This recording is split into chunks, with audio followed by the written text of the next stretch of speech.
What if you could install a simple, powerful filter in your mind, one that automatically screened out anxiety, frustration, and negativity before they could take root?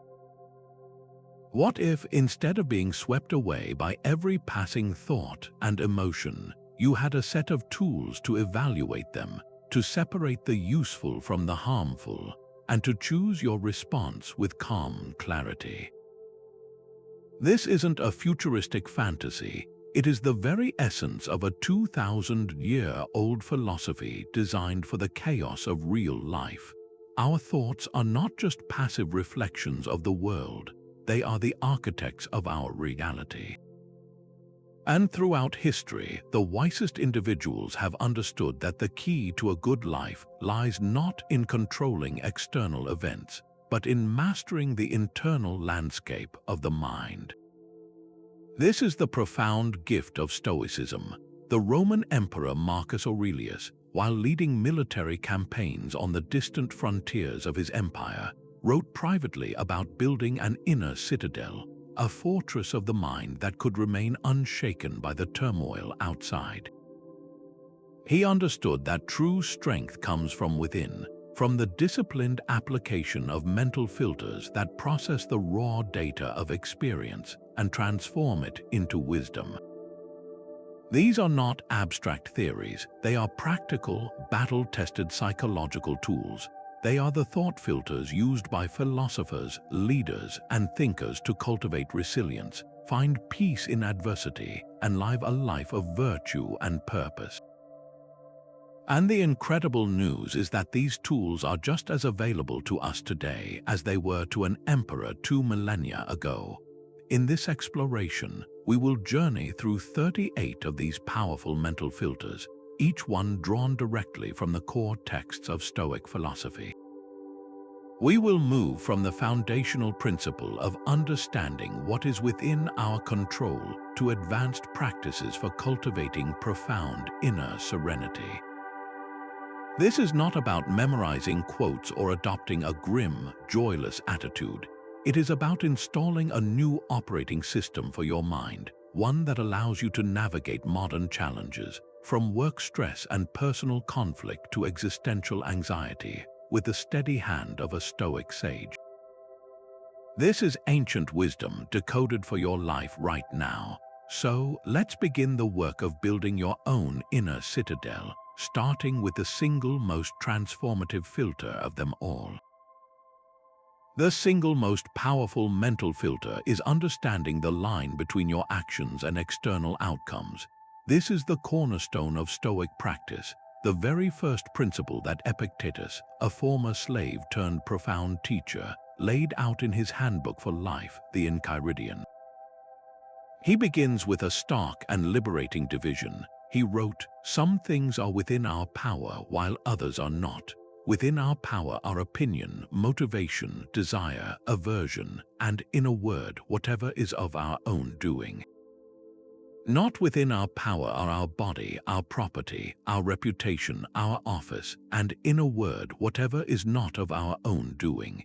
In simpler terms, the only things that truly belong to you are your judgments, your choices, your efforts, and your values.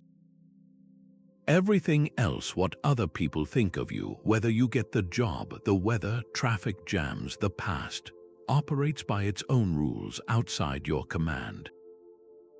This filter works by instantly reducing anxiety. Think about where most of your mental energy drains away. It's spent fretting over outcomes you cannot guarantee.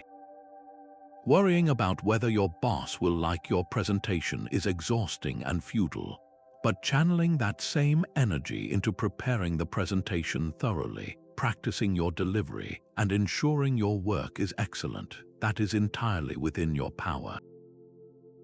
The filter of the Dichotomy of Control asks you to catch yourself in the act of worrying and to perform a simple audit. Ask, is this thing I'm agonizing over within my control? If the answer is no, the Stoic response is to release it, to consciously drop the rope in a tug of war you can never win.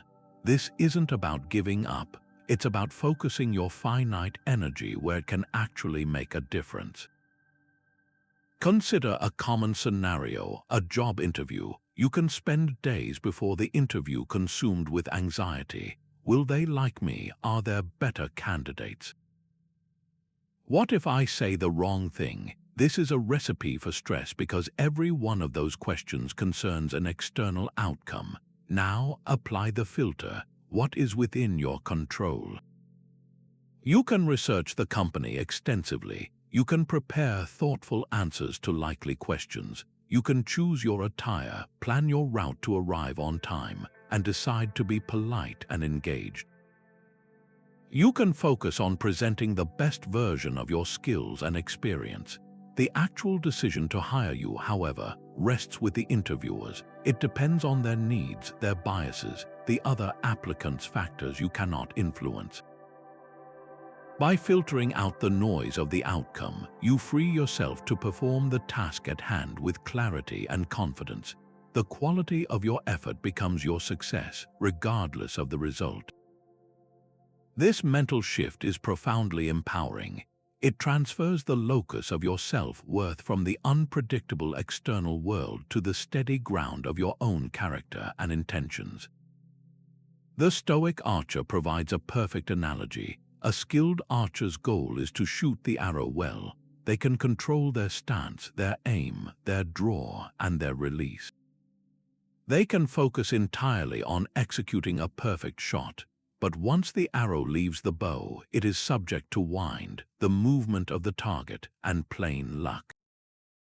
Whether it hits the bull's-eye is not entirely within their power. A Stoic archer finds satisfaction in having shot excellently, not solely in the hit. They have done their part. Apply this to your own life. Where have you been trying to control the wind instead of focusing on setting your sail? Take a moment now to identify one situation from your recent past where you expended significant mental energy on something outside your control. Perhaps it was a delayed flight, a friend's negative opinion, or the outcome of a sporting event. Acknowledge that energy was spent on a fruitless endeavor. The practice begins with this awareness. How often does your initial emotional reaction to an event distort the reality of it? That first flash of anger, that surge of anxiety, that sting of insult, these are what the Stoics called impressions or Sympatheia. They are not the event itself, but your mind's raw, unfiltered interpretation of it. The second powerful filter, objective representation, is the practice of inserting a crucial pause between receiving an impression and giving it your assent. It is the discipline of stripping away the loud, dramatic story we instinctively tell ourselves to see the quiet, simple facts of the situation. Marcus Aurelius constantly drilled himself in this. He wrote in his Meditations, "Take away your opinion about what seems to give you pain, and you yourself stand in perfect security." His advice was to perceive an object for what it is, in its own nature, undistorted by the value judgments we hastily attach to it. This is not about becoming cold or emotionless. It is about achieving accuracy. Think of your mind as a courtroom. An impression is like a passionate, perhaps biased, witness who bursts in with a dramatic claim. The objective representation filter asks you to be the calm, skeptical judge. You do not immediately accept the witness's testimony as fact. You ask for evidence. You separate the observable events from the interpretation. For instance, your boss sends you a brief email that says, "We need to talk about your report at 4 p.m. The initial impression might scream, "I'm in trouble. The report was terrible. He's angry." This impression comes with a full narrative of failure and impending doom. But what are the objective facts? The facts are a message was received, a topic was stated, a time was set.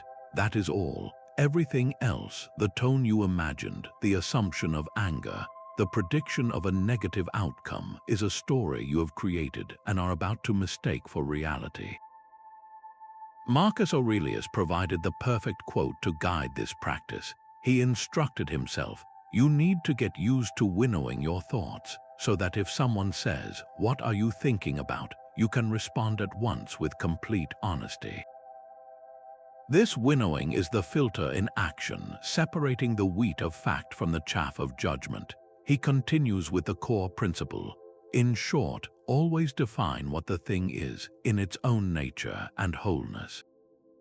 What is this thing, stripped of the colorful labels I've pasted on it? A critical comment is not a global indictment of your worth. It is a set of words about a specific piece of work. A traffic jam is not a personal attack by the universe. It is a large number of cars occupying the same stretch of road. By describing the event in plain, simple, even boring terms, you drain it of its emotional power and see it for what it truly is.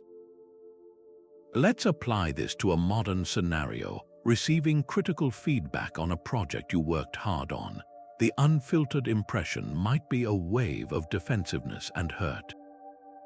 The story you tell yourself is, "They don't appreciate my effort, they're being unfair, this proves I'm not good enough." Now engage the objective representation filter. Describe the event without the story. The facts are, a person presented me with a document containing suggestions for improvement on a specific task. Some of their points are A, B, and C. That is the objective reality. From this calm, clear vantage point, you can now evaluate the feedback rationally. Are points A, B, and C valid? If so, they are gifts that will help you improve. If not, you can dismiss them without the accompanying emotional turmoil. The filter hasn't removed the feedback, it has removed the harmful noise around it, allowing you to access the useful signal. This practice turns potential crises into manageable events. It is a cognitive tool for de-escalating your own mind. To build this habit, think of a recent event that triggered a strong reaction in you. It could be a disagreement with a partner or a minor frustration like a spilled drink. Now try to write down or mentally articulate a description of the event using only neutral, observable facts. Avoid words that imply judgment, like annoying, unfair, or disastrous. Instead of saying, "My partner was incredibly rude to me," you might say during our conversation, "My partner used a raised voice and said X, Y, and Z." This factual description creates a space for a reasoned response rather than a heated reaction. It is in this space that your power to choose wisely resides. The Stoics believed that regularly imagining loss was the key to appreciating what you have. This sounds completely backward to our modern minds, which are trained to seek comfort and avoid thinking about negative outcomes at all costs. We are encouraged to visualize success, to picture our ideal future, and to push away any thoughts of failure or hardship. But the Stoics, particularly Seneca, proposed a radical alternative, the practice of premeditatio malorum, which translates to the premeditation of evils. This is not about pessimism or inviting disaster. It is a psychological vaccine. By mentally rehearsing potential challenges, losses, and adversities, we inoculate ourselves against the shock and despair they can cause if they arrive unexpectedly. More importantly, we awaken a deep, vibrant gratitude for the ordinary blessings we currently enjoy, which we so often take for granted until they are gone. Seneca, the wealthy and powerful advisor to Emperor Nero, was acutely aware of how fragile fortune could be. He wrote extensively about preparing the mind for sudden change. In one of his letters, he offers this powerful insight. He who has anticipated the coming of troubles takes away their power when they arrive. This is the core mechanism of the negative visualization filter. When you have already walked through a potential disaster in your mind, you strip it of its element of surprise. The event itself may still be difficult, even painful, but it does not crush you because it is not unfamiliar. You have already met this challenge in the safe theater of your imagination, and you have rehearsed a calm, resilient response. This practice builds a kind of emotional muscle memory for adversity, ensuring that when life tests you, your composure is not the first thing to break. Think of it as a fire drill for the soul. We conduct fire drills not because we want the building to burn down, but because we want to be prepared, calm, and effective if it ever does. The Stoic does the same with life's potential fires: the loss of a job, the end of a relationship, a health scare, or even the death of a loved one. By contemplating these possibilities, we are not wishing for them. We are acknowledging their existence as a natural part of the human experience. This acknowledgement is profoundly freeing. It allows us to hold our possessions, our status, and even our relationships with a looser grip. We can love and appreciate them deeply without being desperately attached, without basing our entire happiness on their permanent presence. This is the path to true inner freedom. To make this practical, try a simple exercise right now. Consider a modern convenience you rely on completely, something so integrated into your life that you barely notice it until it's gone. The internet, for instance. Take a moment and vividly imagine what would happen if it were to vanish for a week. Not just the inconvenience, but the cascade of effects. Work communications would halt. Your primary source of entertainment and news would be silent. Your ability to navigate, to look up information instantly, to connect with friends and family online, all gone. Feel the initial frustration and anxiety that thought might provoke. Now push further. How would you adapt? You might read a physical book you've been meaning to get to. You might have longer, more focused conversations with people in your home. You might go for a walk without the constant pull of a device. By walking through this mental scenario, you accomplish two things. First, you reduce the future fear of such an event. Second, and more immediately, you return to the present moment with a renewed sense of wonder that you have this incredible technology at your fingertips. The internet, which was invisible a moment ago, suddenly feels like a marvel. This filter turns ordinary life into a source of continuous appreciation. The meal you are about to eat becomes more satisfying when you briefly consider the possibility of going hungry. The health of your body feels like a gift when you consciously remember that it is temporary. The presence of a loved one becomes more precious when you acknowledge the reality that all relationships are finite. Negative visualization is the antidote to taking things for granted. It is a conscious choice to periodically flip the script, to imagine absence so that you can truly see and value presence. It transforms the mundane into the miraculous through the simple power of contrast. So, as a small practice for today, choose a minor daily inconvenience that typically annoys you, perhaps being stuck in traffic or waiting in a long line. Before it happens, mentally rehearse it. Imagine yourself in that situation, not with irritation but with calm acceptance. See yourself using the time to breathe, to observe your surroundings, to be patient. When the situation actually arises, you will find that your prepared mind meets it not as a frustration, but as an expected and even welcome opportunity to practice your Stoic resolve. What if you could not just accept but love everything that happens to you? This is the essence of the fourth filter, Amor Fati, a Latin phrase that translates to a love of one's fate.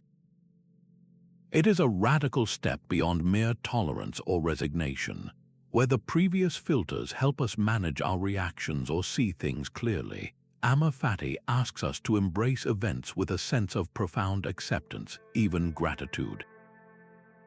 It is the mental shift from seeing life as something that happens to you to seeing it as something that happens for you. This filter actively seeks the hidden necessity and potential benefit in every single circumstance, especially the difficult ones.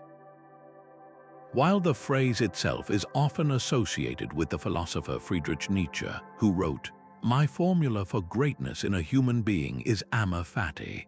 that one wants nothing to be different, not forward, not backward, not in all eternity. The spirit of this idea pulses at the very heart of Stoic philosophy. The Stoics believed in a rational, interconnected universe which they called the Logos. Within this system, every event, from the changing of the seasons to a personal setback, is an integral part of a vast, purposeful whole. To fight against what happens is to fight against the very fabric of reality itself, a fight you are guaranteed to lose. Amor Fati is the decision to stop fighting and start cooperating with nature's flow. Marcus Aurelius constantly reinforced this idea in his private writings. He penned a line that serves as a perfect guide for this practice. A blazing fire makes flame and brightness out of everything that is thrown into it. This is the transformative power of Amor Fati. It does not mean the event itself is inherently good. Rather, it means that you, like a fire, have the capacity to use whatever fuel life provides, even the rotten, broken pieces, to create light and warmth. The obstacle in the Stoic view is not an interruption of the path, it becomes the path itself. Consider the historical example of the philosopher Seneca. He was a man who experienced extreme swings of fortune. As an advisor to Emperor Nero, he enjoyed immense wealth and influence. Yet, he was also exiled to the island of Corsica for 8 long years on a trumped-up charge. A lesser person would have been consumed by bitterness, viewing the exile as a catastrophic injustice that ruined his life, but Seneca applied the filter of Amor Fati. Instead of withering away in resentment, he used his time in exile to write some of his most profound letters and essays. He immersed himself in study and reflection, deepening his philosophical understanding. He later wrote about the experience, suggesting that exile had actually benefited him by removing the distractions of Roman society and forcing him to confront himself. He did not just accept his fate, he found a way to love it, to see it as a necessary chapter in his development. The setback became a starting point for a new level of intellectual and spiritual growth. This filter is incredibly practical for navigating modern disappointments. Imagine you worked tirelessly on a project at work, only to have it cancelled abruptly by upper management. The initial, unfiltered reaction might be anger, frustration, and a sense of wasted effort. Now apply Amor Fati. Instead of dwelling on the loss, ask yourself, what does this new situation make possible? Perhaps the cancellation frees up your time to pursue an even more exciting project you had been putting off. Maybe it reveals a misalignment in the company's goals that you needed to see. It could be an opportunity to demonstrate resilience and a positive attitude to your colleagues and superiors, strengthening your professional reputation in a way that success never could. The key is to actively search for the potential gift within the difficulty. This is not naive positive thinking. It is a proactive, creative exercise in reframing that empowers you to find agency where you initially felt powerless. The true test of Amor Fati comes with the most challenging events: the loss of a job, a health diagnosis, a personal betrayal. In these moments, loving your fate feels impossible, and the Stoics do not demand a false, cheerful emotion. Rather, Amor Fati in practice is a deep-seated commitment to accepting the event as part of your story, and then, crucially, to using it. It is the decision to believe that even in tragedy, there is a seed of meaning or a call to strength that would not have been planted otherwise. It is the understanding that our character is not forged in times of ease, but in the fires of adversity. By embracing everything that happens, you integrate all of your experiences into a coherent whole.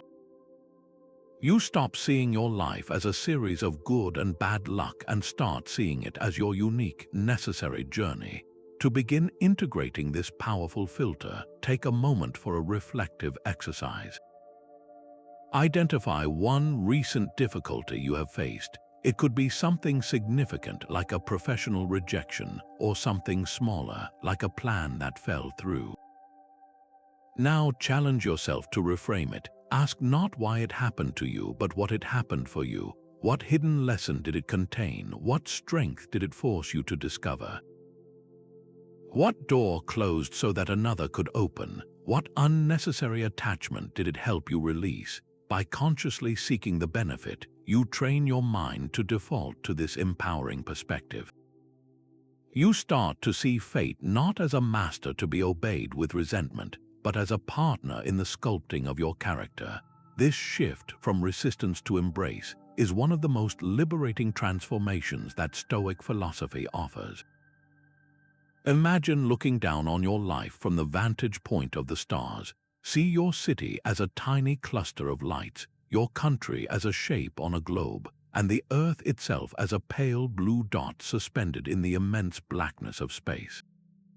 From this cosmic perspective, the meeting you are stressed about, the disapproving comment you received, the minor financial setback, all of it shrinks to an almost invisible speck. This is the fifth Stoic filter, the view from above, and it is one of the most effective techniques for instantly regaining a sense of proportion and peace. It is a deliberate mental exercise in zooming out, a way to counter the myopic focus that magnifies our daily troubles until they blot out everything else. The goal is not to dismiss your problems as meaningless, but to see them in their true context as small parts of a vast, unfolding universe. Marcus Aurelius was a master of this practice. As emperor, he bore the weight of leading an empire, making decisions that affected millions of lives, and facing constant political intrigue and the threat of war. To maintain his equilibrium, he would regularly retreat into his mind and contemplate the scale of existence. He wrote in his meditations, "You can rid yourself of many useless things among those that disturb you, for they lie entirely in your imagination, and you will then gain for yourself a wide expanse of time by comprehending the whole of time and the whole of reality." He would remind himself of the vast gulf of time that came before him and the even vaster expanse that would follow. He considered the countless individuals who had lived, strived, worried, and died, each convinced of the supreme importance of their own dramas, all now returned to the same earth. This contemplation was his antidote to vanity, anxiety, and self-importance. The power of this filter lies in its ability to foster a deep and genuine humility. When we are locked in our own narrow viewpoint, a critical email can feel like a catastrophe. A social slight can ruin an entire day. A missed deadline can trigger a spiral of self-doubt. But the view from above asks a simple, grounding question. In the grand scheme of the cosmos, over the span of billions of years, how much does this truly matter? The answer is not that it matters not at all. Our lives are our own, and our actions have value, but that its weight is relative. This filter recalibrates our emotional scales, reducing a 9 out of 10 crisis down to a 2 or a 3. It creates psychological space, allowing us to breathe and respond from a place of calm wisdom rather than panicked reaction. Consider a practical application. You have a major work project deadline looming. The pressure is intense, your to-do list is overwhelming, and you feel a knot of anxiety in your stomach. Now activate the view from above. Close your eyes for just 10 seconds and picture the Earth turning slowly in space. See your continent, then your country, then your city. Zoom in further to your building, to your desk. See yourself there, working. From this cosmic vantage point, the deadline is still a task to be completed, but the frantic life or death urgency evaporates. It becomes one event among trillions happening on the planet at this moment. This shift doesn't make you lazy or complacent. On the contrary, it clears away the debilitating anxiety that hampers performance. You can return to the task with focused determination, but without the suffocating weight of imagined catastrophe. The same technique works beautifully for interpersonal conflicts. A disagreement with a family member or colleague can feel all-consuming, filling your mind with arguments and resentment. Apply the filter. Imagine viewing the conflict from high above your home or office. See the two of you as small figures in a much larger landscape. Remember that both of you are fleeting beings on a tiny planet, each with your own fears, desires, and limited time. From this perspective, the need to be right, to win the argument, often softens. The core of the issue might remain, but the emotional charge around it diminishes, creating room for understanding, compassion, or a simple agreement to disagree. The view from above is the ultimate tool for not sweating the small stuff, because it helps you recognize with crystalline clarity what actually qualifies as small. To integrate this powerful perspective into your own life, make it a ready-made tool for moments of overwhelm. The next time you feel your shoulders tightening with stress or your mind racing with worry, pause for just a moment. Don't try to argue with the feeling directly. Instead, launch your imagination skyward. Picture yourself rising above the room, above the building, seeing the world spread out below you. Think of the centuries that have passed and the centuries to come. Then, gently bring your awareness back to your problem. You will likely find that it has not disappeared, but it has been placed in a container so vast that it can no longer dominate your entire field of vision. This mental space is where your power to choose a wise response resides, unfettered by the illusion that this single moment is the entirety of your existence. How would you act today if you knew it was your last? This question lies at the heart of the sixth Stoic filter, Memento Mori, a Latin phrase that translates to remember you must die. At first glance, this might seem like a dark or morbid fixation, but for the Stoics, it was precisely the opposite. It was a powerful tool for generating urgency, clarity, and ultimately, a more vibrant and meaningful life. The constant awareness of our mortality is not a threat to be avoided. It is a lens that brings everything into sharp focus.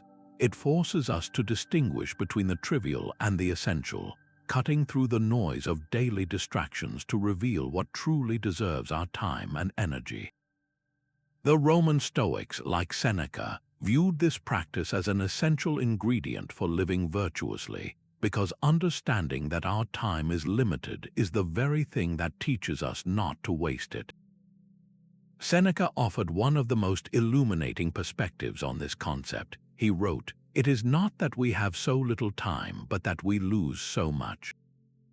Life is long enough, and it has been given in sufficiently generous measure to allow the accomplishment of the very greatest things if the whole of it is well invested. This quote shatters the common excuse of not having enough time. Seneca argues that the problem isn't the shortness of life, but our tendency to squander it on pursuits that do not align with our deepest values. We postpone important conversations, delay pursuing our passions, and get caught in endless cycles of busy work, all under the illusion that there will be a tomorrow to get it right. Memento Mori is the antidote to this procrastination. It is the mental filter that asks, if not now, then when? It infuses the present moment with a sense of preciousness, transforming it from just another day into a finite and irreplaceable opportunity. The practical application of this filter is incredibly direct. Consider the modern phenomenon of procrastination. We put off exercising, starting a creative project, or mending a strained relationship, telling ourselves we will attend to it when we have more time, when we feel less stressed, or when conditions are perfect. This filter invites you to run a simple but profound thought experiment. Imagine today is genuinely your last, not in a fearful way, but as a clarifying exercise.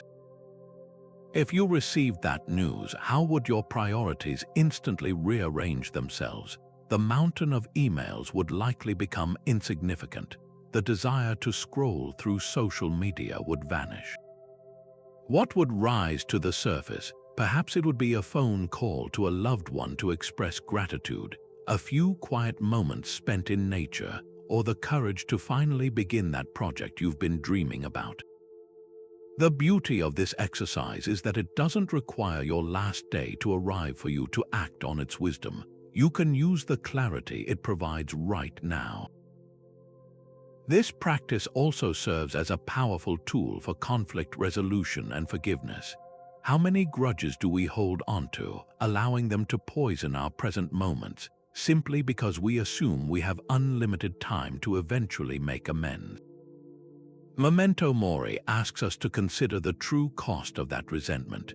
If you knew your time with someone was limited, would you really want your final interaction to be defined by a past argument or a perceived slight? This filter encourages us to let go of petty grievances and prioritize reconciliation and connection. It highlights the fragility of our relationships and reminds us that the opportunity to offer kindness or seek forgiveness can be taken away in an instant. Living with this awareness fosters a more compassionate and forgiving attitude, not as a moral obligation, but as a rational choice to maximize the quality of the time we have. To truly integrate this filter into your daily life, move beyond mere contemplation to actionable reflection. Take a moment to consider this prompt. If you lived with a conscious awareness of your mortality every day, what is one specific thing you would start doing differently? Perhaps you would speak up more in meetings without fear of judgment, knowing that your ideas deserve to be heard. Maybe you would set firmer boundaries to protect your time and energy for the people and activities that matter most. Or possibly you would simply allow yourself to be more present, putting down your phone during conversations and truly listening. Write this one change down. Keep it somewhere visible. Let it be a small, daily reminder that your time is your most valuable non-renewable resource, and that the most profound way to honor the gift of life is to live it with intention, starting today, not in some distant, hypothetical future.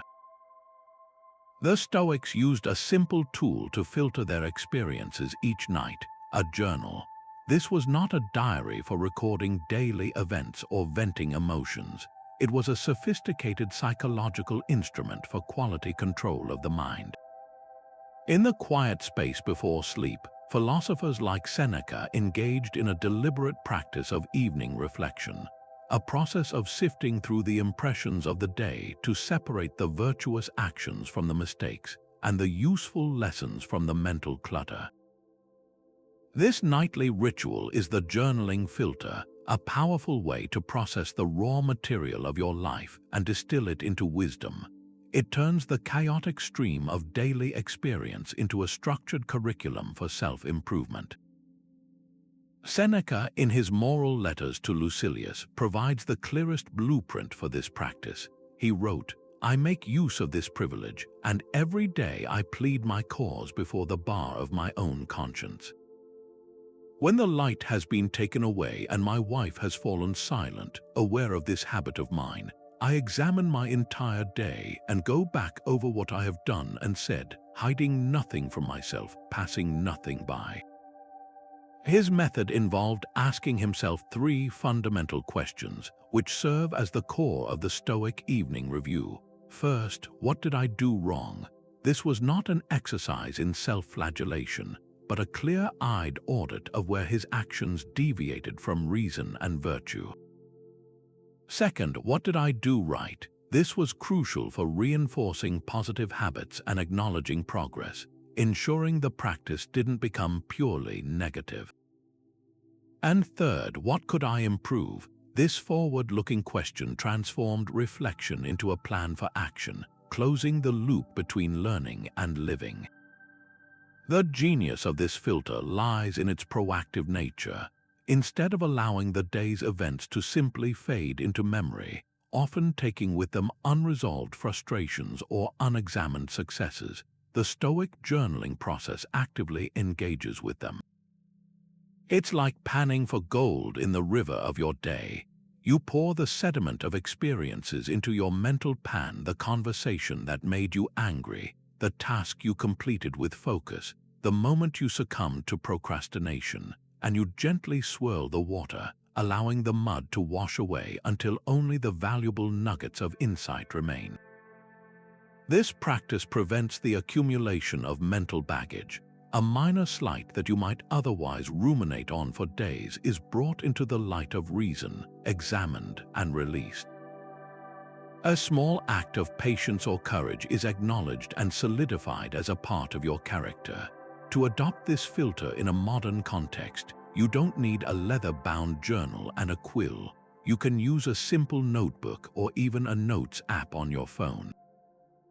The key is consistency, not ceremony. A modernized version of Seneca's 3 questions might look like this. First, ask yourself, where did my actions or reactions today not align with my values? Perhaps you snapped at a colleague under stress or you avoided a difficult conversation.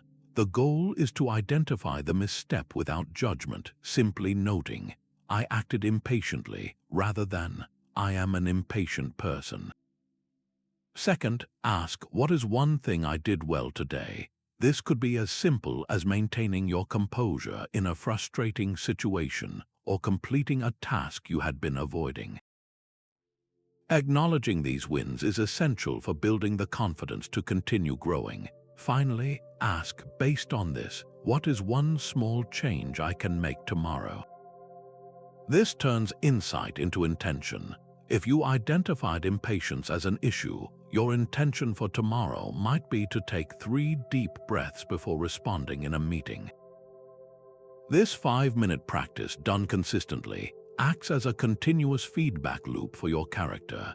It installs a system of gentle, daily self-correction that is far more effective than occasional, dramatic attempts at change. The journal becomes a mirror that reflects your progress over time, showing you patterns in your behavior that you might otherwise miss. It transforms you from a passive passenger in your own life into an active participant, a scientist conducting experiments on the best way to live. The simple act of writing solidifies these reflections, giving them a weight and clarity that fleeting thoughts lack. So, the invitation is this: commit to just 5 minutes tonight. Before you go to sleep, find a quiet moment. Ask yourself Seneca's 3 questions with honesty and compassion. What went wrong? What went right? What will I improve? Do not let the simplicity of this tool fool you. This nightly filter is how you compost the day's experiences, turning both the successes and the failures into rich soil for tomorrow's growth. It is the practical mechanism that ensures the other Stoic filters are not just theoretical ideas, but living principles that shape your actions, one day at a time. The Stoics saw themselves not as isolated individuals, but as limbs of a single body. This powerful image captures the essence of the 8th filter, Sympatheia, which is the profound recognition that we are all fundamentally connected, parts of a greater, rational whole.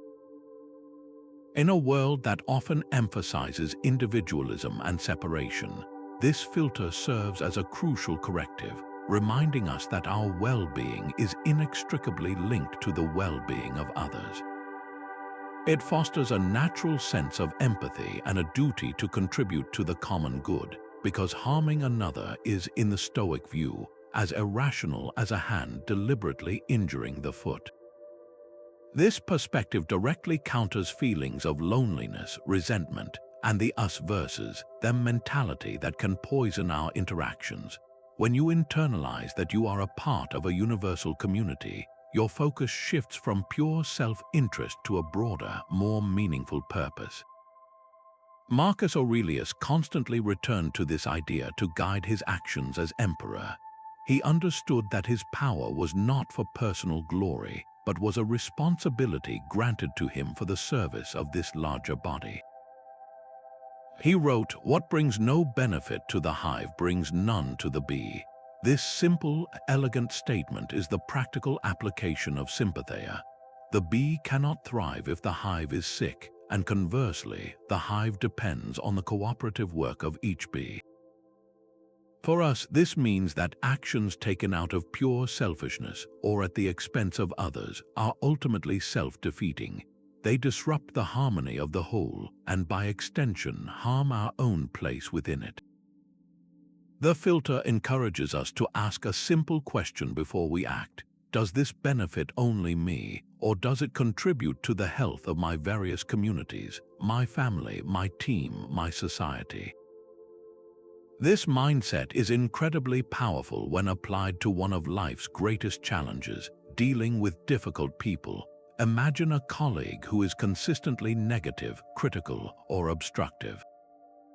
The natural, unfiltered reaction might be frustration, anger, and a desire to avoid them or put them in their place. Now apply the Sympatheia filter. Instead of seeing this person as an isolated antagonist, see them as a fellow limb of the same body. Recognize that their behavior, however unpleasant, likely stems from their own pain, ignorance, or mistaken judgments about what is good for them. They are acting based on their own flawed understanding, just as you sometimes do. This doesn't mean you have to condone their behavior or become a doormat. It means you can approach the situation with a sense of compassion rather than combat.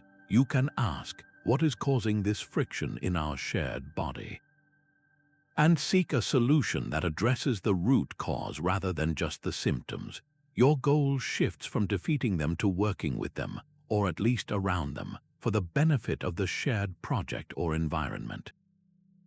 To ground this concept, consider a quote from Marcus Aurelius that directly addresses our social nature. He reminded himself, "We were born for fellowship, and to hurt one another is against nature." This is a stunningly clear moral directive. Antisocial behavior, gossip, malice, exploitation, is presented not just as ethically wrong, but as fundamentally unnatural, like a tree refusing to give oxygen. The Sympatheia filter is the tool we use to align ourselves with this natural law of cooperation. It helps us reinterpret others' actions. When someone cuts you off in traffic, instead of seeing a personal insult, you can see a stressed, perhaps rushed, individual who is also a part of the vast network of people trying to get somewhere.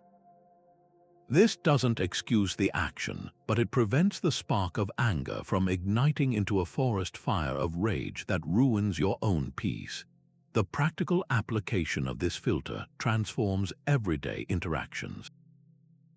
It can be applied when you feel irritation rising in a long queue, reminding you that everyone in that line is a human being with their own struggles and desires.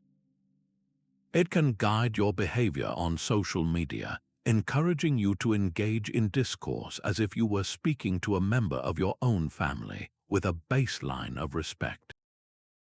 It informs how you view societal issues, pushing you to consider perspectives beyond your immediate experience. The sense of isolation that so often accompanies modern life begins to dissolve when you actively practice seeing the invisible threads that connect you to the cashier, the stranger on the bus, and even the person you strongly disagree with.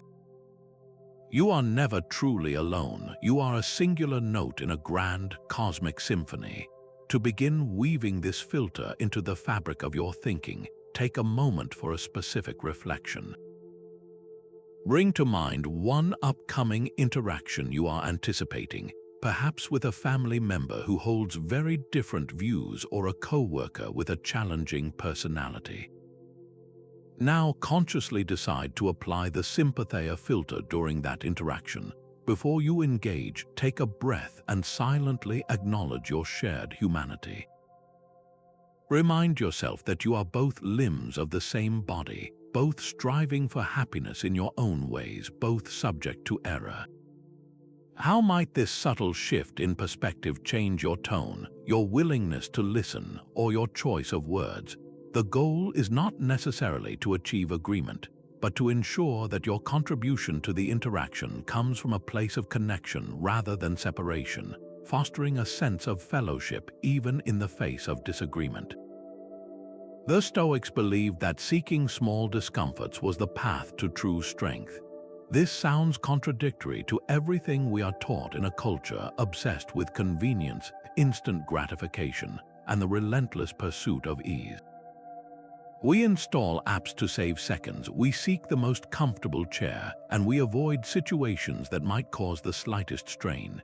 But the Stoics, like the renowned Roman senator Cato the Younger, proposed a radical alternative. Cato intentionally wore old and simple clothing, even when his status allowed for lavish robes. He walked bareheaded in both sun and rain, and he often chose to travel on foot instead of in a litter. He was not doing this to prove a point or to appear virtuous to others. He was engaging in a deliberate training regimen for his soul.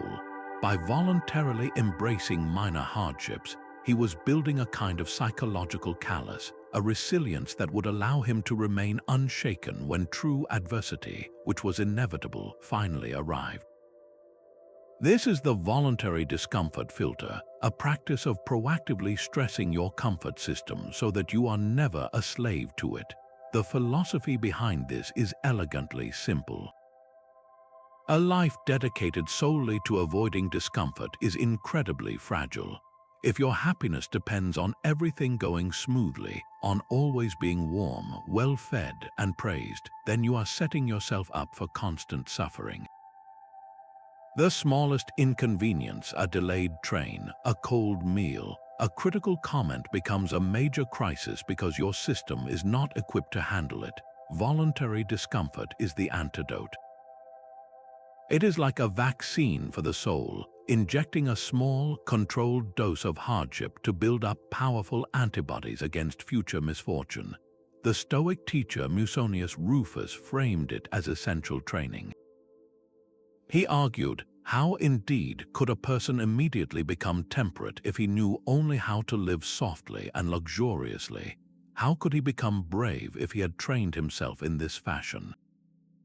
It is impossible. His point was that virtue is not built in comfort, courage cannot be learned without facing fear, and self-discipline cannot be cultivated without denying your desires. By choosing discomfort, you are not punishing yourself. You are engaging in the most practical training possible for a wise and resilient life. This practice serves two powerful purposes. First, it builds resilience through exposure. Just as a muscle must be stressed to grow stronger, your ability to endure hardship is strengthened by practice. When you voluntarily experience cold, hunger, or fatigue in a safe context, you learn that these sensations are manageable. You prove to yourself that you can survive and even thrive outside the narrow confines of your comfort zone. This knowledge is incredibly empowering when a real storm hits your life, a financial loss, a personal rejection, a period of illness. You do not panic. You have a deep-seated confidence born of experience that you have the inner fortitude to handle it. You have already faced smaller versions of the beast and emerged unscathed. Second, voluntary discomfort reduces your attachment to external comforts. It teaches you to appreciate luxuries without depending on them for your baseline happiness. A warm bed feels wonderful, but if you can also sleep on a simple mat, you are free. You enjoy the comfort, but you are not enslaved by the fear of losing it. This is the path to true inner freedom, where your peace of mind is no longer held hostage by the conditions of the external world. So, what does this look like in a modern context? It does not mean you have to sell all your possessions and sleep on the floor. It is about small, intentional, and safe acts of self-imposed challenge.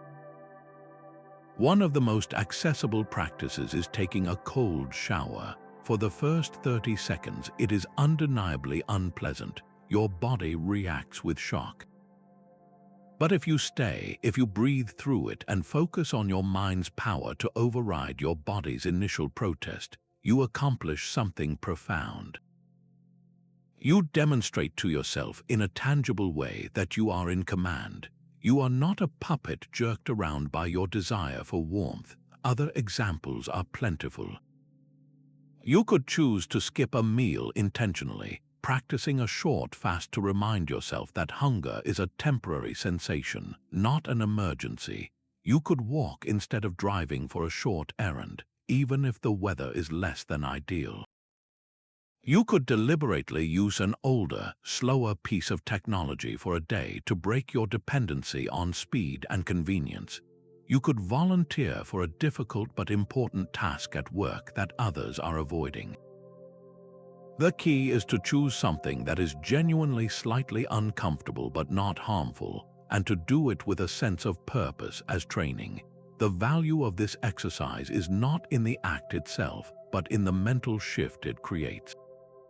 It is a daily reminder that you are stronger than your cravings and more resilient than your circumstances. It is a filter you apply to your lifestyle, constantly asking, is there an easier way here? And if so, would choosing the slightly harder path make me stronger?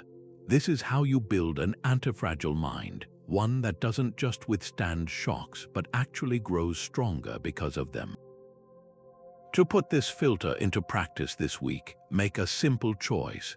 Identify one small, daily comfort that you rely on almost unconsciously. It might be that second cup of coffee, the constant background noise of the television, always taking the elevator, or scrolling through your phone the moment you feel a hint of boredom. Commit to voluntarily going without it for a defined period, perhaps for one day, or for a few hours each day. Pay close attention to the urge that arises when you deny yourself. Observe the discomfort without judgment. Then, observe the quiet confidence that grows when you realize you are perfectly okay without it.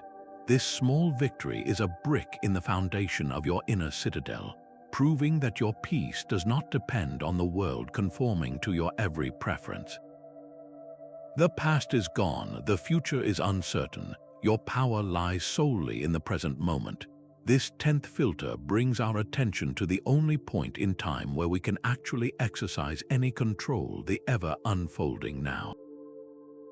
While the previous filters help us manage our judgments about what has happened or what might happen, the present moment focus filter is about the very ground of action itself. It is the practice of pulling your consciousness out of the haunted halls of memory and the anxious theaters of the future, and anchoring it firmly in the tangible reality of what you are doing at this very second.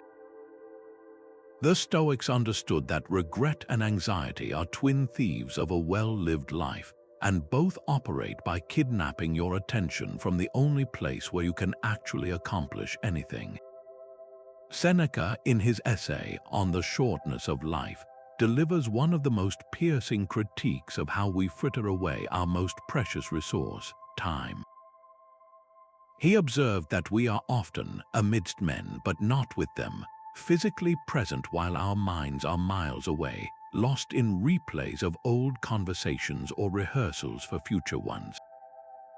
He lamented that we are inclined to blame life's brevity on nature, when the real fault lies not in the time we are given, but in the fact that we waste so much of it. The present moment filter is the antidote to this waste. It is the mental discipline of reclaiming your attention from these phantom zones and investing it fully in your current activity. When you are washing a dish, just wash the dish. When you are listening to a friend, just listen. When you are working on a task, just work on the task. This is not a passive state. It is an active, engaged, and intensely focused way of living. To guide this practice, Seneca offers a powerful conceptual tool. He wrote, "Each day acquires a character of its own, and is, as it were, a separate life." This quote reframes our entire relationship with time. Instead of seeing life as one long, continuous thread, we can view each sunrise as the beginning of a new, complete lifetime contained within 24 hours. This perspective is incredibly liberating. The mistakes of yesterday's life are over. They cannot be changed. The potential troubles of tomorrow's life have not yet arrived and are not your concern. Your entire responsibility, your entire arena for virtuous action, is contained within the boundaries of today. This filter asks you to ask yourself each morning, how will I live this one complete life I have been given today? This mindset concentrates your effort and intention, making it impossible to postpone your best efforts to some distant date. The practical application of this filter is a form of mindfulness that is deeply compatible with modern life. A simple yet profoundly effective technique is to use your breath as an anchor. When you notice your mind spiraling into worry about an upcoming deadline or chewing over a past embarrassment, you can consciously interrupt the pattern. Pause whatever you are doing, close your eyes if you can. For just 1 minute, direct your full attention to the physical sensation of your breathing. Feel the cool air entering your nostrils, the expansion of your chest and belly, the slight warmth of the exhale. Do not try to change your breath, simply observe it. Your mind will inevitably wander, that is its nature. The practice is not to achieve perfect focus, but to gently, and without self-criticism, guide your attention back to the breath each time it drifts. This 1-minute exercise acts as a system reset. It pulls you out of the abstract world of thought and reconnects you with the immediate, physical reality of your body in the present moment. From this grounded state, you can return to your work or your conversation with a clarity that was previously unavailable. This filter is especially powerful when applied to tasks we find monotonous or stressful. Consider a long and tedious commute.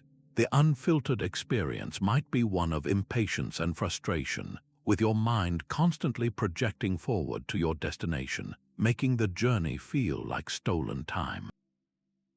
Now apply the present moment filter. Instead of fighting the experience, bring your awareness to it. Notice the feel of the steering wheel in your hands, the scenery passing by your window, the sound of the engine. By fully inhabiting the commute, you transform it from a period of anxious waiting into a period of actual living. The same principle applies to a stressful work project. Anxiety arises when you are mentally overwhelmed by the entire scope of the project. The filter asks you to narrow your focus drastically. Don't think about the entire report, just think about writing the next sentence. Don't worry about the entire presentation, just focus on creating the next slide. By breaking down the future into a series of manageable present moments, you dissolve the anxiety that comes from contemplating the whole. The true challenge and the real work is to build the habit of noticing when your mind has drifted from the present. This requires a gentle, persistent vigilance. To start building this skill, make a commitment for the rest of the day. Challenge yourself to catch your mind in the act of worrying about the future. It might happen while you are eating lunch, or in the middle of a meeting, or as you are trying to fall asleep. The moment you notice that familiar tug of anxiety about something that has not yet happened, do not berate yourself. Instead, acknowledge it with curiosity. Say to yourself, there is my mind time traveling again. Then, gently guide your focus back to the single, concrete task directly in front of you.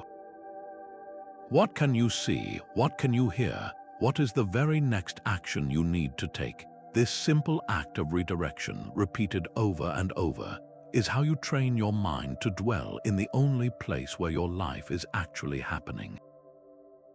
It is in this present moment awareness that you find not only peace but also the full capacity to act with purpose and virtue. To a Stoic, indifference doesn't mean not caring. It means not letting your happiness depend on things outside your control. This is one of the most misunderstood and yet most liberating filters in the entire Stoic toolkit. It introduces a crucial category known as preferred indifference. These are things like health, wealth, reputation, and even the well-being of our loved ones. Of course, we prefer to have these things. It is natural and rational to want good health, to desire a comfortable life, and to hope for the safety of those we care about. The Stoic is not a robot devoid of preference. The key distinction, however, lies in what we consider essential for a good life. For the Stoic, the only true good is virtue, excellence of character, wisdom, justice, courage, and self-discipline. Everything else, all the preferred indifference, are exactly that, indifferent to our moral worth. They can be used well or poorly, but they do not define a good life in and of themselves. This filter allows us to pursue our goals with tremendous energy and passion, but without becoming enslaved by the results. It is the ultimate safeguard against the emotional roller coaster of life. When your sense of self-worth is tied to getting a promotion, then not receiving it feels like a personal failure. When your happiness is contingent on your body looking a certain way, then aging or illness becomes a source of deep suffering. The indifference to externals filter severs this fragile link. It allows you to want something, to work for it diligently, and then to accept the outcome with equanimity, because your success as a human being was never on the line. Your success was in the effort, the intention, the virtue you displayed in the pursuit. The outcome is in the hands of fortune, and fortune is fickle. The analogy of the archer, which we touched on earlier, is the perfect illustration of this principle. A Stoic archer does everything within their power to make the perfect shot. They select the best arrow, they check the wind, they steady their breathing, they draw the bow with focused strength, and they release with a clear mind. They have done their part flawlessly, but once the arrow is airborne, it is subject to a gust of wind, the sudden movement of the target, or simple bad luck. Whether it hits the bullseye is now outside of their control. A foolish archer would have tied their entire happiness to the hit. They would be euphoric if it struck true and despondent if it missed. The Stoic archer, however, finds their satisfaction in the quality of the shot itself. The hit is preferred, it is the goal after all, but it is indifferent to their virtue. They can miss and still walk away with their head held high, knowing they executed their craft with excellence. The result does not invalidate the effort. Epictetus provides the foundational logic for this filter with stunning clarity. He draws a line in the sand, stating, "Work, therefore, to be able to say to every harsh appearance, you are but an appearance, and not absolutely the thing you appear to be. And then examine it and test it by these rules which you have, the first and chief of which is this, whether it concerns the things which are in our own control, or those which are not." This is the moment of applying the filter. When you feel the sting of not getting what you wanted, you pause and ask, did this outcome concern something within my control? If the answer is no, then you recognize the sting for what it is. A mere appearance, a story your mind is telling you about what this loss means. It does not mean you are a failure. It simply means that in the complex web of cause and effect, the result did not go your way this time. Your virtue remains intact. Let's apply this to a concrete modern scenario, pursuing a promotion. You have been working tirelessly for months, taking on extra projects, mentoring junior colleagues, and consistently delivering high-quality work. The promotion is announced, and you are a candidate. The unfiltered approach would be to invest all your hopes in this single outcome. You might lie awake at night imagining the new title and salary, and you might see the promotion as the ultimate validation of your worth. Now apply the indifference to externals filter. What is within your control? You can prepare thoroughly for the interview. You can present your accomplishments clearly and humbly. You can continue to be a reliable and supportive team member right up to the decision. You can choose to act with integrity throughout the process. The final decision, however, is not in your control. It depends on the company's budget, the preferences of the hiring manager, the strengths of the other candidates, factors you cannot influence. By filtering your focus onto your own actions, you can enter the process with confidence instead of desperation. If you get the promotion, you can welcome it as a preferred outcome. If you don't, you can assess the feedback rationally, learn from it, and continue your excellent work, your virtue untarnished. The promotion was always an external, your character is your own. This mindset transforms ambition from a source of anxiety into a source of purposeful energy. You are freed to do your best work for its own sake, not for the trophy at the end. The quality of your effort becomes the reward. This is not a recipe for complacency, it is the opposite. When you are not paralyzed by the fear of failure, you are more likely to take calculated risks and pursue ambitious goals. You are playing the game for the love of the sport, not just for the scoreboard. To start integrating this powerful filter, take a moment for a personal audit. What is one preferred indifferent in your life that you have been treating as absolutely essential to your happiness? Is it a certain level of income, the approval of a particular person, the possession of a specific object or lifestyle? Write it down, then consciously practice holding it more lightly. Acknowledge that while you prefer it, your core well-being and your capacity for a virtuous life do not depend on it. This simple act of mental reclassification is a profound step toward the unshakable freedom the Stoics promised. Are you more concerned with who you truly are, or with what others think of you? This is the central question posed by the 12th Stoic filter, which forces a clear and often uncomfortable distinction between our internal character and our external reputation. In a world saturated with social media likes, professional accolades, and the constant hum of public opinion, the temptation to outsource our self-worth is stronger than ever. We can easily fall into the trap of believing that our value is determined by the applause or the silence of the crowd. The Stoics, however, saw this as a fundamental error, a sure path to anxiety and a loss of personal freedom. This filter asks us to perform a simple but radical audit of our motivations. Are we acting from a place of integrity, or are we performing for an audience whose standards are fickle and often flawed? Epictetus, who knew the fickleness of fortune firsthand, drew a bright line between these two domains. He taught that our character, our judgments, our intentions, our values, is the only thing that truly belongs to us, falling squarely within the realm of the dichotomy of control. Our reputation, on the other hand, is the property of other people's minds. It exists in their thoughts, their opinions, and their judgments, all of which are entirely outside our command. To tie your happiness to your reputation is to hand the keys to your inner peace over to a committee of people who are often distracted, misinformed, and preoccupied with their own lives.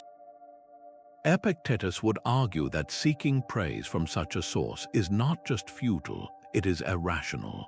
Why would you value the opinion of someone whose own character you may not even respect? He drives this point home with a characteristically sharp and memorable quote. He asks, if someone told you that a certain person spoke ill of you, do not make excuses about what was said, but answer, he was ignorant of my other faults, else he would not have mentioned these alone. This is more than just witty retort, it is a profound psychological tool.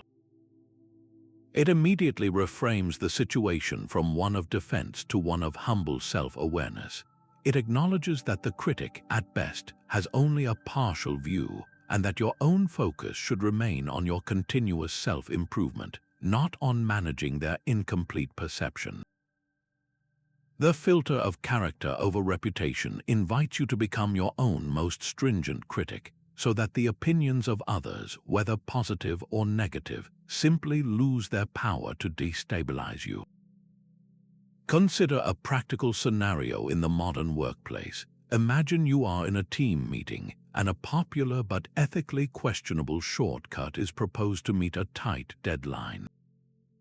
The shortcut would make the project appear successful in the short term, but you know it cuts corners on quality and could cause problems down the line. Speaking up against it would likely make you unpopular. It might even temporarily damage your reputation as a team player. The unfiltered impulse driven by a desire for reputation might be to stay silent and go along with the group, but applying the character filter changes the calculus entirely.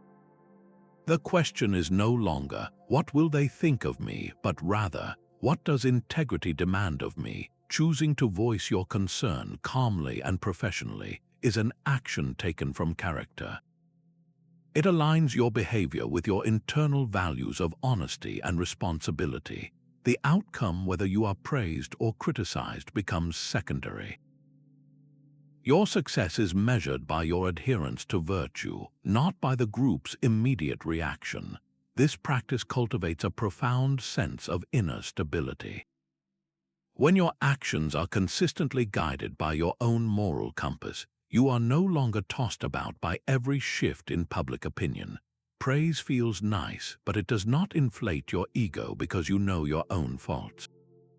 Criticism stings, but it does not crush you because your self-worth is rooted in something deeper and more reliable than the fleeting judgments of others.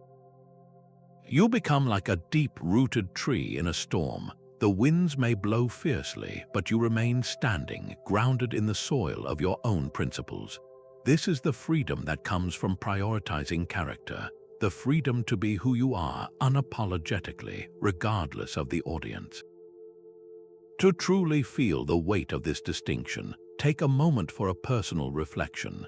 Cast your mind back to a specific time when you made a decision primarily to manage your reputation. Perhaps you agreed with a group you privately disagreed with to avoid conflict. Maybe you bought something you couldn't afford to impress people whose respect you desired. Or perhaps you remained silent when you knew you should have spoken up for fear of being judged. Now replay that moment in your mind, but this time apply the character filter. Imagine making the choice based solely on what you believed to be right, virtuous, and aligned with your core values, with zero concern for how it would be perceived. How would the action itself have been different? How would you have felt about yourself in the moment? And perhaps most importantly, how would you feel about that memory today? This exercise isn't about self-judgment for past actions. It is about illuminating the path forward. It reveals the quiet power and dignity that becomes available when we finally stop performing for an invisible jury and start living in accordance with the one opinion that truly matters, the silent, unwavering judgment of your own character. In the Stoic mindset, an obstacle isn't a barrier, it's the very path forward. This 13th filter, often encapsulated in the phrase "the obstacle is the way," takes the acceptance of Amor Fati and injects it with proactive, creative energy. It transforms a passive stance of loving your fate into an active engagement with it, where every difficulty is seen not as a detour from your journey, but as an essential part of the route itself. Where Amor Fati teaches us to embrace what happens, this filter teaches us to wrestle with it, to mine it for its hidden value, and to use its resistance to build strength we could not have gained any other way.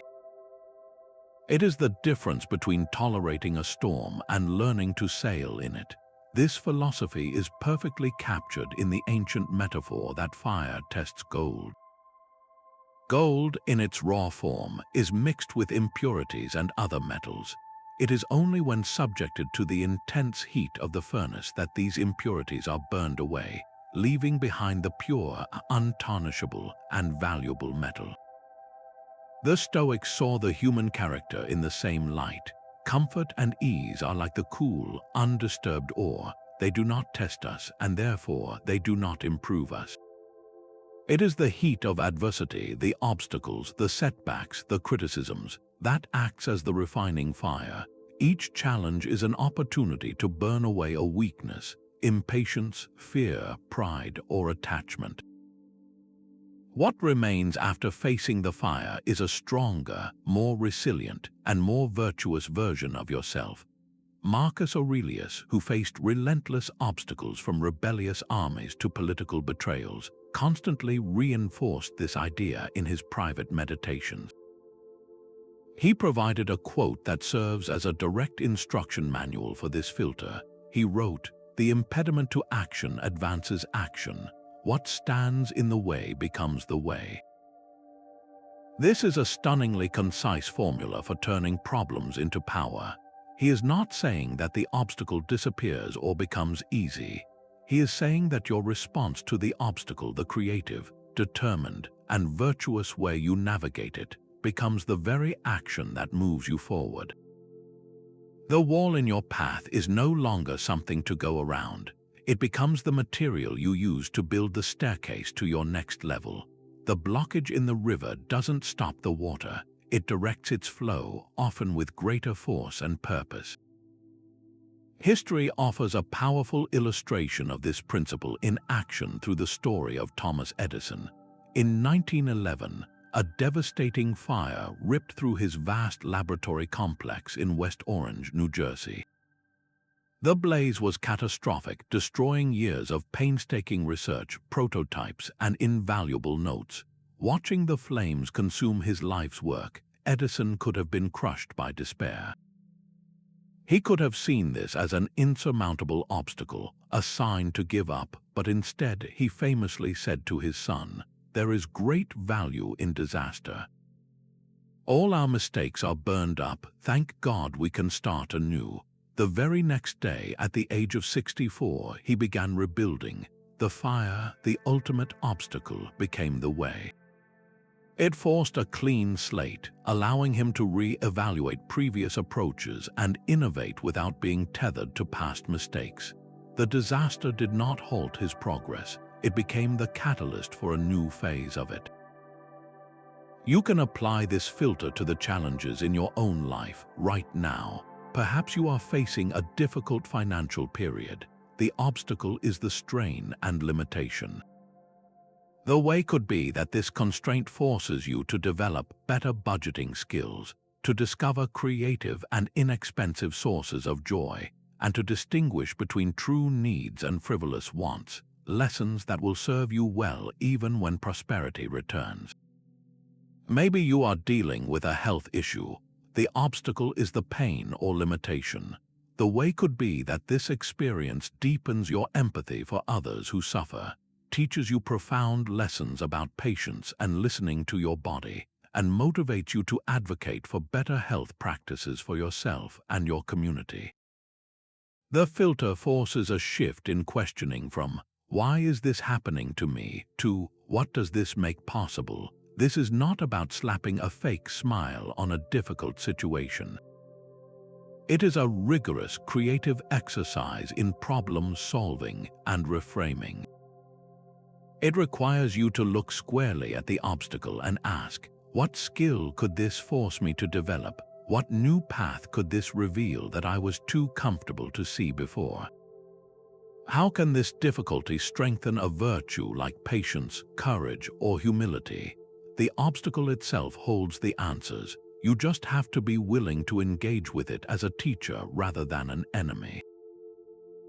To put this transformative filter into practice, take a moment for a concrete exercise. Bring to mind one current obstacle you are facing. It could be a professional rejection, a relational conflict, or a personal limitation. Now, instead of listing all the reasons it's a problem, brainstorm one specific way it could be leveraged for growth. If the obstacle is a critical colleague, the way might be to practice the Stoic virtue of patience and improve your own communication skills under pressure. If the obstacle is a failed project, the way might be the invaluable lessons learned that will ensure your next attempt is far more sophisticated.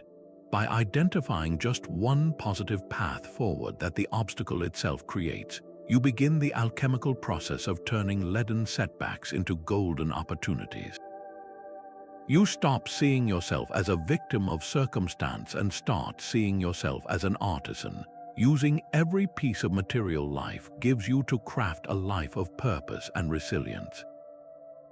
The Stoics had a simple verbal trick to protect their peace of mind when making plans, a mental filter known as the reserve clause. This is the practice of mentally adding a caveat like fate permitting, or if nothing prevents it, to every single intention you form, from the most mundane daily task to your most ambitious life goals. It is not a sign of pessimism or a lack of commitment. Rather, it is a profound acknowledgement of a fundamental truth about our existence. We are not the sole authors of our lives. We operate within a vast and interconnected web of cause and effect, where countless variables outside our control can, and often do, intervene. The reserve clause is the Stoics' way of building this reality directly into their expectations, creating a buffer against the frustration and disappointment that arises when life inevitably fails to conform to our carefully laid plans. This concept is deeply rooted in the writings of Seneca, who frequently reflected on the unpredictable nature of fortune. He understood that to make plans without this filter was to set a trap for your own happiness. He advised that we should undertake all our actions with a reservation, writing, "I will set sail if nothing prevents me. I will become praetor if nothing hinders me." This tiny phrase, "if nothing hinders me," is the key. It represents a conscious surrender of the illusion of absolute control. It is an agreement you make with reality itself, stating that you will do your part with full effort and integrity, while simultaneously accepting that the final outcome is a collaborative effort between your will and the unfolding of the world. This mindset transforms interruptions from personal affronts into expected and even welcomed features of the journey. The power of this filter lies in how it reshapes our relationship with obstacles. Without it, a sudden rainstorm that cancels a long-awaited picnic is a disaster that ruins your entire day. It feels like a violation of a contract you never actually signed. But when you make your plans with the reserve clause firmly in mind, the possibility of rain is already baked into the equation. You thought, "I will have a picnic this afternoon if the weather holds." When the clouds gather, it is not a surprise attack on your happiness. It is simply one of the conditions not being met. The disappointment is minimal because you never fully attached your emotional well-being to an outcome that was never guaranteed in the first place. This allows you to pivot gracefully. The picnic may be off, but an afternoon reading by the fireplace with a cup of tea suddenly appears as a delightful alternative plan that fate has offered instead. We can apply this with powerful effect to our professional lives. Imagine you have been working for months on a major presentation for a crucial client. You have invested sleepless nights, meticulous research, and creative energy. You plan to deliver it on Tuesday morning. The unfiltered approach is to become emotionally invested in the smooth execution of this exact plan. You visualize the room, the nodding heads, the successful outcome. But then, on Monday evening, you receive an email. The key decision maker on the client's side has come down with the flu, and the meeting is postponed indefinitely. Without the reserve clause, this news can feel devastating. It can trigger anger, anxiety about wasted effort, and a sense of injustice. But if you had applied the filter, your intention would have been, "I will deliver this presentation on Tuesday if the client remains healthy and available." The postponement is not a catastrophic derailment. It is simply something that prevented it. Your excellent work is not wasted. It is merely stored, ready for when the conditions are right. Your peace of mind remains intact because your success was contingent on your preparation, which you excelled at, not on the fragile alignment of external events. To internalize this practice, you do not need to literally say "God willing" before every sentence, though that is a tradition in many cultures for this very reason. The work happens in the quiet space of your own mind. It is about cultivating an underlying attitude of humble acceptance. Before you finalize any plan, from a weekend trip to a 5-year career goal, take a silent moment to acknowledge the countless things that could alter its course. This is not inviting trouble, it is making peace with uncertainty. It is the difference between building a house of cards, which collapses with the slightest breeze, and building a flexible structure that can sway with the wind without breaking. The reserve clause is that flexibility of mind. It ensures that your happiness is not a prisoner to your plans, but is instead a quality you carry with you, adaptable and resilient, no matter what the day brings. As a simple way to begin, choose one planned activity you have for the coming days. It could be something as simple as planning to go for a run tomorrow evening, or as significant as expecting an important phone call. As you think about this event, consciously add the reserve clause to your intention. Mentally affirm, "I will go for my run tomorrow evening if I remain healthy and no urgent obligations arise, or I expect to receive that call on Friday if the other person's schedule holds." Notice how this subtle shift feels. It does not diminish your intention, it grounds it in reality. It prepares your mind to accept alternative outcomes without a struggle, preserving your equanimity and leaving you ready to engage with whatever life actually offers, rather than resenting it for what it did not. The wise person's mind is a fortress, and one of its strongest gates is a disdain for meaningless chatter. This 15th filter, the contempt for frivolity, is about actively guarding the entrance to your attention, recognizing that not every thought, conversation, or piece of information deserves a place in your mental space. In an age of endless digital noise and constant superficial stimulation, this Stoic practice is more vital than ever. It is the conscious decision to turn away from the trivial, the petty, and the gossipy, not out of arrogance, but out of a deep respect for your most precious resource, your mental energy and focus. The goal is to conserve that energy for the pursuits that truly matter: deep thought, meaningful work, and virtuous action. Marcus Aurelius, who was constantly surrounded by the intrigues and idle talk of the imperial court, understood this necessity intimately. He wrote in his Meditations, "You can rid yourself of many useless things that disturb you, for they exist entirely in your opinion of them, and you will immediately gain for yourself a wide expanse of time by comprehending the vastness of the universe and the change and flux of eternity." His advice was to see such chatter for what it is: a temporary, insignificant noise that fades into nothingness against the backdrop of cosmic time.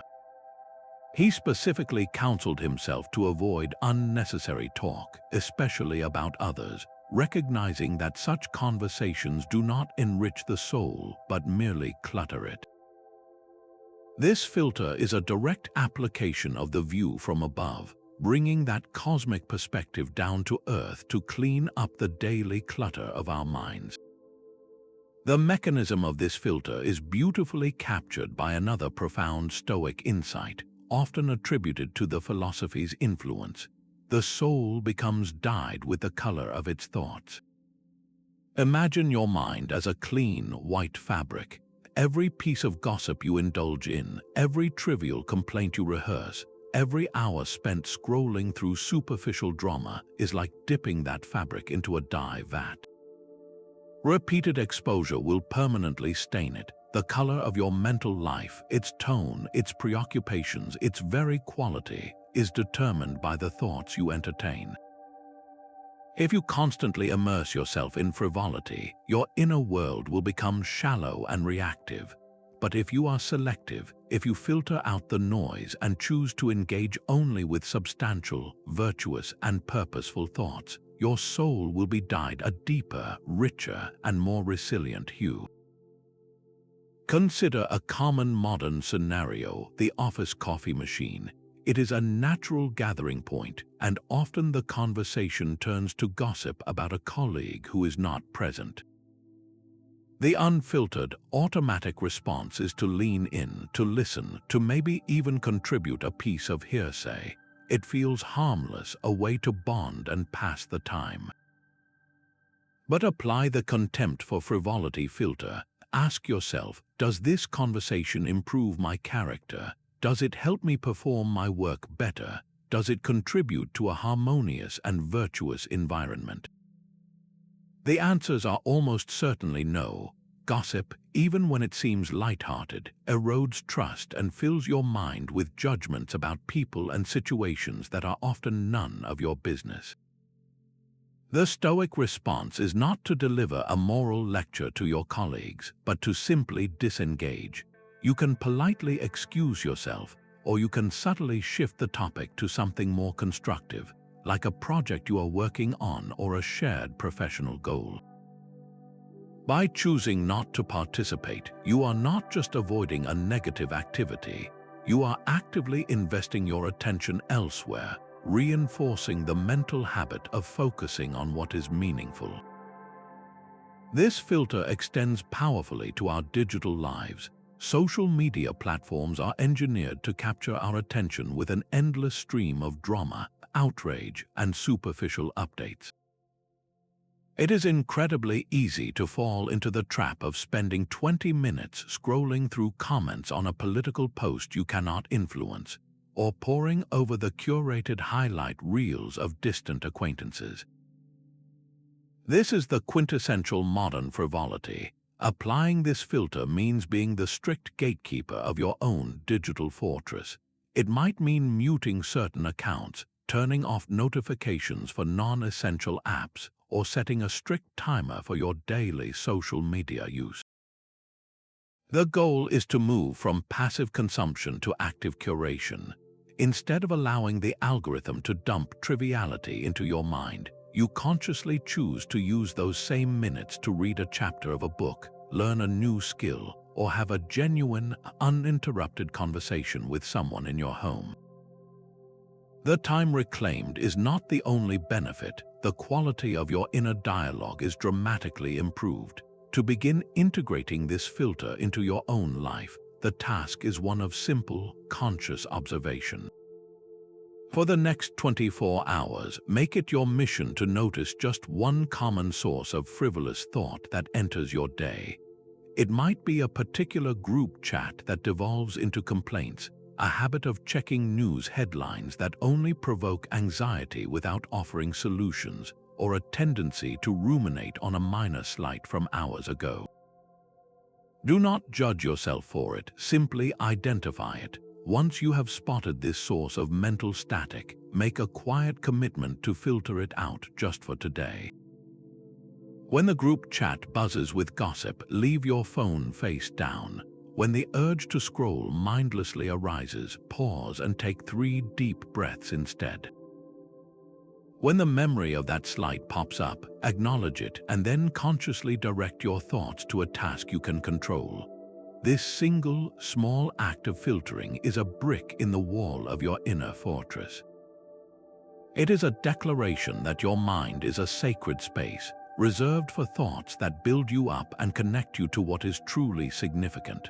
Before you label an event good or bad, the Stoics advise you to pause and withhold judgment. This is the 16th filter, the self-denial of judgment, and it is perhaps the most immediate and powerful tool for short-circuiting emotional distress. The core insight here is revolutionary in its simplicity. We are not truly disturbed by events, but by the opinions we form about those events in the first split second after they occur. Our suffering is not delivered to us by the world.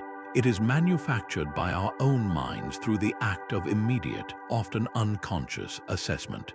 By learning to suspend this automatic labeling process, we create a crucial gap between stimulus and response, a space of pure observation where calm reason can take the place of frantic reaction.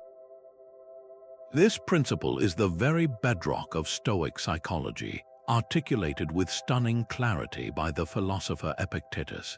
He opens his Enchiridion with the Dichotomy of Control, and then immediately follows it with this foundational statement: men are disturbed not by things, but by the views which they take of them.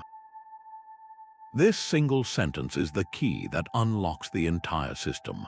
Epictetus is telling us that the external event is neutral. It is a mere fact. The disturbance, the anger, the anxiety, the sadness is not contained within the fact itself. It is generated by the view we hastily attach to it, the story we tell ourselves about what the fact means for our well-being. A sudden rainstorm is just a change in weather. It is our opinion that it has ruined our day that creates the suffering. The cancellation of a plan is a simple change of schedule. It is our judgment that it is a waste of time or a sign of disrespect that summons frustration. The event is inert. Our judgment is the active ingredient that poisons our peace. To understand how this works in practice, consider a modern scenario that is almost universally relatable: receiving a terse email. You open your inbox and see a message from a colleague. The subject line is direct. The body of the email is brief, containing a critique of your work without any pleasantries or softening language. It is undeniably blunt. The unfiltered, automatic judgment screams into your mind almost instantly. They are angry with me. They are being hostile and unfair. This is an attack. This judgment arrives with a full physiological response. Your heart rate quickens, your shoulders tense, and a wave of defensiveness washes over you. You are now disturbed, but notice the disturbance did not come from the email. It came from your interpretation of the email. You have taken a collection of words on a screen and assigned them a negative and personal meaning. Now apply the self-denial of judgment filter. The moment you feel that initial surge of emotion, you consciously intervene, you pause, you take a breath. You actively withhold your final assessment. You look at the email again, but this time you strive to see it with objective representation. What are the raw facts? The facts are: a message was received. It contained specific points of feedback. The tone was concise and lacked social decoration. That is all. You deliberately deny yourself the right to label it as bad or hostile.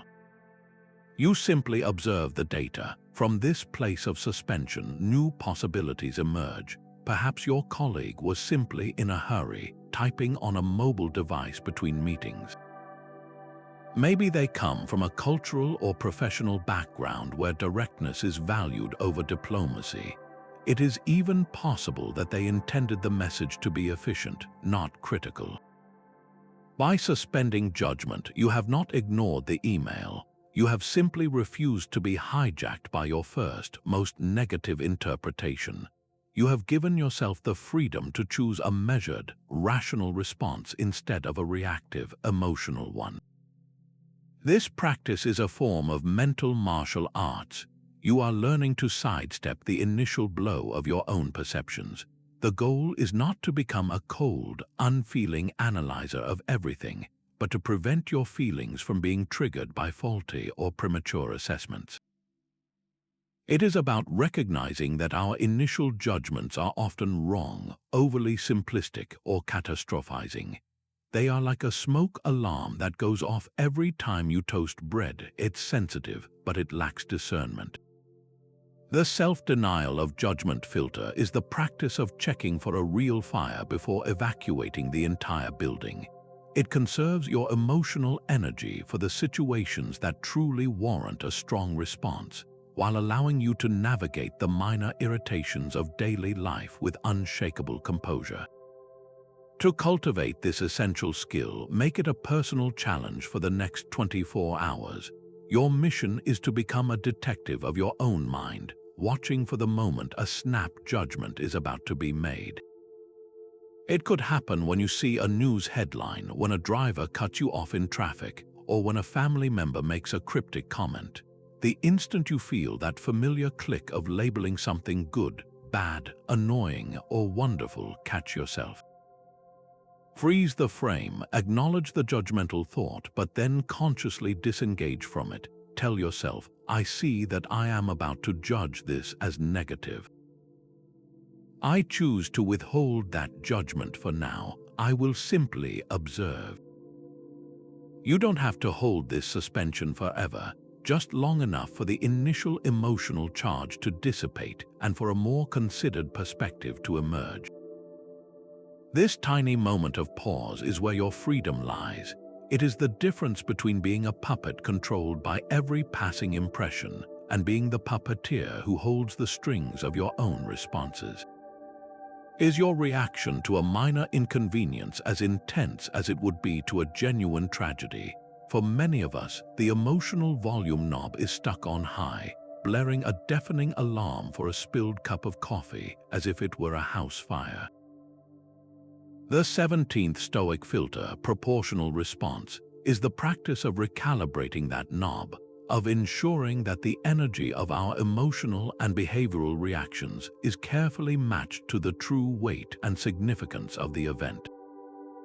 This is not about suppressing feelings, but about applying a filter of reason to achieve a state of emotional equilibrium, where our inner world is not constantly thrown into chaos by every bump in the road. The Stoic ideal is to become like a skilled physician who diagnoses an illness correctly, applying a bandage for a scratch and major surgery for a critical wound, never confusing the two. This concept is perfectly illustrated by the vivid metaphor of not using a fly swatter to fight an elephant. If you see a fly buzzing around your kitchen, the proportional response is a swift, gentle swat. It requires minimal energy, causes no disruption, and solves the problem efficiently. Now, imagine if you saw an elephant in that same kitchen. To respond proportionally, you would not reach for the fly swatter. You would need a completely different strategy, one involving significant resources, careful planning, and perhaps a call to the authorities. The person who tries to swat the elephant is not just ineffective, they are absurd, wasting their energy on a tool that is utterly mismatched to the scale of the challenge. Yet, in our emotional lives, we often do the equivalent. We bring the full force of our anger, anxiety, and frustration to bear on trivial irritations, depleting our inner resources until we have nothing left when a real elephant, a genuine crisis, finally appears. The Stoics offered clear guidance for maintaining this balance. Marcus Aurelius, in his private writings, consistently reminded himself to keep things in perspective. He advised, when you are distressed by something external, it is not the thing itself that troubles you, but your judgment about it, and this you have the power to revoke at any moment. This is the essential mechanism of the proportional response filter. The external event is just an event. Its power to trouble us is granted by our own assessment. By pausing to question that assessment, to ask, on the scale of human suffering, where does this truly rank? We reclaim the power to choose a response that fits the facts, rather than being overwhelmed by a feeling that does not. Another powerful Stoic idea is to contemplate the vastness of time and the universe, remembering that this moment, however intense it feels, is a tiny speck in the grand scheme. This helps shrink the perceived size of the problem back to its actual dimensions. Consider two scenarios that might occur in a single day. First, you are walking to an important meeting, carrying a cup of coffee, and someone bumps into you, causing you to spill it all over your shirt. The automatic, unfiltered reaction might be a surge of hot anger. You might curse aloud, shoot a dirty look at the person who bumped you, and let the stain on your shirt ruin your mood for the next hour, carrying that frustration into your meeting.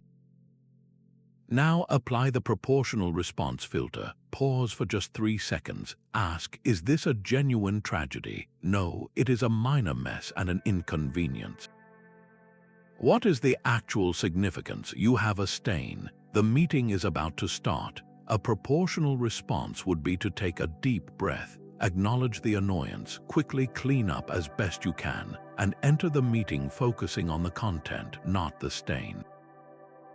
The spill was a fly. You responded with a fly swatter, not a cannon. Later that same day, you received news that a major project you have been leading for months is being delayed indefinitely due to budget cuts. This is a significant setback. It represents wasted effort, potential financial impact, and a blow to your professional momentum. A proportional response to this event would understandably involve disappointment, concern, and a period of serious recalibration. This is an elephant. It warrants a substantial emotional and strategic response. You would need to gather your team, reassess plans, and navigate the new reality. The filter ensures that you are not treating the coffee spill like a project cancellation, or vice versa. It allows you to conserve your emotional energy for the challenges that truly deserve it, preventing you from arriving at the real crisis already exhausted from fighting a dozen imaginary battles.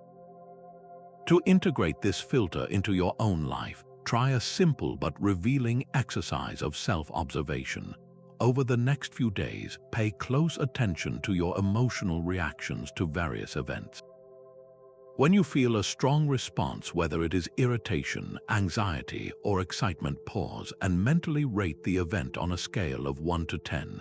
A 1 might be a slow internet connection. A 5 could be a constructive criticism from your boss. A 10 would be a serious health diagnosis or a family emergency. Now, honestly rate the intensity of your own reaction on that same 1 to 10 scale. Are they aligned? You might discover that you regularly have an 8 out of 10 reaction to a 3 out of 10 problem. This awareness is the first and most crucial step. Once you see the mismatch, you can begin to consciously dial down the response. The next time you feel that surge of anger in traffic or frustration over a misplaced item, remind yourself of the fly swatter and the elephant. Ask yourself, what size is this problem really? And then choose a reaction that fits. This practice builds a profound inner stability, ensuring that your peace is no longer hostage to the minor whims of fortune, leaving you fully prepared and resilient for the challenges that truly matter. The wise don't just endure hardship, they give thanks for it, seeing it as a gift from the universe. This 18th filter, gratitude for challenges, takes the preparatory mindset of negative visualization and infuses it with active, dynamic appreciation.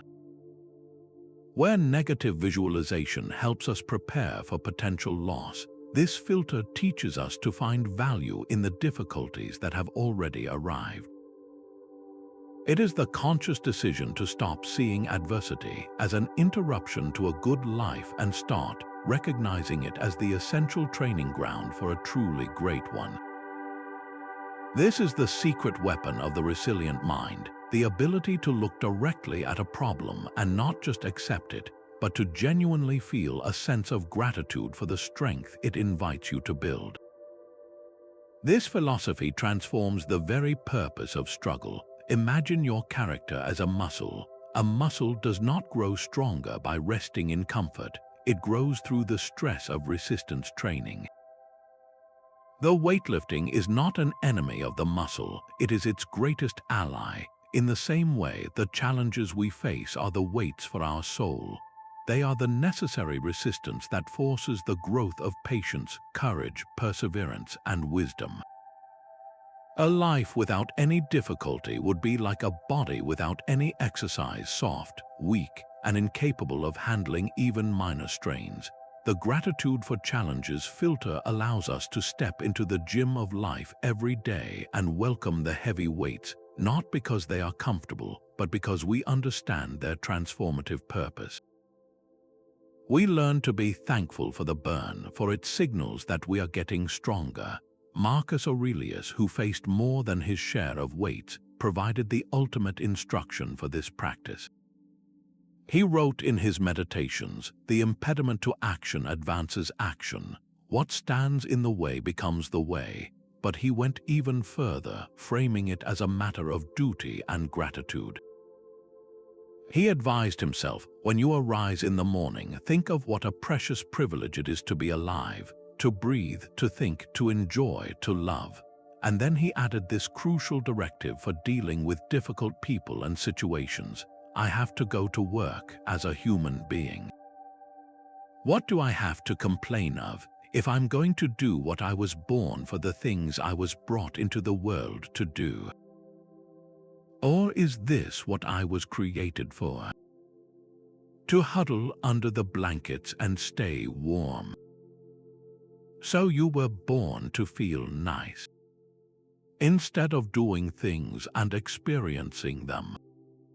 Don't you see the plants, the birds, the ants and spiders and bees going about their individual tasks, putting the world in order as best they can, and you're not willing to do your job as a human being? Why aren't you running to do what your nature demands? This is a call to action, to see every obstacle not as a nuisance, but as the very material you are meant to work with. He concludes with a mindset of thanks, so you can also appreciate the gifts of the gods on the basis of their true worth, and not be ungrateful for all they have given. This includes the gift of challenges, which are given to us as opportunities to fulfill our human purpose. To make this tangible, consider a frustrating daily task you dread.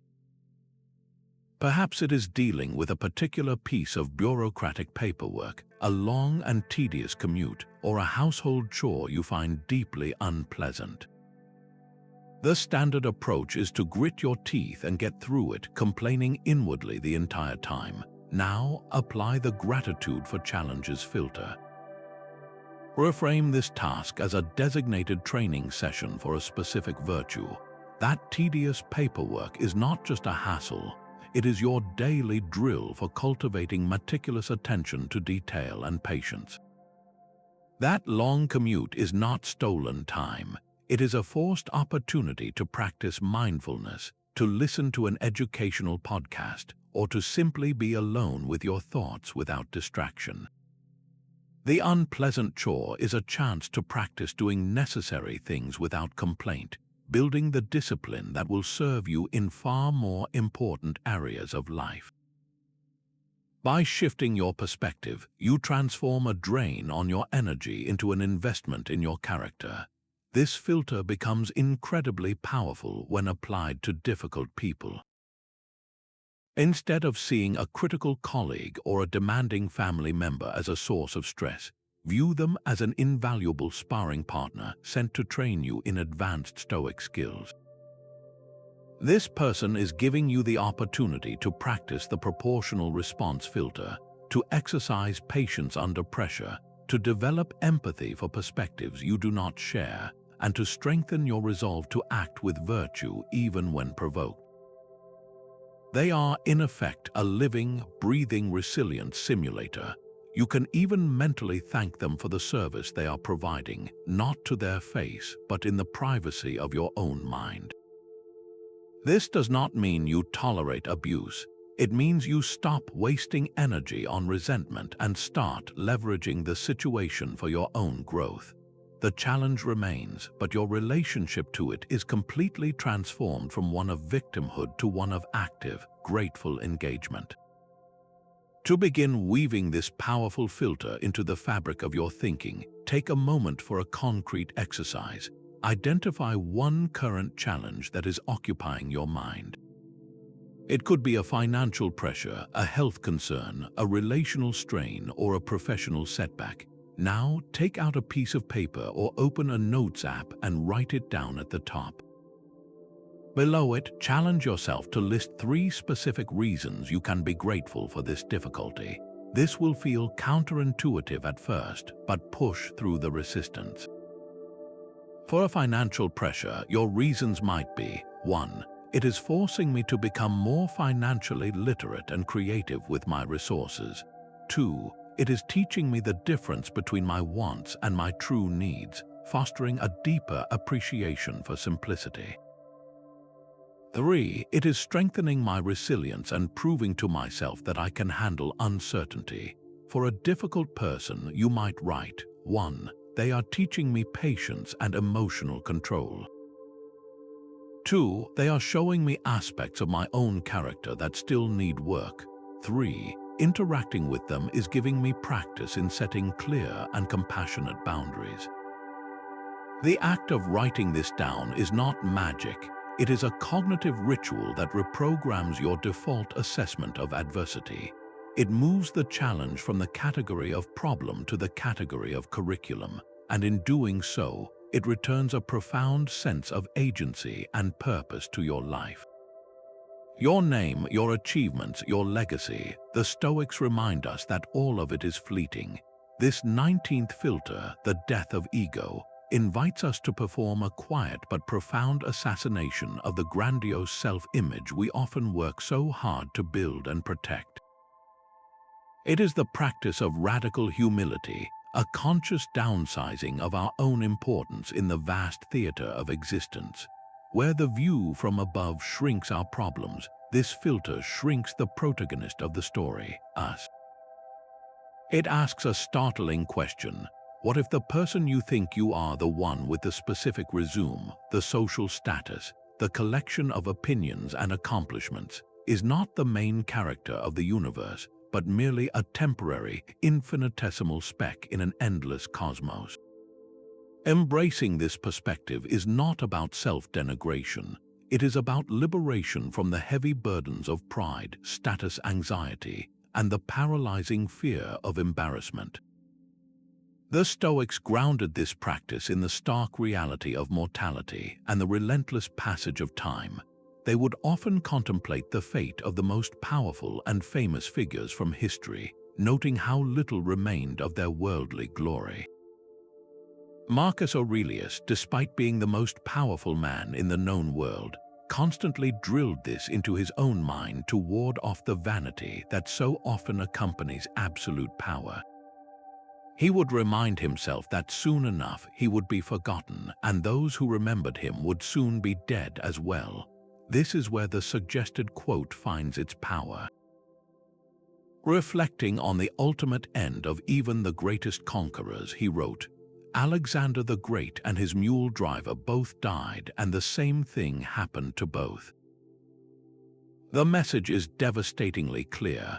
The emperor who built an empire and the servant who tended the animals both returned to the same dust. The titles, the conquests, the fame, none of it provided an exemption from the universal fate that awaits every single one of us.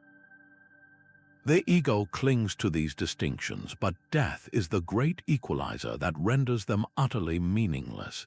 This contemplation is the ultimate antidote to pride. When you feel a surge of arrogance about a recent accomplishment or your position relative to others, the death of ego filter asks you to project forward 100 years or 1,000.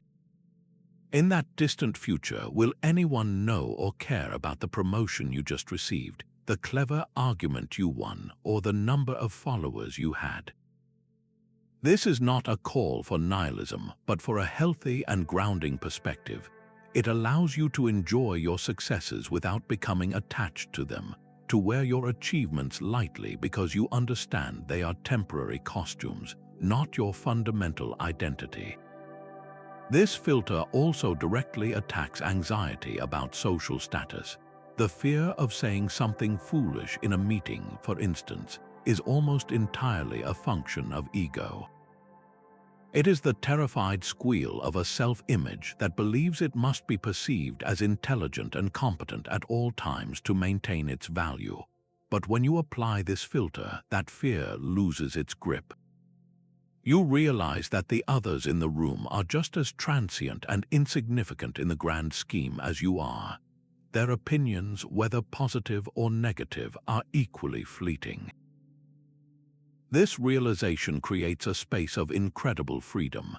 Imagine you are in a brainstorming session at work.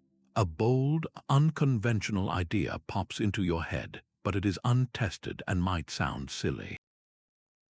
The unfiltered ego immediately screams warnings. What if they think it's stupid? What if it makes me look inexperienced? Better to stay silent and protect my reputation.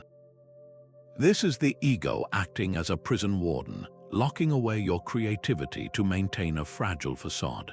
Now, activate the death of ego filter. Take a quiet breath and remind yourself, my value as a human being does not depend on whether this idea is applauded or rejected.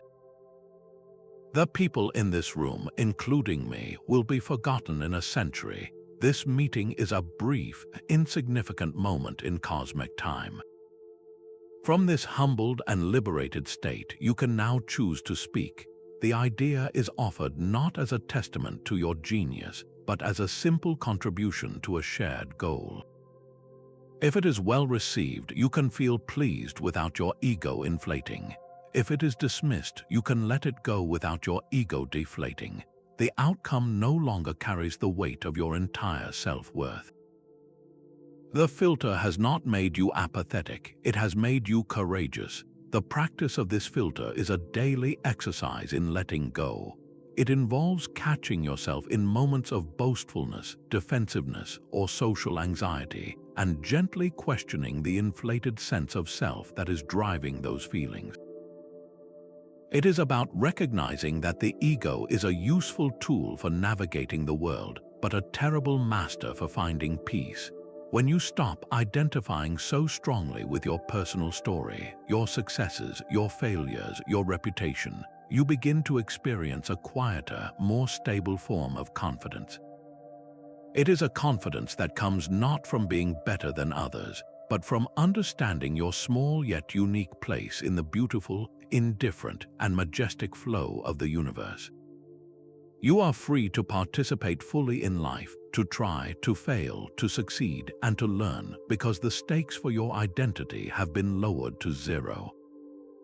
The performance is over, the real living can begin. To feel the liberating effect of this filter firsthand, take a moment for a personal inventory. Identify one specific fear you hold that is primarily rooted in ego. It might be the fear of public speaking, the fear of being seen as incompetent when learning a new skill, or the fear of appearing unattractive in a social situation. Now close your eyes and vividly imagine what it would feel like to completely release that fear, not by becoming more skilled or more attractive, but by genuinely not caring about the judgment you are so afraid of. Imagine the weight lifting from your shoulders. Imagine the sense of lightness and freedom that would come from no longer needing to manage anyone's perception of you. What would you say? What would you try? How would you carry yourself? This thought experiment is a glimpse into the world beyond the ego, a world where your actions are guided by curiosity and purpose rather than by the desperate need to protect a fragile self-image. The path to that world begins with the daily, humble practice of remembering your own delightful insignificance. The Stoic, like an archer, focuses entirely on drawing the bow correctly, not on whether the arrow hits the target. This 20th filter brings our attention to the very essence of virtuous action, which is found not in the trophy or the final result, but in the quality of the effort itself. In a world that is obsessed with outcomes, with winning, achieving, and possessing, this filter performs a radical shift. It asks us to redefine success, moving it from an external event that may or may not happen, to an internal state that is entirely within our command at every single moment. The archer's virtue lies in their stance, their focus, their smooth release. The flight of the arrow is subject to winds and luck. By making the process the true goal, we immunize ourselves against the performance anxiety that plagues so much of modern life. When your self-worth is tied to the outcome, every endeavor becomes a high-stakes gamble. But when your satisfaction is rooted in the integrity of your own effort, every endeavor becomes an opportunity for a different kind of victory, one that cannot be taken away by external circumstances. This philosophy is perfectly captured in a profound Stoic insight about the nature of the good. The good is in the striving itself, not in the attaining.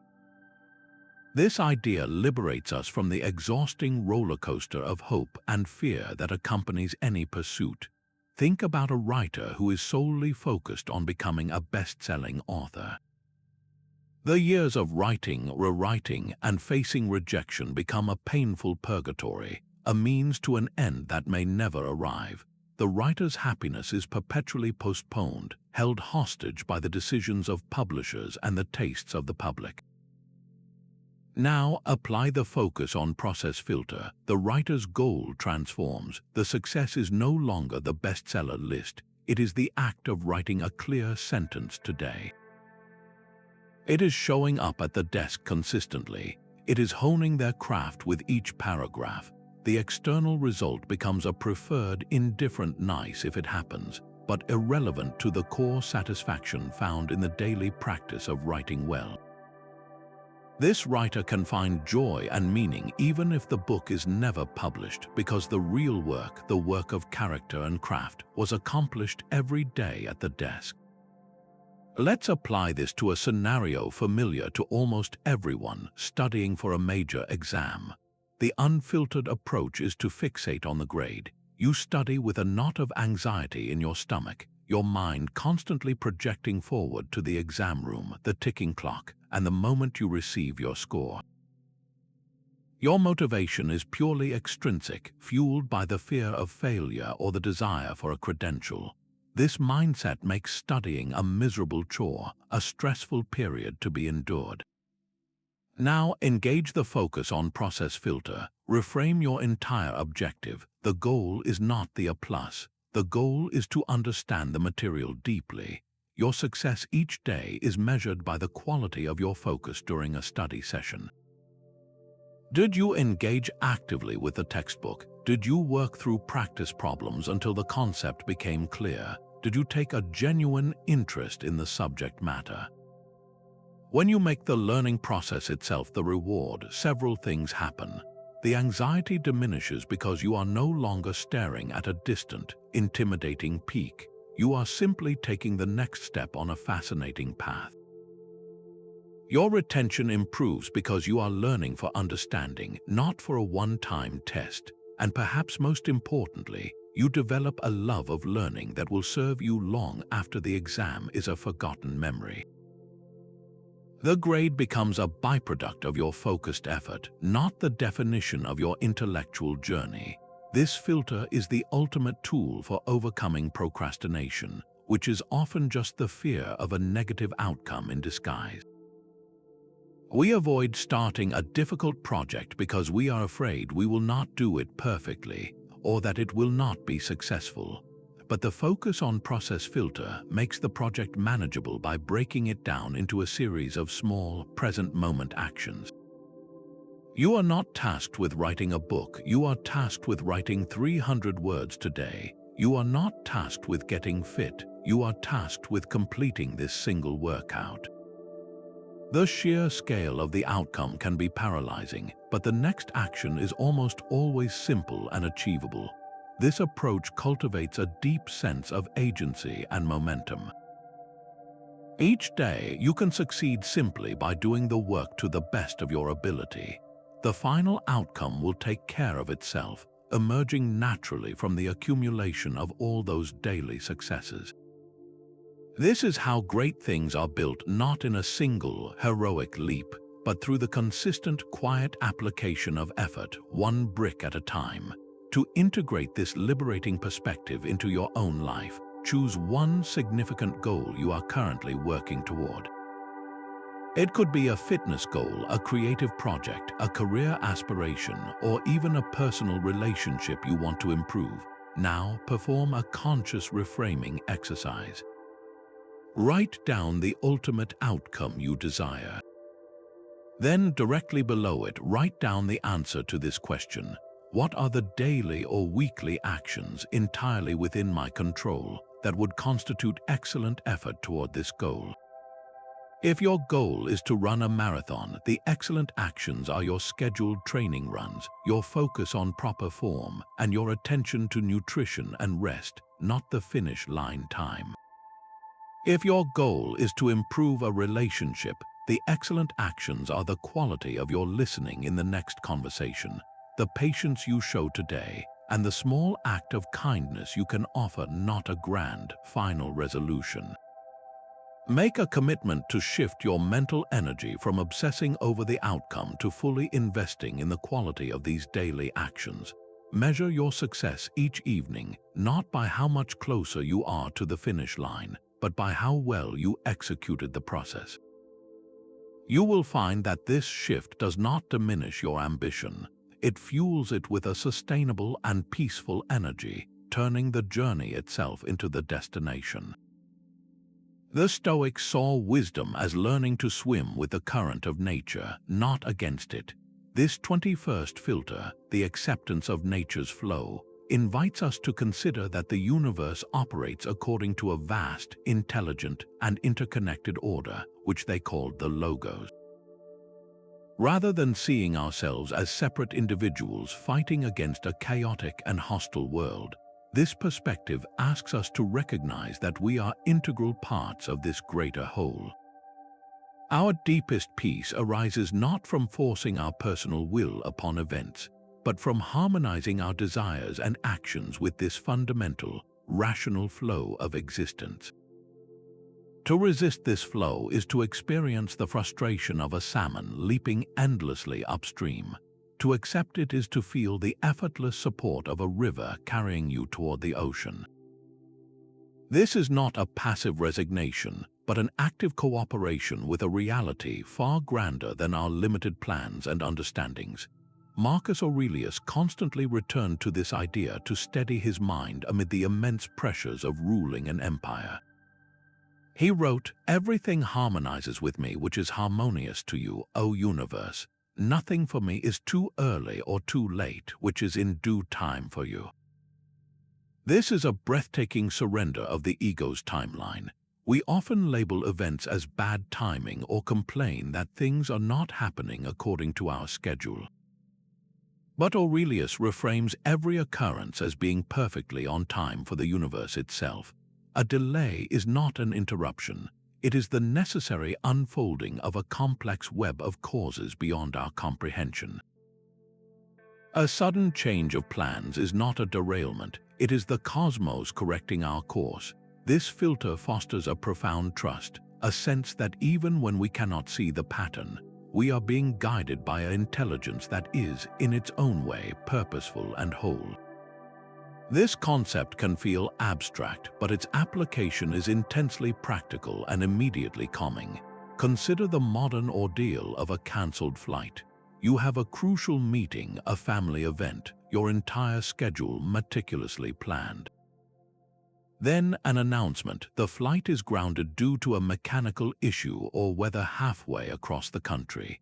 The unfiltered reaction is one of pure resistance. Anger boils up, you feel victimized by the airline, by fate. Your mind races through the consequences, the domino effect of missed connections and disappointed people. Now apply the acceptance of nature's flow filter.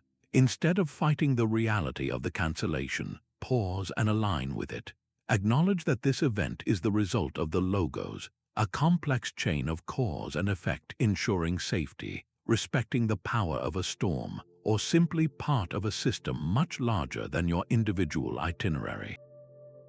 Your fight against it is not just futile, it is a refusal to accept the truth of the present moment. The peaceful response is to take a deep breath and say to yourself, "This is what is happening. This is the current of nature right now. My task is not to rage against it, but to navigate within it." From that place of acceptance, your energy shifts from complaint to solution. You calmly approach the customer service desk. You explore alternative routes. You send messages to those affected. The situation may still be inconvenient, but it is no longer a personal war against the universe.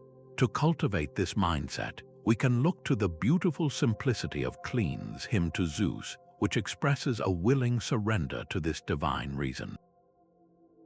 He writes, "Lead me, O Zeus, and thou, O destiny, the way that I am bid by you to go. To follow I am ready. If I choose not, wretched I grow, and still must follow."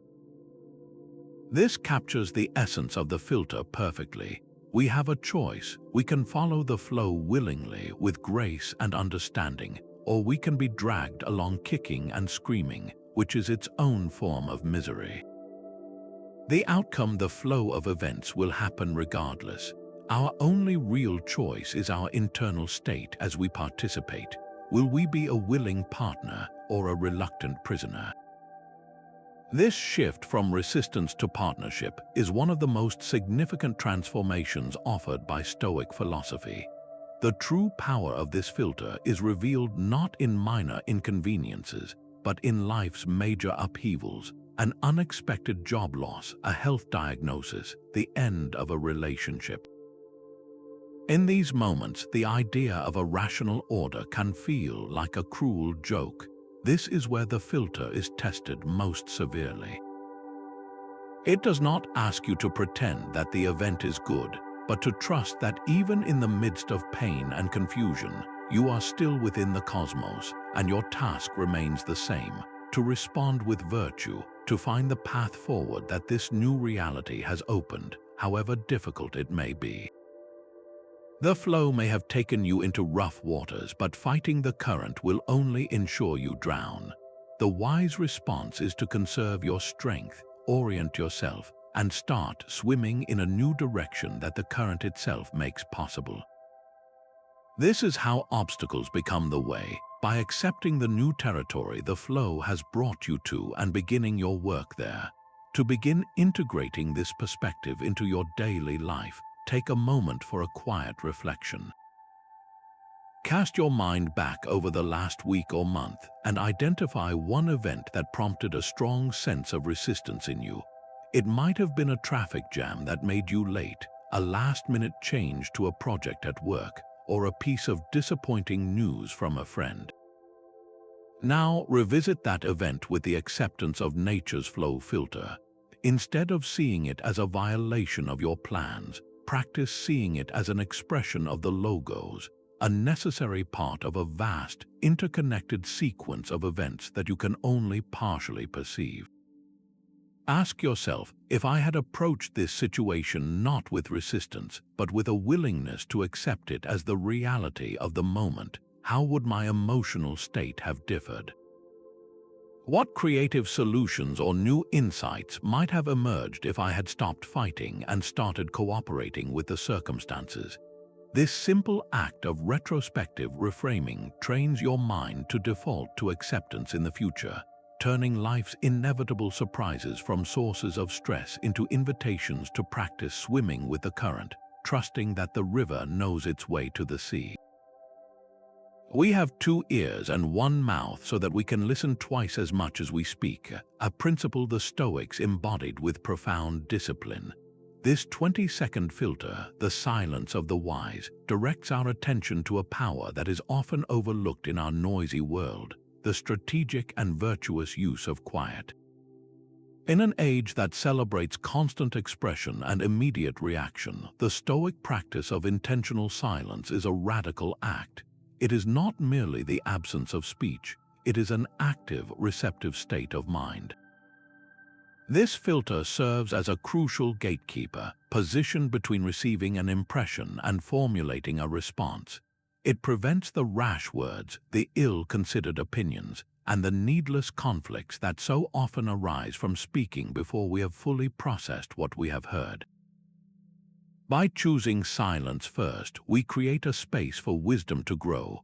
Zeno of Citium, the founder of Stoicism, reportedly placed a high value on this practice from the very beginning. It is said that he valued silence so highly that he would sometimes remain quiet for entire days, observing and absorbing the world around him.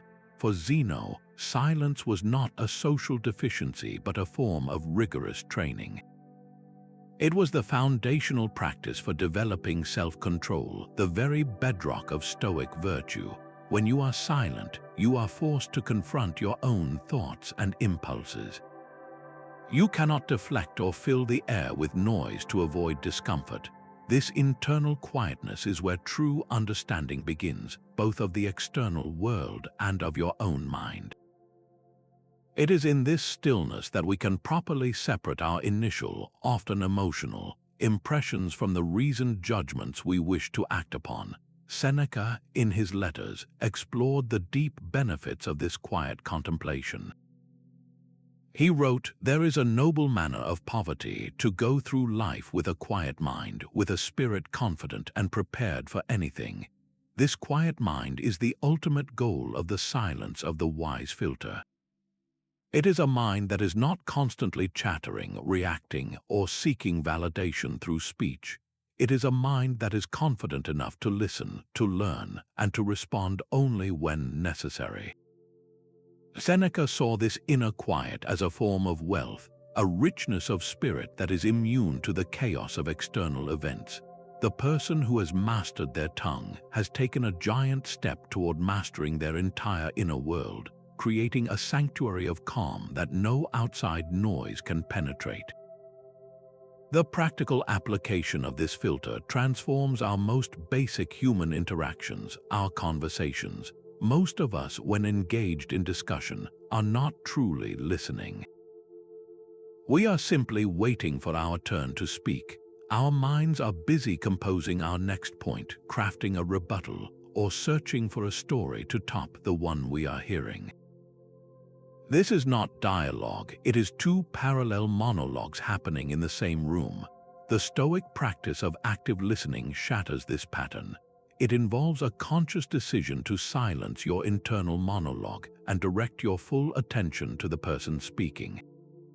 Your entire goal is to understand their meaning, to hear not just their words but the intention and emotion behind them. You resist the urge to interrupt, to finish their sentences, or to immediately share a similar experience of your own. You listen to understand, not to reply. To experience the power of this, try a simple exercise in your very next conversation. Choose a discussion with a friend, family member, or colleague where you would normally be eager to contribute. Before it begins, set a silent intention for yourself. Your only job is to listen completely. When the other person speaks, focus on their face, their tone, their body language. When your mind starts to formulate a response, as it inevitably will, gently acknowledge that thought and let it go, returning your focus to the speaker.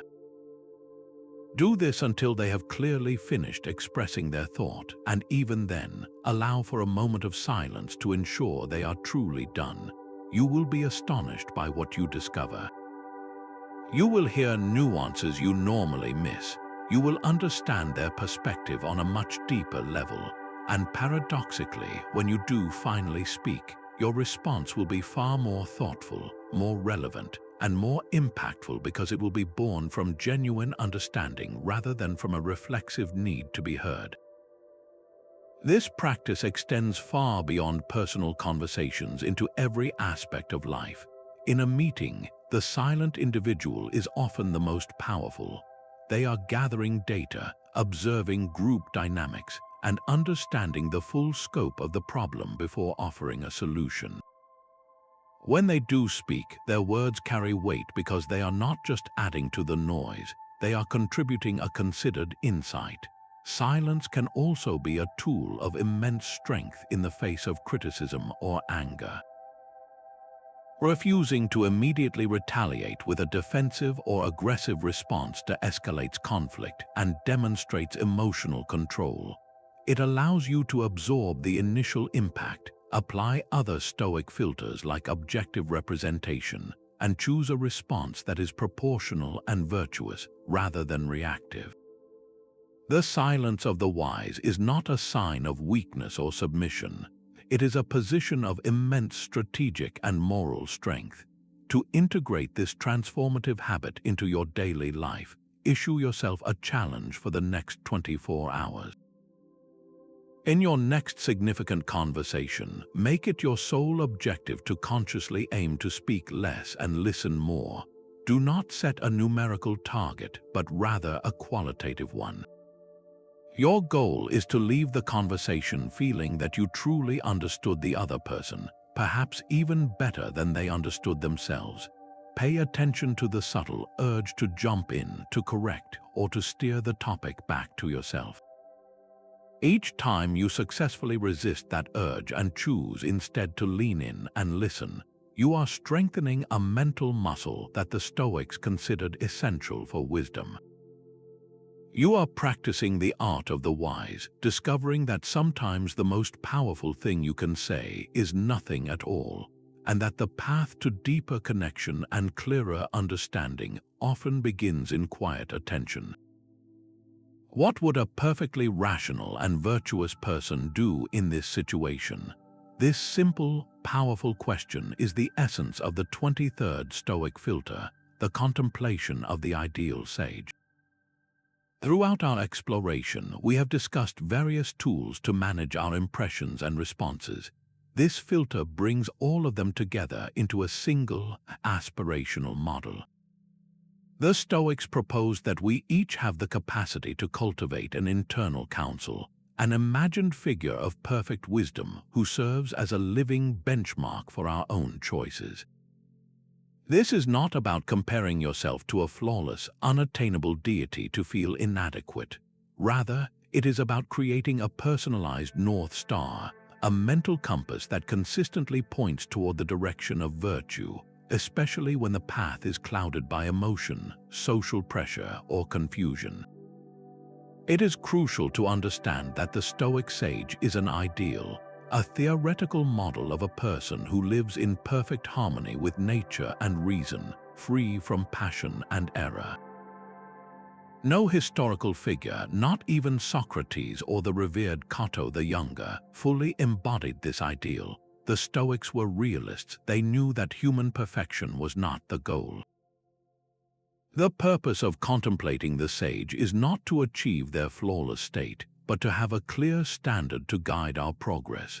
As the philosopher Seneca noted, even if we cannot reach the summit, the effort of climbing upward makes us stronger and elevates our perspective. The sage is the summit we aim for, knowing that the true value is in the climb itself. This filter transforms abstract philosophy into a practical decision-making tool.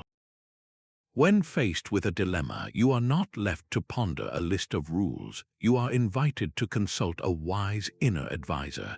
Consider a modern moral dilemma. You discover that a colleague at work has taken credit for an idea that was originally yours during a team meeting.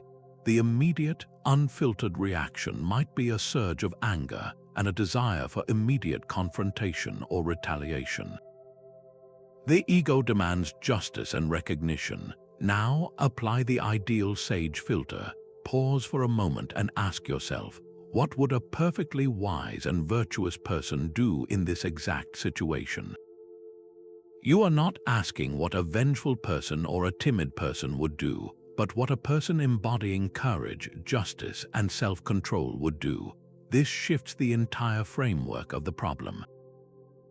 The sage would likely not react with public outrage, as that would disrupt the harmony of the team and stem from wounded pride, nor would they remain silent out of fear, allowing injustice to stand. Instead, the sage might choose a course of action guided by reason. They might wait for a private moment and calmly approach the colleague, not with accusation, but with curiosity. I was interested in the idea you presented, as it sounded very similar to the concept we discussed last week. I'd like to understand how you developed it further. This approach seeks clarity and truth without escalating conflict. It asserts your contribution while leaving room for a graceful resolution. The sage's primary concern is not who gets the credit, but what action best serves the common good and aligns with integrity. You do not need to limit your inner sage to an abstract Stoic concept. You can personalize this filter by drawing upon historical or even fictional figures whose wisdom you admire. The classic question, what would Socrates do, is a perfect application. Socrates, facing his own unjust execution, chose to drink the hemlock rather than compromise his principles or flee into dishonorable exile. His commitment to truth and virtue, even at the cost of his life, provides an extreme but powerful benchmark for our own smaller challenges. Similarly, you might ask, what would Marcus Aurelius do when managing immense responsibility under pressure? Or, what would my most ethical grandparent do when navigating a family conflict? The specific figure matters less than the qualities they represent: clarity, courage, justice, and compassion. This mental model acts as a swift and effective filter, cutting through the noise of base impulses and social anxiety to reveal a path that aligns with your highest self. To truly integrate this filter into your daily life, the most effective step is to make your ideal sage a tangible presence in your mind. Take some time to consciously create this mental image. Who is this wise counselor? Are they a specific historical figure, a composite of several people, or an entirely original creation? What do they look like?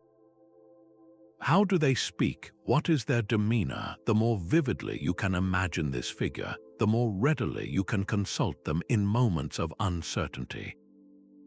This is not an exercise in fantasy. It is the deliberate construction of a psychological tool. Then begin a new practice. The next time you face a difficult decision, whether it is a minor irritation or a major life choice, consciously pause and bring this figure to mind. Pose your challenge to them. Listen in your mind's ear for the counsel they would offer.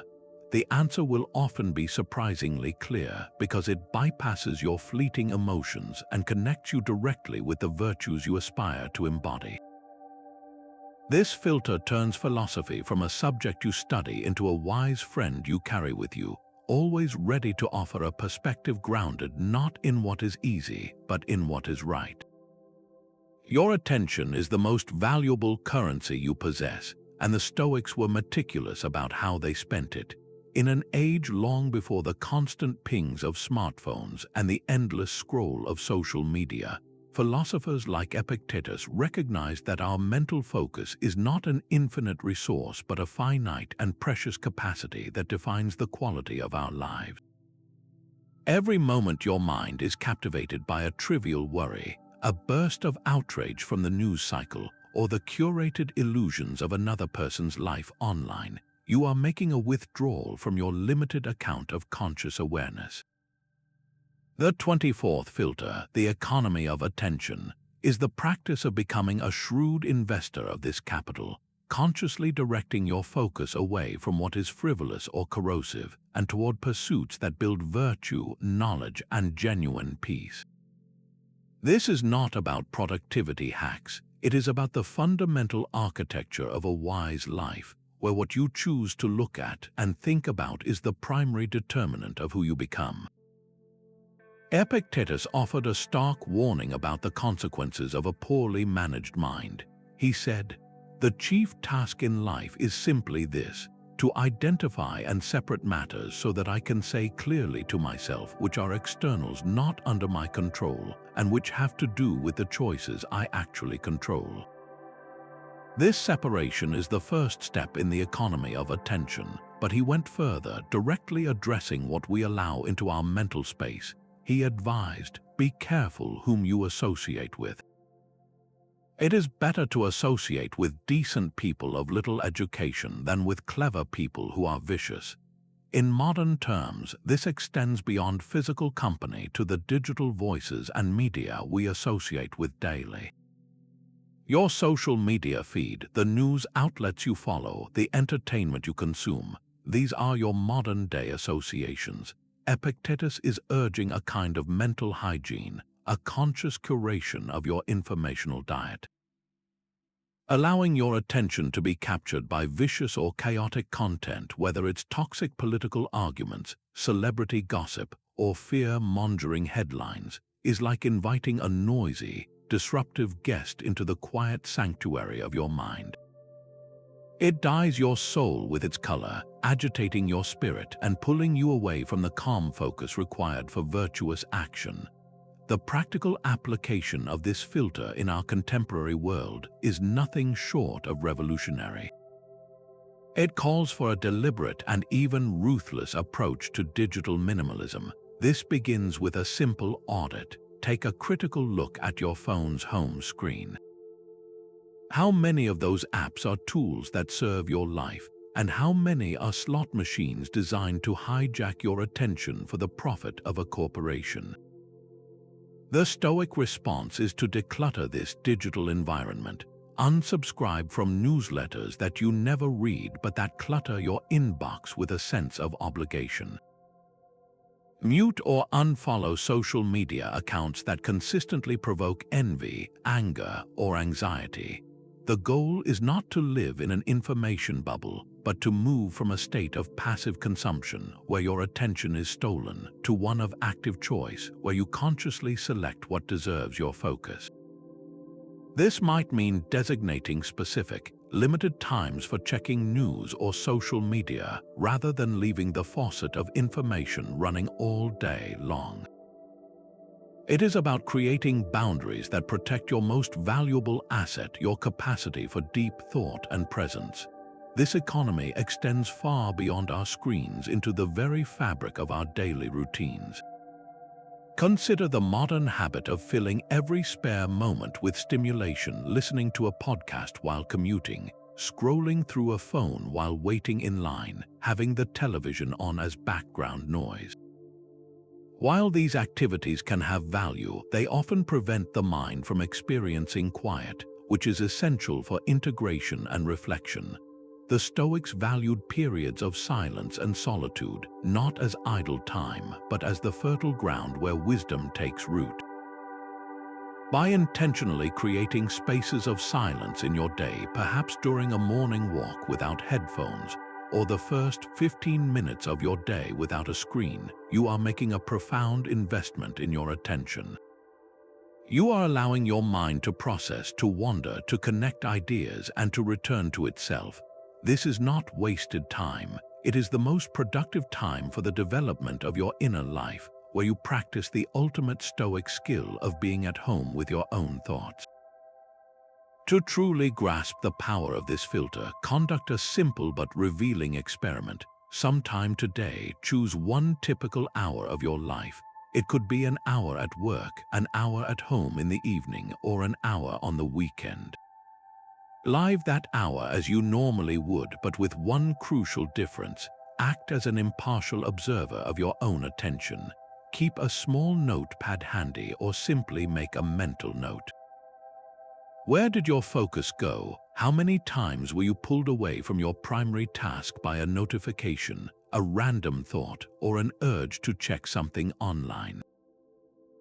How much of that hour was spent on activities that truly aligned with your deeper values, and how much was frittered away on automatic, low-value distractions?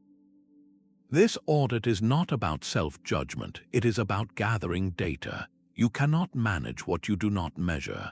The results will likely be startling, revealing the sheer volume of your attention that leaks out unnoticed. This awareness is the first and most critical step toward becoming the master of your own mind. It is the moment you realize you have been spending your fortune of attention on trinkets, and you can now choose to invest it in the things that truly yield a return in tranquility and purpose. When fortune throws a curveball, the Stoic response isn't just acceptance, it's sometimes a wry smile. This 25th filter, laughter at fortune, introduces a surprising and wonderfully human element to the philosophy, a spirit of light-hearted defiance in the face of life's absurdities. After the profound disciplines of acceptance and perspective, this filter reminds us that wisdom does not have to be solemn. It involves recognizing the inherent ridiculousness in many of our predicaments, not as a form of denial, but as a way to drain adversity of its power to demoralize us. It is the understanding that while we cannot always control what happens, we can almost always choose the spirit in which we respond, and sometimes the most resilient spirit is one that finds a reason to chuckle. This attitude has deep philosophical roots, reaching back before Stoicism to the pre-Socratic philosopher Democritus, who was known as the laughing philosopher. While the Stoics are often associated with seriousness, they absorb this understanding that a sense of humor is a tool for perspective. Seneca, in his essay on the tranquility of the mind, explicitly advises cultivating a sense of humor to weather the slings and arrows of outrageous fortune.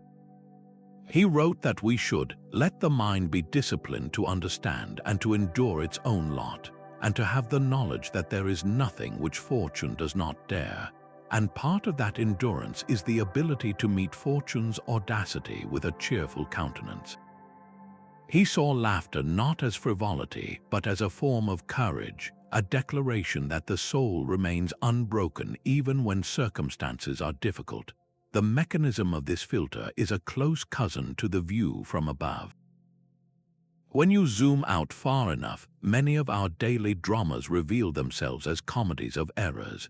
The frantic search for lost keys, the comical misfortune of spilling coffee on a clean shirt just before a meeting, the sheer irony of a downpour arriving the moment you finish washing your car. These are not tragedies.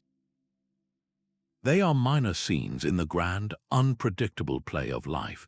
Taking them too seriously is like an actor on stage becoming genuinely enraged because a prop door won't open. The wise actor, the Stoic actor, might feel a flash of frustration, but then they would recognize the humor in the situation, improvise a solution, and carry on with the show, perhaps even turning the mishap into a memorable moment for the audience. Laughter, in this sense, is the ultimate expression of understanding that the obstacle is the way. It is the creative energy that allows us to dance with chaos rather than be crushed by it. Consider the practical example of a sudden rainstorm ruining a long-awaited picnic. The unfiltered reaction might be disappointment, frustration, and a sense that the day is ruined. You might grumble about the weather, lament the wasted preparation, and sink into a sour mood. Now, apply the laughter at fortune filter. Instead of fighting the reality, look at the scene with a sense of the absurd.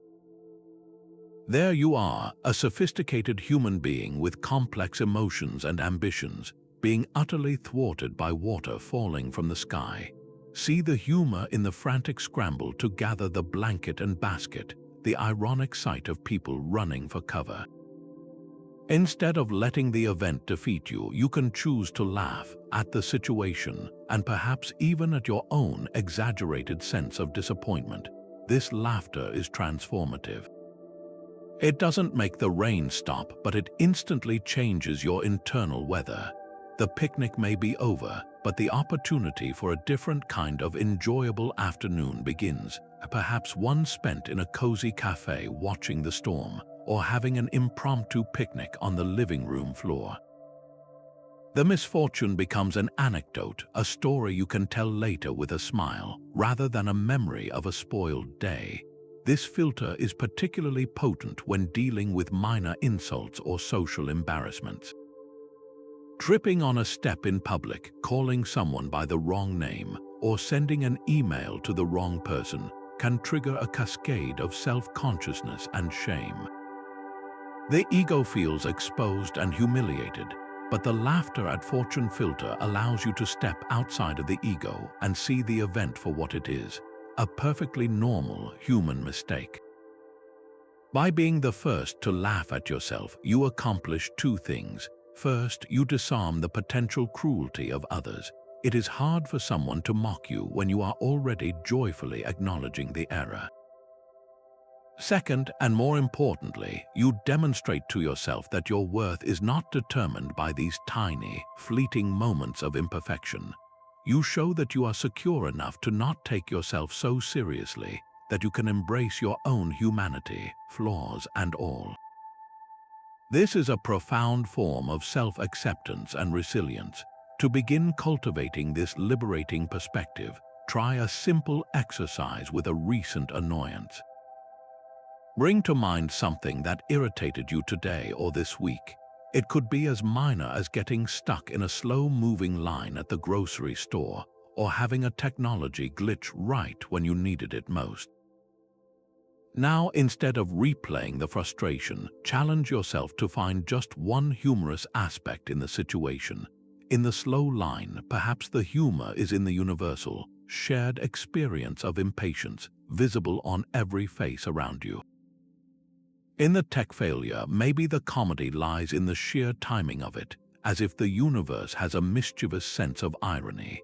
The goal is not to force a belly laugh, but to find a single, small crack of amusement in the edifice of your annoyance. This subtle shift, practiced consistently, trains your mind to default to a more resilient and cheerful setting. It is the practice of becoming a friend to fortune, even when it plays tricks on you, knowing that in the long run, a light heart is the best companion for a life full of unexpected turns. For the Stoic, success is not a promotion or a win, it's acting with virtue in every moment.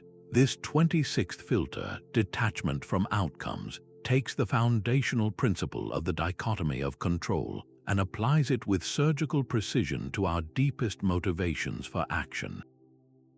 We have already explored how our power lies only in our own choices and efforts, not in the results they produce.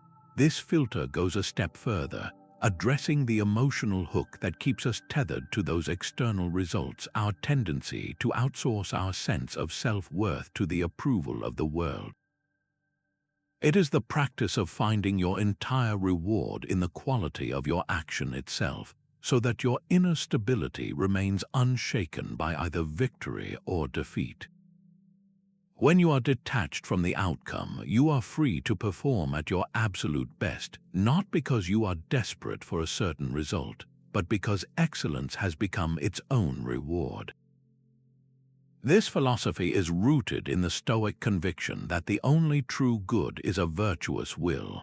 A powerful quote from the Stoic texts clarifies this inward focus, stating that the good is not in the external achievement but within the will itself. This means that the moral value of an action is determined solely by the intention and character behind it. Did you act with courage? Did you pursue justice? Did you exercise wisdom and self-discipline? If the answer is yes, then you have succeeded regardless of what happened next. The prize ceremony, the bonus, the public recognition, these are like the applause after a play. The actor's true success was in the dedicated rehearsal, the emotional authenticity of the performance, and the connection with the audience during the show itself. The applause is pleasant, but it is not the measure of a job well done. The Stoic seeks the satisfaction of the craftsman who knows the joinery is perfect, even if no one else ever sees the underside of the table. This mindset is incredibly liberating when applied to creative endeavors, which are often vulnerable to the fickle tastes of an audience. Imagine a painter working for months on a deeply personal piece. She pours her skill, her vision, and her emotion onto the canvas. The unfiltered, modern approach is to then tie her happiness to the painting's reception. Will it be selected for the gallery? Will it sell for a high price? Will critics praise it? This orientation turns the creative process into an anxiety-ridden gamble. The artist becomes a supplicant, waiting for external validation to confirm that her effort was worthwhile. Now, apply the detachment from outcomes filter. The painter redefines her success. Her victory is not the sale or the review. It is the act of creation itself. It is the problem-solving involved in mixing the right color, the flow state achieved during the best hours of work, the courage it took to express a vulnerable idea. When she completes the painting, she can feel a deep and lasting satisfaction that is entirely her own. If the painting is celebrated, she can appreciate that as a pleasant bonus. If it is ignored or criticized, her sense of accomplishment remains intact because it was never dependent on those reactions in the first place. The work was its own justification. This filter is the ultimate antidote to the fear of failure that paralyzes so much potential action. When you are attached to a specific outcome, the possibility of not achieving it feels threatening because your self-esteem is on the line. This fear can cause you to avoid challenges altogether, to stick to safe, mediocre efforts where success is almost guaranteed. But when you are detached from the outcome, failure loses its fangs. It is reclassified from a personal indictment to simple data. An outcome that didn't match your hopes is not a verdict on your worth. It is feedback about a particular strategy in a complex world. This mindset encourages bold experimentation and relentless effort. You are free to try, to learn, to adapt, and to try again because your core identity is secure. You become like a scientist in a lab, where a failed experiment is not a disgrace but a vital step on the path to discovery. The goal is the pursuit of truth and excellence, not just a predetermined result. To truly integrate this perspective, it requires a conscious redefinition of what success means to you. Take a moment to reflect on a specific area of your life that feels important: your career, a hobby, a fitness goal, or even a relationship. Now ask yourself a probing question. If you were to define success in this area based solely on your own actions and character, completely ignoring the external results, what would that definition be? For your career, success might shift from getting a promotion to consistently doing your work with integrity, collaboration, and a commitment to learning. For a fitness goal, success might change from losing a specific number of pounds to showing up for your workouts with dedication and respecting your body's needs each day. For a relationship, success might be redefined from achieving a state of perpetual harmony to consistently communicating with patience and empathy, regardless of the other person's immediate response. This exercise forces you to locate the source of your satisfaction within your own circle of control. It empowers you to become the author of your own success story, written not in the ink of external validation, but in the unwavering commitment to your own virtuous intentions. This is the profound inner stability that comes from true detachment, a calm confidence that you are living rightly, no matter what the world outside may bring. Just as we are works in progress, so is everyone else. The Stoic filter reminds us to be patient with the journey of others. It is all too easy to become frustrated with the people around us, to feel irritated by their shortcomings, their slow pace, or their apparent unwillingness to change. We hold ourselves to a standard of continuous improvement, and we can mistakenly expect everyone else to be operating on the same timeline and with the same level of self-awareness.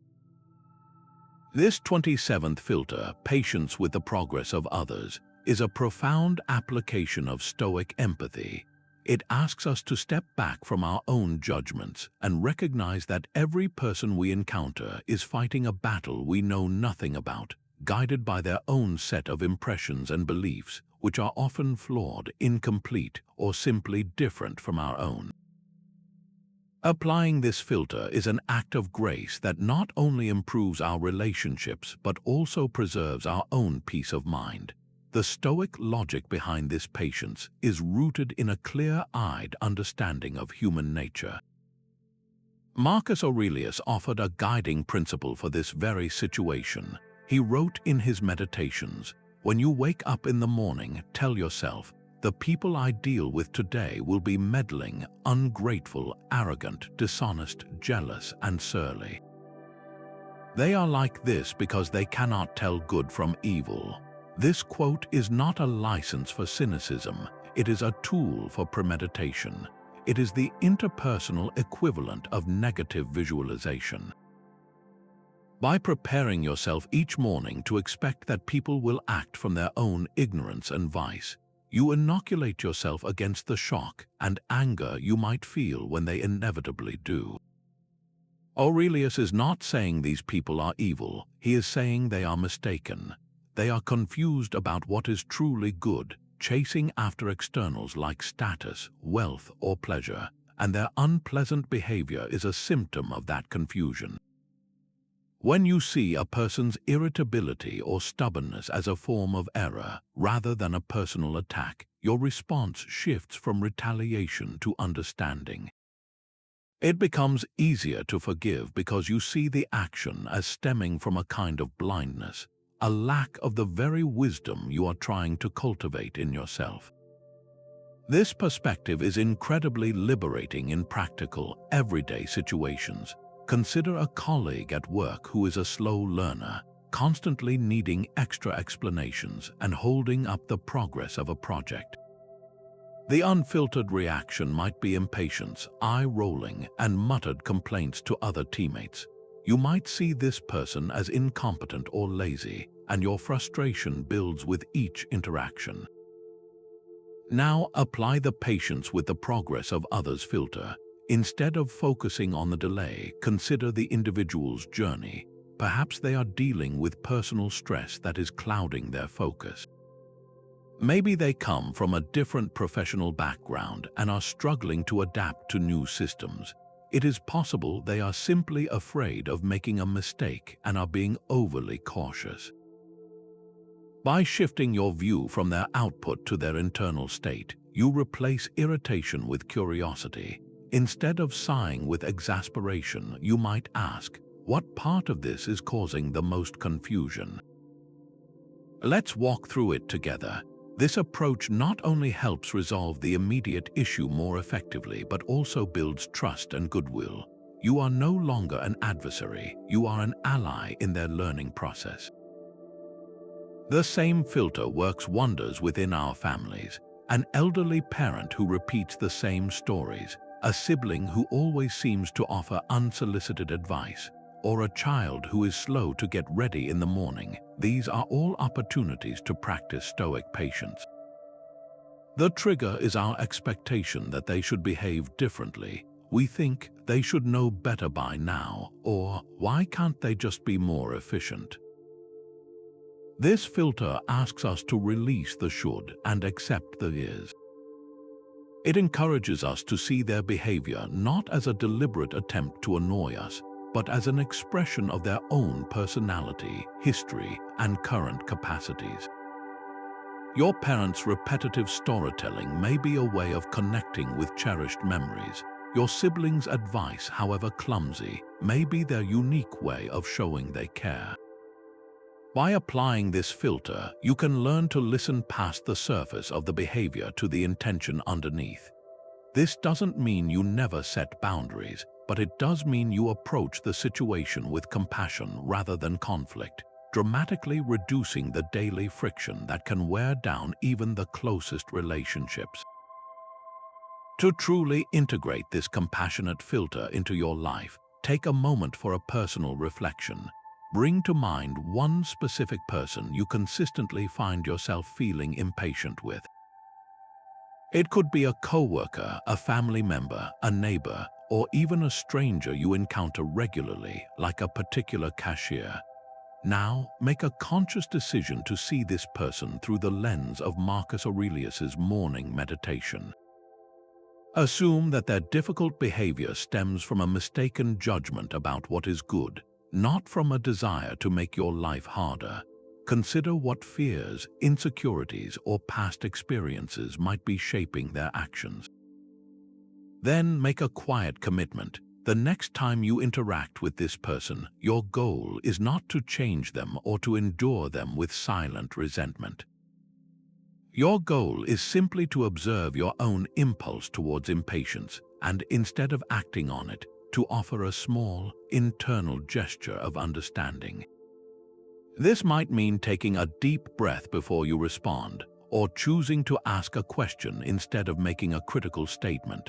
This small shift, practiced consistently, transforms your interactions from sources of stress into exercises in virtue, strengthening your own character while allowing others the space to grow at their own pace. Life is short. This isn't a cause for despair, but a filter for cutting out the non-essential. This 28th filter takes the profound contemplation of Memento Mori and sharpens it into a practical, daily tool for decision-making. Where remembering death can sometimes feel like a somber meditation on finality, the shortness of life perspective filter is about generating urgency and clarity in the here and now. It asks a simple, piercing question. Given the undeniable fact that your time is limited and constantly dwindling, does this particular activity, worry, or pursuit deserve a portion of your precious, irreplaceable life? This filter transforms the awareness of mortality from a passive thought into an active litmus test for how you live each hour, forcing a constant triage of your attention and energy away from the trivial and toward the truly significant. Seneca, in his piercing essay on the shortness of life, dismantles the comforting illusion that a long life is automatically a full one. He delivers one of the most powerful and unsettling quotes in all of Stoic literature, writing, "It is not that we have a short time to live, but that we waste a lot of it." Life is long enough, and a sufficiently generous amount has been given to us for the highest achievements if it were all well invested. This statement reframes the entire problem.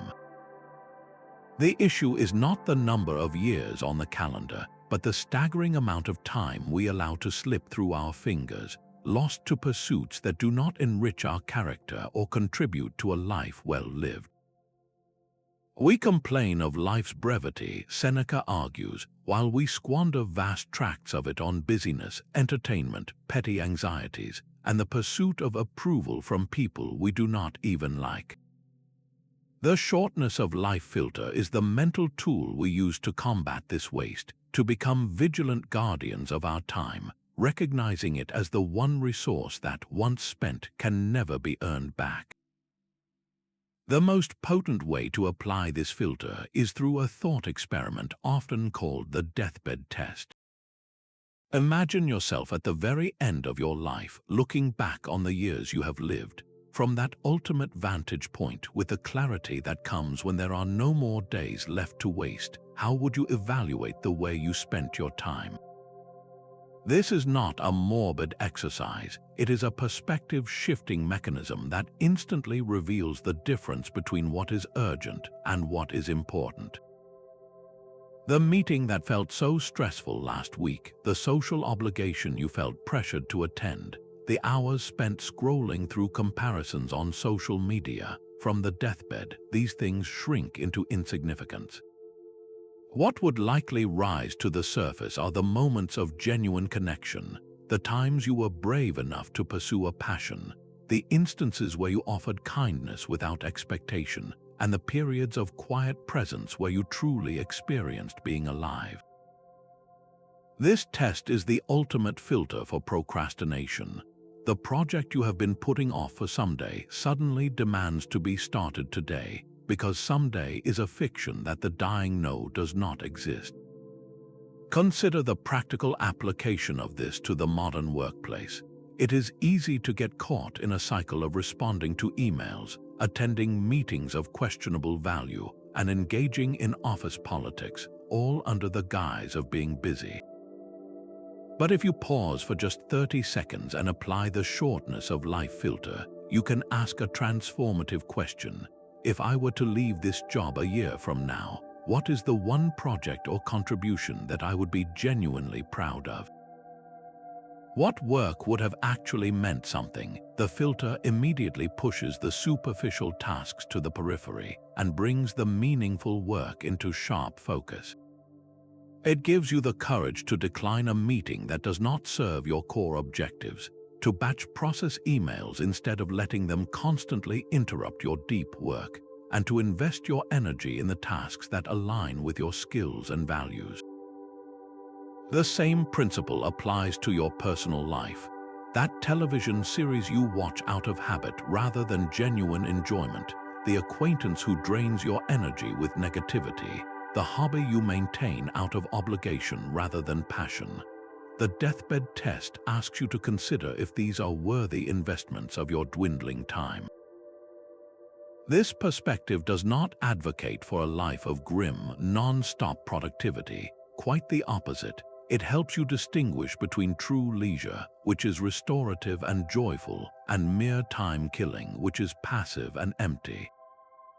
An hour spent reading a book that expands your mind or having a deep, laughter-filled conversation with a loved one passes the deathbed test with flying colors. An hour lost to mindless channel surfing or reading internet arguments does not. The filter is not about filling every second with achievement. It is about ensuring that your time, whether in work or rest, is spent intentionally and in a way that contributes to a life you will not regret. To make this filter a living part of your daily awareness, take a moment for a direct and personal application. Bring to mind your typical week. Visualize how you allocate your time across work, family, hobbies, and obligations. Now ask yourself the most challenging question this filter poses. What is one activity I currently spend time on that, when I look back from my deathbed, I would genuinely regret? Be brutally honest. The answer might be something obvious, like spending too much time on social media, or it might be more subtle, like consistently prioritizing work over family, or staying in a friendship that is based on gossip rather than growth, or perpetually postponing a creative project that calls to you. Do not just identify it, write it down. The simple act of naming this time waster or misalignment brings it out of the shadows and into the light of your conscious judgment. From this moment forward, you carry a new criterion for your choices. When an opportunity or obligation arises, you can hold it up to the light of your limited time and ask, is this worthy? The answer will guide you, not with the pressure of fear, but with the clarity of purpose toward a life that feels not longer, but infinitely richer and more authentically your own. The Stoics aim to build an inner citadel, a mental fortress so strong that no outside event could breach its walls.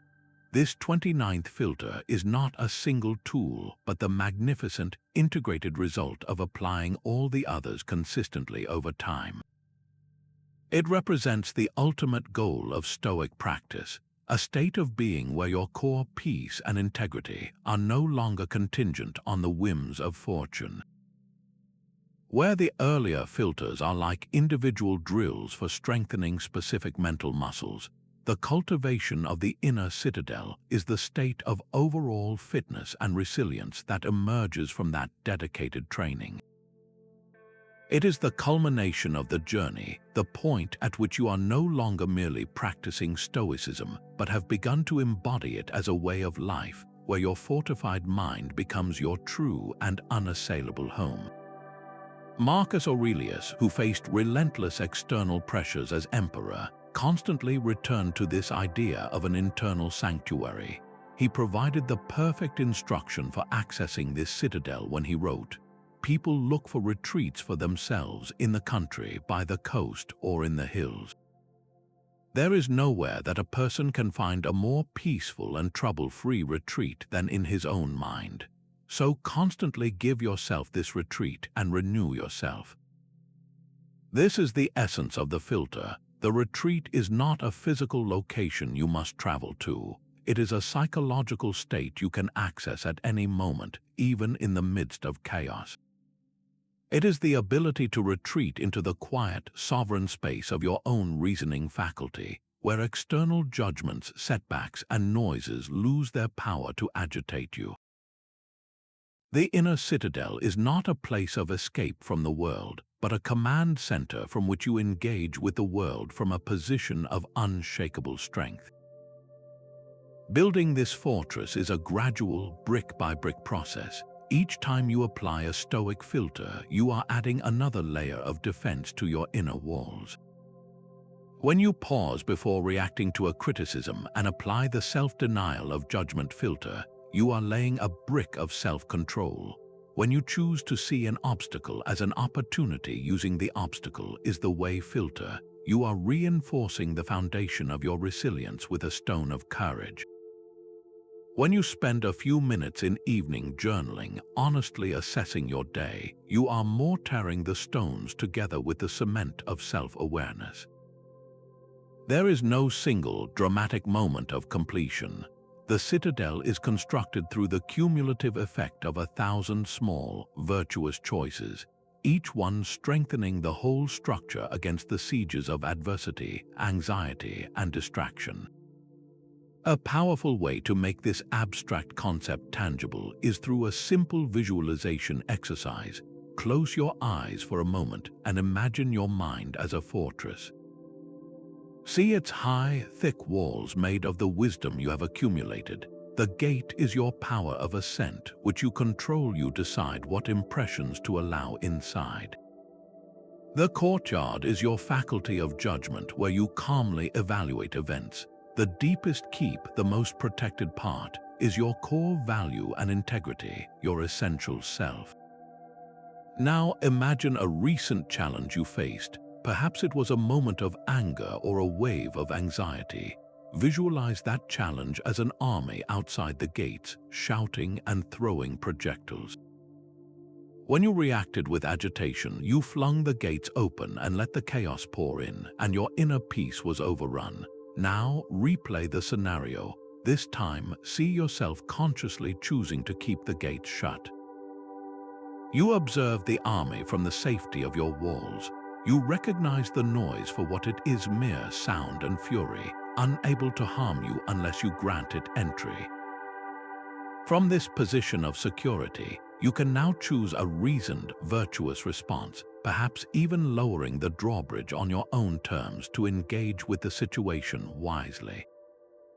This mental imagery is a rehearsal for real life, training your brain to default to a state of inner security. The true test of the inner citadel is not during times of peace, but during a storm. Imagine receiving devastating news, a sudden job loss or a serious health diagnosis. The initial shock is like a battering ram hitting the walls. The unfiltered self might crumble immediately, consumed by fear and despair. But the individual who has been cultivating their citadel has a different experience. The walls shake, but they hold. The shock is felt, but it does not penetrate to the core. From within the fortress, you can acknowledge the gravity of the situation without being annihilated by it. You have a space of quiet clarity from which to begin planning your response, drawing upon the resilience built by all the other filters. You can apply the dichotomy of control to focus on actionable steps, use the view from above to maintain perspective, and even find the strength for the gratitude for challenges filter, seeking the hidden growth opportunity. The citadel does not make you invulnerable to pain, but it makes you resilient to collapse. It ensures that no matter what happens outside, you always have a safe harbor within yourself. To begin the active construction of your own inner citadel, the most effective step is to focus on the very next brick. This is not about a grand, sweeping change, but about the next small, intentional action. Take a moment to reflect on the past 24 hours. Was there a situation where you reacted automatically, perhaps with impatience, defensiveness, or anxiety? That moment represents a point where your inner walls were thin. Now, looking forward to the rest of your day, identify one specific opportunity to add a brick. Your brick might be the conscious decision to listen fully in a conversation without interrupting, an act that strengthens the wall of patience.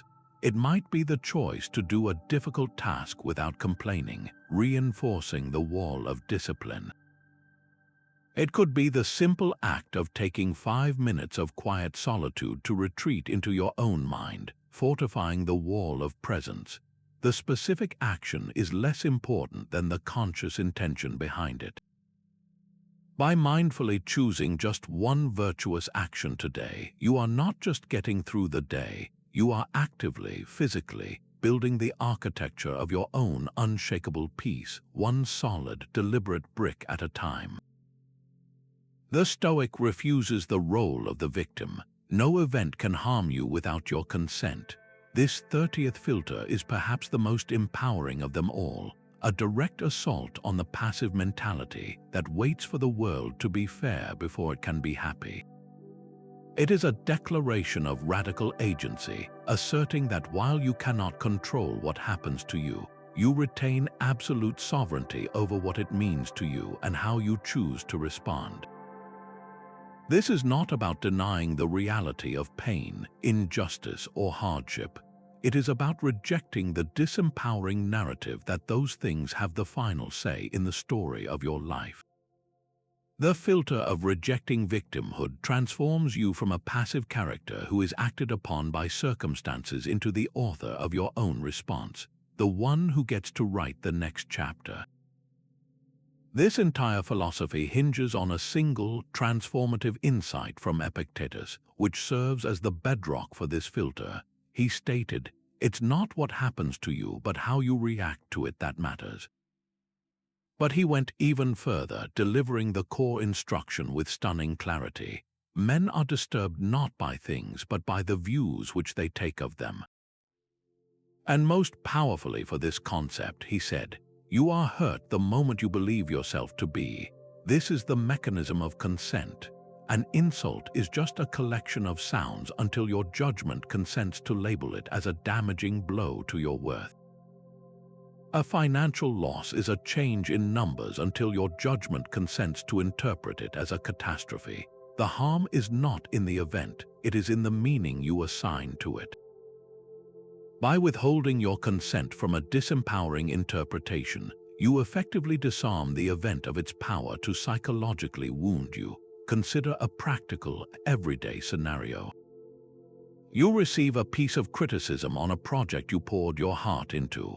The unfiltered, victim-minded response is to feel attacked, to become defensive, and to internalize the feedback as a statement about your inherent inadequacy.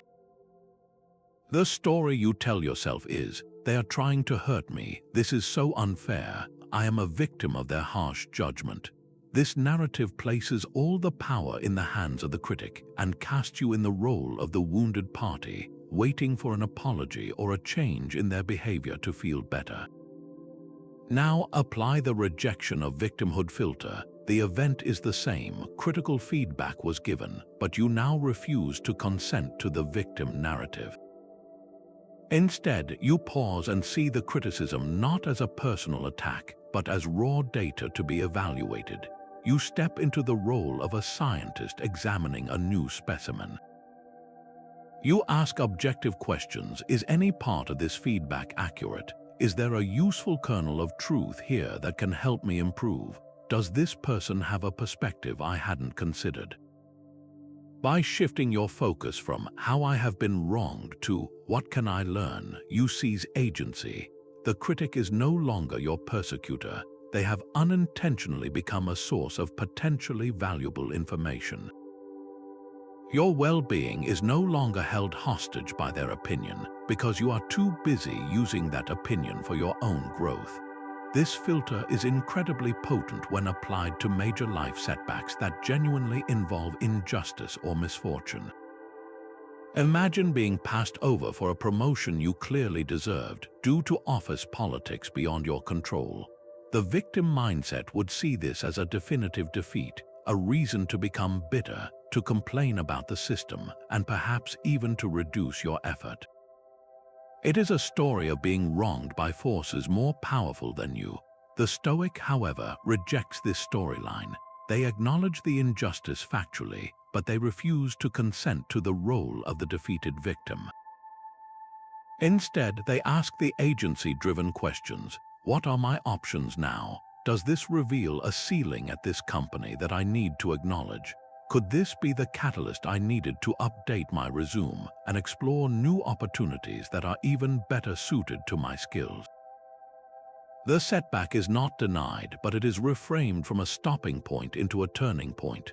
The power shifts from the unfair manager back to you, the individual who is now free to make a strategic decision about your own future.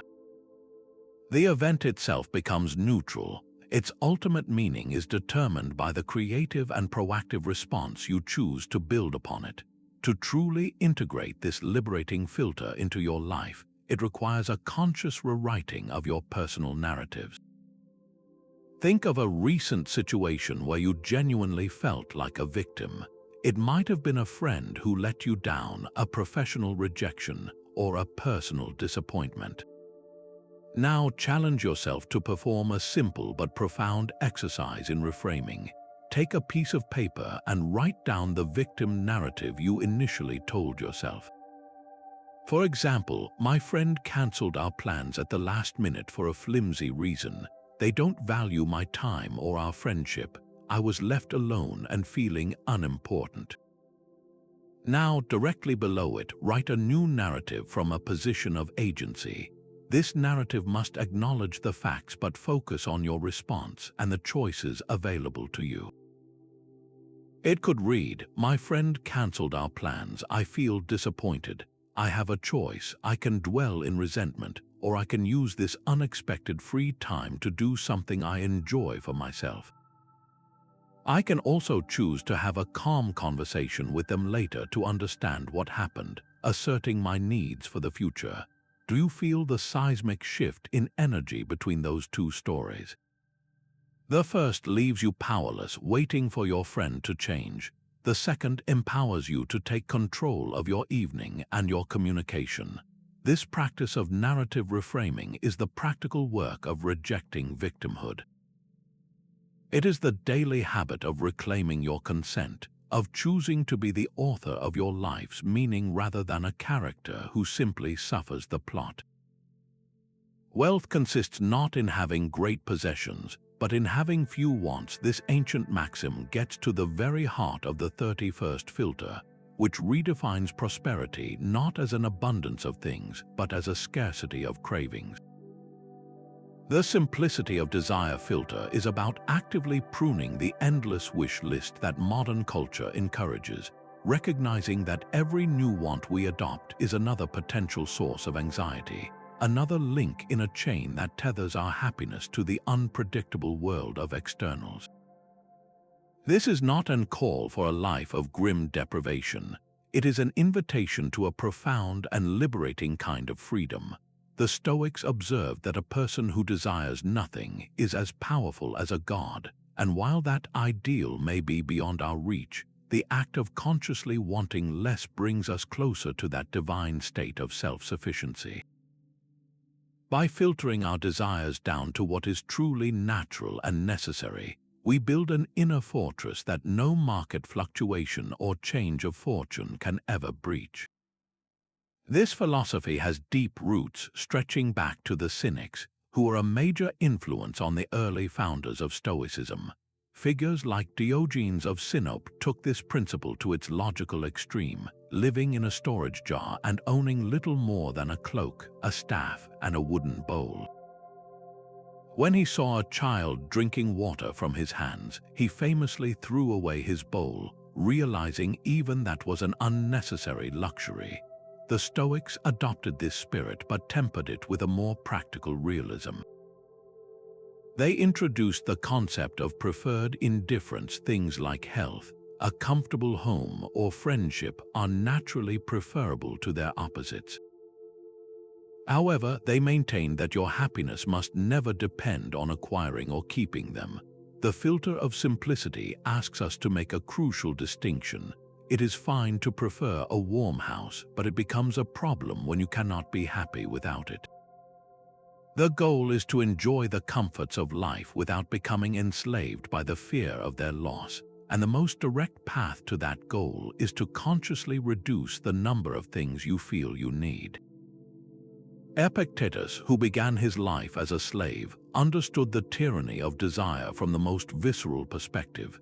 He offered a piercing insight into the psychological weight we carry when he said, "Freedom is not achieved by satisfying desire, but by eliminating it."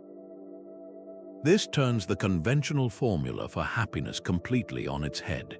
We are taught that if we can just acquire the object of our desire, the new car, the promotion, the perfect relationship, then we will be free and happy. Epictetus argues the opposite. The desire itself is the prison. The moment you crave something outside your control, you have handed a piece of your autonomy over to fortune. You are no longer free. You are now subject to the anxiety of whether you will get it and the despair if you lose it. True freedom, therefore, is not getting what you want, but systematically wanting less, until your peace of mind is independent of the ever-changing inventory of your life. Seneca, from his position of immense wealth, provided a similarly powerful warning about the insidious nature of desire. He observed that luxuries have a way of transforming from pleasures into necessities, and that each new acquisition creates a new need. He wrote, "It is not the man who has too little, but the man who craves more that is poor." This redefinition of poverty is a cornerstone of the simplicity filter. Poverty, in the Stoic sense, is not a measure of your bank account but a state of mind characterized by an endless, aching sense of lack. A billionaire who constantly craves more power or a more extravagant yacht is, by this definition, poorer than a janitor who is content with his simple supper and the company of his family. The filter works by constantly auditing our desires, asking whether they serve our nature or simply inflame a restlessness that can never be satisfied. It is the practice of finding richness in enoughness. To apply this filter in a practical way, try a simple want versus need analysis the next time a desire arises. Suppose you feel a strong urge to buy the latest smartphone. Your current phone works perfectly well, but the new model has a slightly better camera and a brighter screen. The unfiltered desire screams, "I need this." Now, engage the filter, pause and ask the Stoic questions. Is this desire for a natural or a necessary thing? A phone for communication is natural and necessary in the modern world. A marginal upgrade driven by marketing and social comparison is not. What is the cost of this desire? Beyond the financial cost, consider the mental energy spent researching, comparing, and anticipating the purchase energy that could be directed toward reading a book, learning a skill, or connecting with a friend. By subjecting the desire to this rational examination, you often find that the want loses its magnetic pull. You can then make a conscious choice. You may still decide to buy the phone, but you do so as a free choice, not as a compulsive need. Or you may choose the more empowering path of contentment with what you already have, experiencing a small but significant victory of inner freedom over external craving. This practice extends far beyond material possessions to our desires for status, approval, and experiences. The desire to be praised, to be seen as successful, or to have a perfectly curated life on social media can be even more binding than the desire for objects. Each of these wants is a leak in the hull of your inner citadel, letting in the corrosive seawater of other people's opinions. Applying the simplicity filter to these intangible desires involves the same process of questioning. Do I need this recognition to be a good person?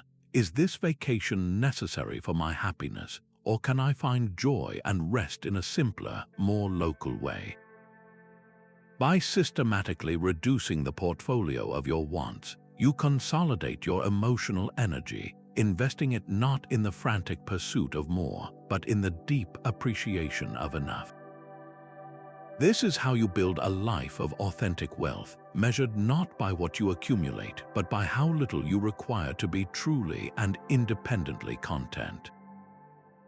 To feel the power of this filter for yourself, take a moment for a brief but revealing exercise. Grab a piece of paper or open a notes app and list 3 things you currently want. They can be material objects, career milestones, relationship goals, or personal achievements. Now, next to each item, write down a truthful answer to this question. Is this desire truly necessary for me to live a virtuous and fulfilling life? Be honest. Does wanting a larger house make you more just, more courageous, more wise, or more self-disciplined? Does the craving for a particular promotion directly contribute to your character? Or is it primarily about status and comfort? This is not about judging your desires as bad, but about seeing them clearly for what they are. Often, you will find that the things we want most intensely are the very things that, in the grand scheme of a life well lived, matter the least. This act of conscious questioning is the essence of the filter. It is the moment you take back the remote control to your happiness from the external world and place it firmly back in your own hands, discovering that the volume of a good life is turned down, not up, and that in the quiet space of simplicity, true contentment finally has room to speak. Your Stoic training isn't just for yourself. It's a duty to be of use to your fellow human beings. This 30-second filter brings the concept of Sympatheia, our profound interconnectedness, out of the realm of abstract philosophy and into the world of concrete action. While understanding that we are all part of a single body is a crucial perspective, the duty to community filter is about the active work of being a good limb. It recognizes that virtue is not a solitary pursuit, it is inherently social. Wisdom, courage, justice, and self-discipline find their ultimate expression not in how we behave in isolation, but in how we treat others and contribute to the health of the whole. A Stoic is not a hermit seeking personal tranquility alone on a mountaintop. They are an engaged citizen of the world, understanding that their own well-being is inextricably linked to the well-being of the hive. Marcus Aurelius, who bore the immense responsibility of steering the entire Roman Empire, constantly reminded himself of this duty. He wrote in his Meditations, "What brings no benefit to the hive brings none to the bee." This simple, powerful analogy encapsulates the entire filter. A bee that only consumes honey without pollinating flowers or defending the hive is a parasite, and its existence is ultimately detrimental to the colony that supports it. In the same way, a human being who lives solely for their own pleasure, comfort, and advancement, without giving back to the family, community, and society that enables their life, is living out of harmony with their fundamental nature. For the Stoics, our capacity for reason is not meant for selfish calculation, but for recognizing our role within the larger whole and acting accordingly.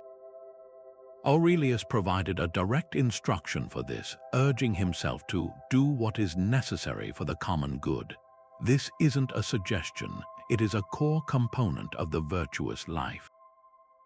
This sense of duty transforms our everyday interactions from random events into opportunities for practicing philosophy. It moves us from asking, "What's in it for me?" to asking, "How can I be of use?" This shift in questioning is where the filter is applied. It might manifest in something as simple as holding a door open for someone whose hands are full, not because you expect a thank you, but because it is a small act that eases the burden of a fellow human. It could be patiently helping a new colleague learn the ropes at work, seeing it as your contribution to a more effective and harmonious team, rather than an annoying interruption to your day. It means shoveling the snow not just from your own driveway, but from your elderly neighbors as well, recognizing that their well-being is part of your concern.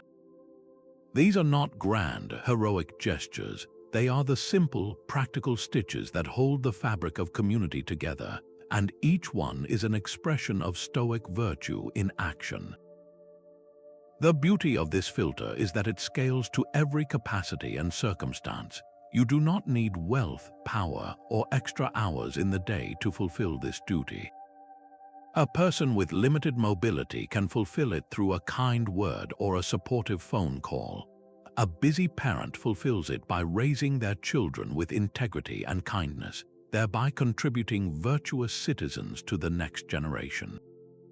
A student fulfills it by collaborating with classmates instead of competing ruthlessly, strengthening the learning environment for everyone. The specific action is less important than the intention behind it, the conscious desire to be a beneficial presence, to leave every situation slightly better than you found it. This turns life into a continuous, low-grade practice of service, where every interaction is a chance to affirm our connection to others. To move this principle from an idea into a lived reality, take a moment for a specific and actionable reflection. Look at the coming week ahead of you. Within your existing schedule and responsibilities, identify one small, concrete way you can actively contribute to the common good. It does not have to be time-consuming or dramatic. Perhaps it is offering to run an errand for a family member who is overwhelmed. Maybe it is volunteering an hour at a local animal shelter or food bank. It could be as simple as committing to pick up 3 pieces of litter you see on your daily walk, cleaning your small piece of the shared environment. Or it might be a digital act of service, like leaving a genuinely positive and encouraging comment on a creative person's work online, counteracting the tide of negativity. Choose one specific, manageable action and set an intention to carry it out. This single, deliberate act, performed with the awareness that you are fulfilling your duty as a rational being, is a powerful step toward integrating this essential filter. It is a practical reminder that your journey toward wisdom is not a solitary retreat, but a homecoming into the interconnected community of all life. Everything you see is changing and will cease to be. This is not a tragedy, but a fact to be used as a mental filter. This 33rd principle, the contemplation of impermanence, invites us to align our hearts and minds with the most fundamental law of the universe, constant flux. Nothing remains static. The soaring mountain is slowly worn down by wind and rain. The vibrant autumn leaf will crisp and fall. The bustling city will one day lie silent under layers of earth. And every person you have ever loved or will love, including yourself, is in a continuous state of transformation from the moment they are born. The Stoics did not see this as a cause for despair, but as the ultimate source of perspective. By training ourselves to see the temporary nature of all things, we learn to hold them lightly, to appreciate them deeply while they are here, and to release them without devastation when they are gone. This filter does not numb us to the beauty of the world. It sharpens our ability to see it clearly, free from the illusion of permanence that is the root of so much of our anxiety and grief. This profound understanding was heavily influenced by the pre-Socratic philosopher Heraclitus, whose ideas deeply permeated Stoic thought. Heraclitus famously declared that you cannot step into the same river twice, for fresh waters are ever flowing in upon you. The river looks the same from the bank, but it is, in every single moment, an entirely new body of water. Heraclitus saw this principle of endless flow and transformation, which he called panta rhei, or everything flows, as the essential character of reality. The Stoics adopted this view wholeheartedly. They saw the cosmos not as a collection of fixed objects, but as a dynamic, living process. To fight against change is to fight against the very nature of existence itself. It is as futile as a leaf protesting the arrival of autumn. The wise person, therefore, does not resist the flow but learns to move with it, understanding that every ending is also a beginning, and every loss is part of a larger cycle of renewal. Marcus Aurelius constantly returned to this theme to ground himself amid the transient glories and burdens of his empire. He crafted a powerful image to guide this practice, writing, "Time is like a river made up of the events which happen, and its current is strong. No sooner does anything appear than it is swept away, and another comes in its place and will be swept away too." This is the impermanence filter in action. He isn't just noting that things change, he is visualizing time as a powerful, relentless current that carries everything away. The meeting you are stressed about today will be swept downstream by tomorrow. The argument that feels so significant now will be replaced by another concern. The body you worry about maintaining is itself in a constant state of flow, its cells replacing themselves, its strength waxing and waning. Seeing your life within this river does not make it insignificant. Instead, it allows you to see each event for what it is, a momentary pattern in the water, here and then gone. This perspective shrinks our troubles by reminding us of their fleeting nature, and it magnifies our joys by highlighting their preciousness. The most beautiful application of this filter is in how it enhances our appreciation for the present moment. Consider a simple, beautiful experience, sitting outside on a perfect spring afternoon, feeling the warm sun on your skin, listening to the birdsong, and watching the dappled light through the leaves. The unfiltered mind might enjoy this, but it is often distracted by thoughts of what comes next or worries about the future. Now, apply the impermanence filter. Consciously remind yourself that this exact moment, this specific quality of light, this particular feeling of peace, this unique combination of sensations will never occur again. It is a singular, unrepeatable gift in the flow of time. This awareness does not create sadness, it creates a profound focus. It pulls you completely into the experience, forcing you to savor every detail. The warmth of the sun becomes more vivid, the bird song more melodic, the feeling of the air more precious. You are no longer just passing through the moment, you are fully inhabiting it because you understand it is already slipping away. This is the alchemy of the Stoic mind, using the awareness of death to intensify the experience of life.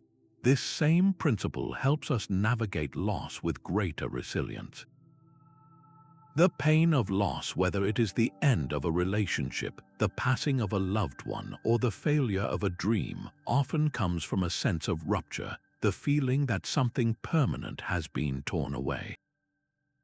The impermanence filter gently corrects this perception. It reminds us that nothing was ever permanent to begin with. The relationship was a beautiful, changing dance that lasted for a season. The loved one was a glorious, temporary manifestation of the universe that you were privileged to know. The dream was a source of direction and energy for a chapter of your life.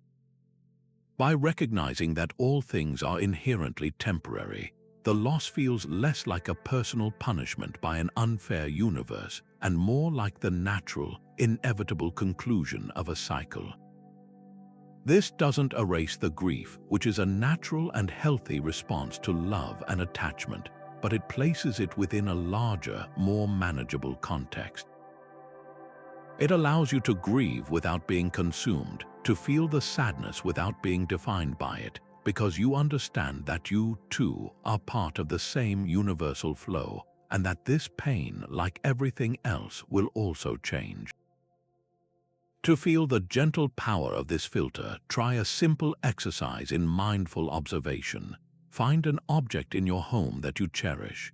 It could be a piece of jewelry handed down through your family, a favorite book, a photograph, or even the device you are using right now.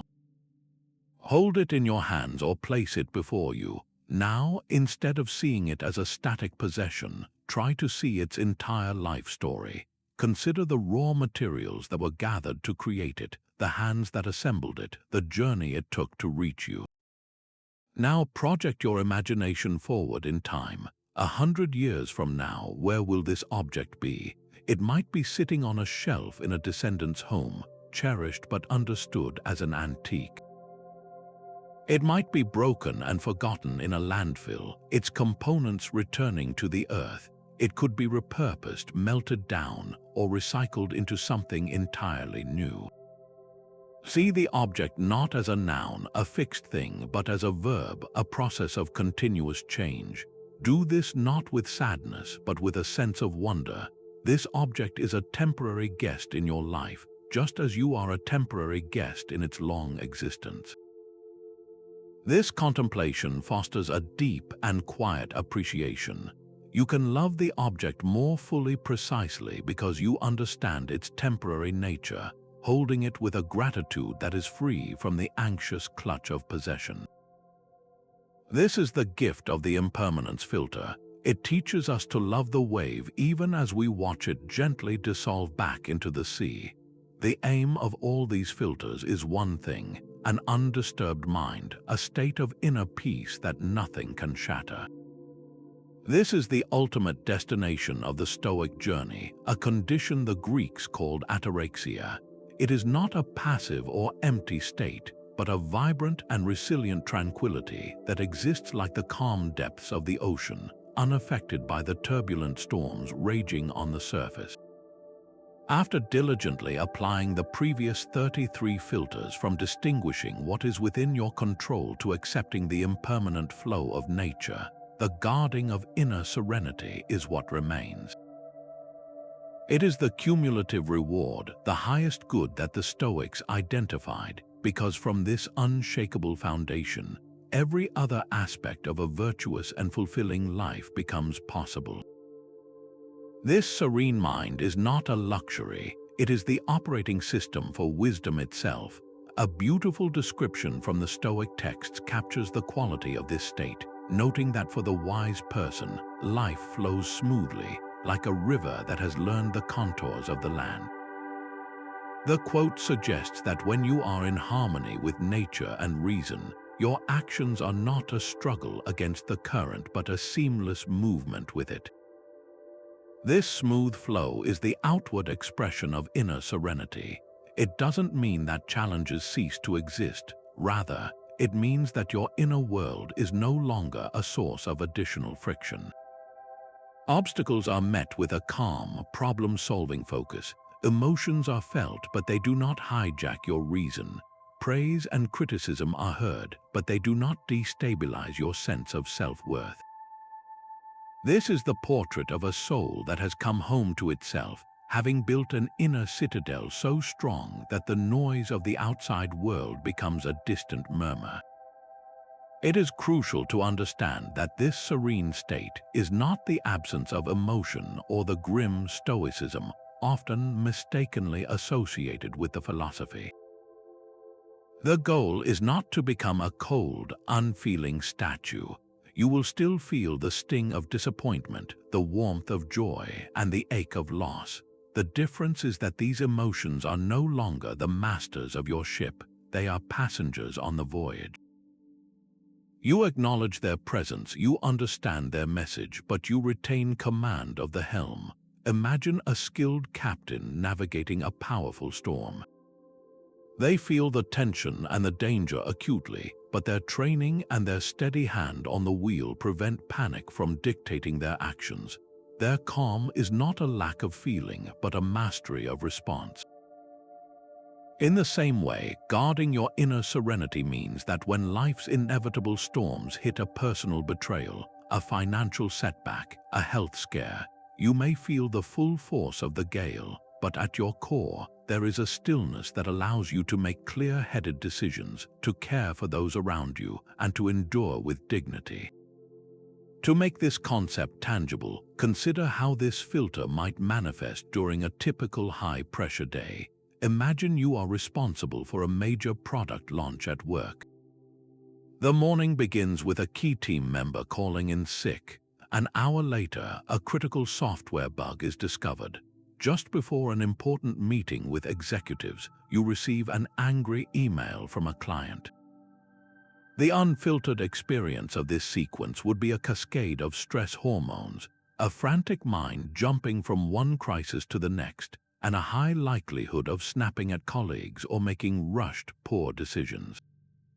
Now envision applying the guarding of inner serenity filter. You have practiced the other filters for so long that this inner calm has become your default setting. When the team member calls, you feel a flicker of concern, but you immediately access the dichotomy of control filter. You cannot change their illness, but you can reassign their tasks. The software bug is an obstacle that you view as the way, a challenge that will ultimately lead to a more robust product. The angry email is met with the objective representation filter. You see it as data about a client's frustration, not a personal attack. Throughout the chaos, your breathing remains steady, your voice is measured, your mind is clear. You are dealing with the storms, but you are not becoming the storm. This is the practical power of a guarded serenity. It turns potential chaos into a series of manageable tasks. This state is the final and most important filter because it is the protector of all the others. When your inner serenity is intact, you have the mental space to choose which filter to apply. When it is compromised by anxiety or anger, you react instinctively, and all your philosophical training goes out the window. Therefore, the practice of guarding it is a continuous, gentle vigilance.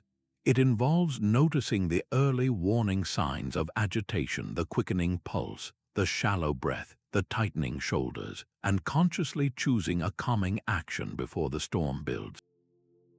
This might be a minute of focused breathing, a quick application of the view from above to regain perspective, or simply reminding yourself of the reserve clause that your plans were always made with the understanding that life may intervene.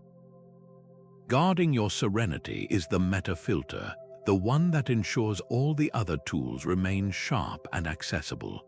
To connect this ultimate goal directly to your own life, take a quiet moment for a personal assessment. On a scale of 1 to 10, with 1 being constant inner turmoil and 10 being unshakable peace, how would you honestly rate your current baseline level of inner serenity? Do not judge the number, simply observe it as a neutral data point. Now, reflecting on all the filters we have explored, from the dichotomy of control to the acceptance of impermanence, identify the one that you believe, if you strengthened it, would have the most significant positive impact on raising that number. Perhaps it is the proportional response filter, helping you stop overreacting to minor annoyances. Maybe it is the gratitude for challenges filter, transforming your biggest current difficulty into a source of strength. Or it could be the simple nightly practice of the journaling filter, giving you a structured way to process the day's events. Choose one. Your commitment to deepening your practice with that single filter is not just an exercise in self-improvement. It is an active, deliberate act of guarding the peace within you, brick by brick, building the serene mind that is your Stoic birthright. Before you act, ask yourself a simple but piercing question. Why am I doing this? Is it for virtue, or for praise, or for fear? This 35th filter, the examination of motives, turns our philosophical gaze inward, transforming us into detectives of our own deepest intentions. It is the practice of pressing pause on the momentum of action to investigate the engine driving it. In a world that often rewards outcomes regardless of the path taken, this filter insists that the why behind our actions is just as important as the what. It is the ultimate safeguard against self-deception, ensuring that our behavior is guided by the steady light of Stoic virtue, wisdom, courage, justice, and self-discipline, rather than by the flickering shadows of external validation, social pressure, or internal insecurity. The profound importance of this internal scrutiny is captured in a core Stoic insight about the nature of a good life. The philosophers taught that an action is only truly good if it springs from a virtuous intention. This means that even the most outwardly impressive deed, donating a large sum to charity, for instance, loses its moral value if the motive is to gain public acclaim or a tax write-off. Conversely, a small, unseen act of kindness performed with pure compassion carries immense moral weight. The quote that guides this practice emphasizes that the good is in the intention itself. The external outcome is a preferred indifferent, but the purity of the motive is the only thing that is truly, unshakably good. This filter asks us to become architects of our own character, building it one conscious, well-examined intention at a time, rather than being mere reactors to the world's rewards and punishments. To see how this works in practice, consider a common scenario. A colleague at work is struggling with a difficult task and you consider offering your help. On the surface, the action is the same. You provide assistance, but the motives behind this simple act can vary dramatically, and the filter demands we shine a light on them. Are you offering help out of a genuine sense of fellowship and a desire to see a teammate succeed? This is an action aligned with the Stoic virtue of justice, contributing to the common good. Or is your primary motive a desire to be seen as the office expert, to curry favor with your boss who might be watching, or to create a sense of obligation in your colleague for the future? These motives are rooted in the desire for praise, status, or a transactional advantage externals that lie outside your control.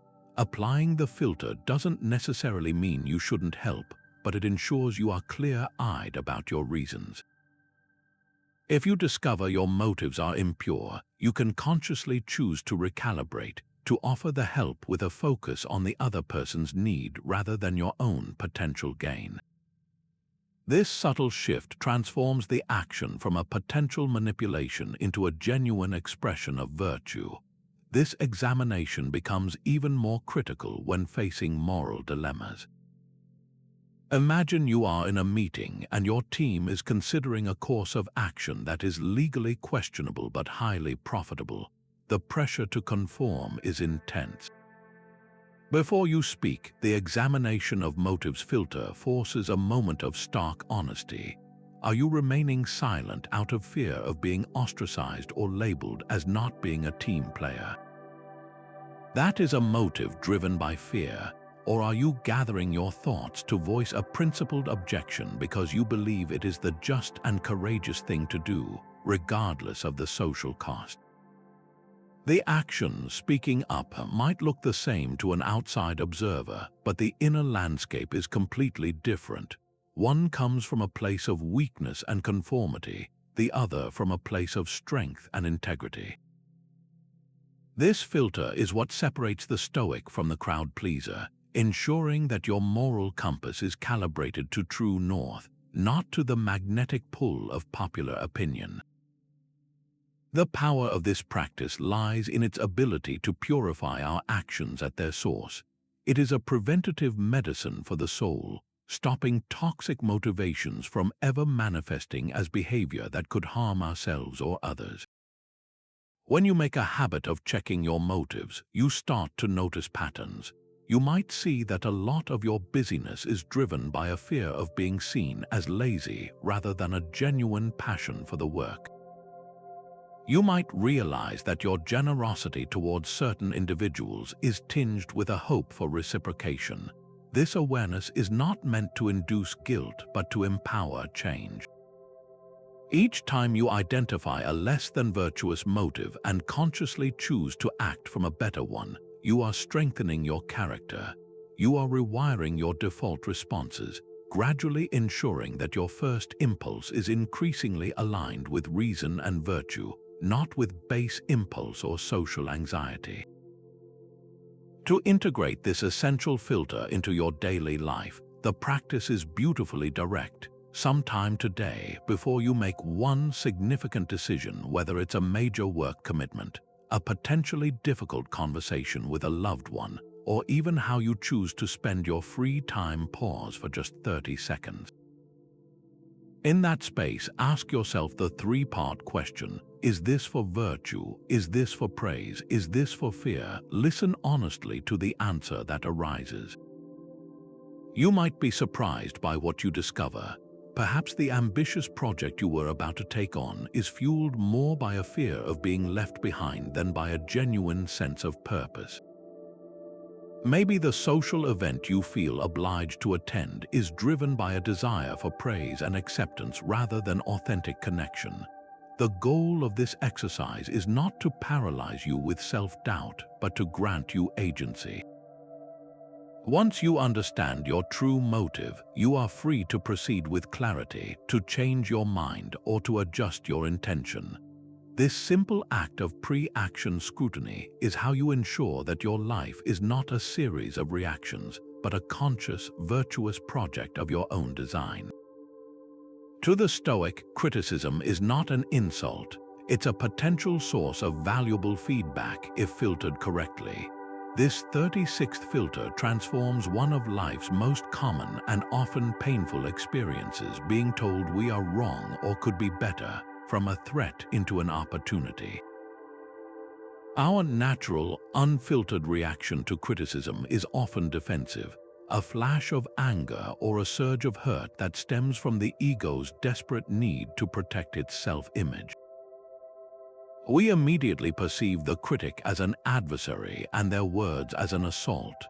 The acceptance of criticism filter asks us to perform a radical shift in perspective, to see the critic not as an enemy but as a potential teacher, and their words not as weapons but as data. This is not about becoming a doormat or accepting abuse. It is about developing the emotional intelligence to separate the useful signal from the noisy static of personal judgment, ensuring that our path to self-improvement remains open and unobstructed. The Stoics placed immense value on having our errors pointed out to us, provided it was done by someone with good intentions. They saw it as a rare gift, a chance to correct a blind spot we could not see ourselves. A powerful sentiment from the philosophy encourages this welcoming attitude, suggesting that we should be grateful to anyone who shows us our faults, for they are helping us polish our character. The idea is that we should welcome correction from a wise person, because their insight can prevent us from continuing down a path of error. This does not mean we must accept every piece of criticism as gospel truth, but rather that we should create a mental space where criticism is allowed entry for evaluation, rather than being reflexively rejected at the gate. The filter's primary question is not, how dare they, but what can I learn? The practical application of this filter involves a simple, step-by-step process of objective evaluation, a kind of triage for critical feedback. The moment you receive criticism, whether it's a formal performance review at work or an offhand comment from your partner, your first task is to pause. Do not react immediately. Take a deep breath and create a gap between the stimulus and your response. This pause is where your power lies. Step 1 is to depersonalize the criticism. Strip away the emotional tone, the specific phrasing, and even the identity of the critic. Reduce the feedback to its core factual claims. Instead of hearing, "You were incredibly irresponsible on that project," translate it to the neutral statement. The claim is that my actions on the project demonstrated a lack of responsibility. This immediately lowers the emotional temperature and allows you to move from a defensive posture to an analytical one. Step 2 is to evaluate the source and the intention.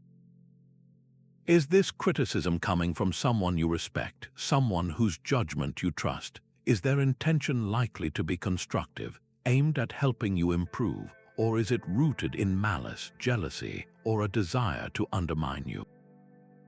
This is a crucial distinction. Feedback from a trusted mentor or a caring family member carries far more weight than a barb from a known rival or an anonymous online comment. However, even criticism from a dubious source should not be automatically dismissed. Sometimes a broken clock is right twice a day. The key is to weigh the source's credibility heavily, but not to let a negative source completely invalidate the message without a fair hearing. Step 3 is the most important. Assess the truth content. Ask yourself honestly, is this criticism accurate? Does it point to a genuine area for improvement? This requires brutal self-honesty and the ability to set aside your pride. Look for patterns. Is this the first time you've heard this? Or does it echo feedback you've received from other people or observed in yourself? If the criticism is true, then the Stoic response is one of gratitude. This is the gold you were panning for. The critic has just handed you a roadmap for becoming a better professional, partner, or person. Your task is to accept the truth without self-flagellation and to create a plan for addressing the weakness. If, after a calm and rational assessment, you determine the criticism is false or based on incorrect information, then the Stoic response is equally clear: dismiss it without anger. There is no need to waste emotional energy on a falsehood. You can simply note that the assessment is incorrect and let it go, as you would discard a piece of mail delivered to the wrong address. Your peace of mind remains intact because your self-worth is not contingent on this external opinion. To see this process in action, imagine a scenario at work. Your manager sits you down and says, "Your presentation to the client was thorough, but your delivery was a bit disorganized and hard to follow." The unfiltered ego might scream internally, preparing a defense about time constraints or unfair expectations. But applying the filter, you pause, you depersonalize. The claim is about the organization of the delivery, not your overall competence. You evaluate the source. Your manager is experienced and generally supportive, so their intention is likely constructive. You assess the truth. Upon reflection, you did rush the structure because you were nervous. The criticism is accurate. The Stoic response is to thank your manager for the feedback and ask for specific tips on how to structure future presentations more effectively. You have just turned a moment of potential discomfort into a valuable professional development opportunity. Now, bring to mind a recent piece of criticism you received, whether large or small. It could be a comment on a piece of work, feedback from a friend about your behavior, or even a perceived slight. Replay the moment in your mind. Now, apply the three-step filter. First, depersonalize it. What was the core factual claim, stripped of all emotional charge? Second, consider the source and their likely intention. Third, and most courageously, ask yourself if there is any truth to it, even a sliver. If there is, that sliver is a gift, a chance to grow. If there isn't, you can practice the liberating act of dismissal, clearing your mental space of a burden that was never yours to carry. This is how you build a mind that is open, resilient, and perpetually evolving, using every interaction, even the challenging ones, as fuel for your journey toward wisdom.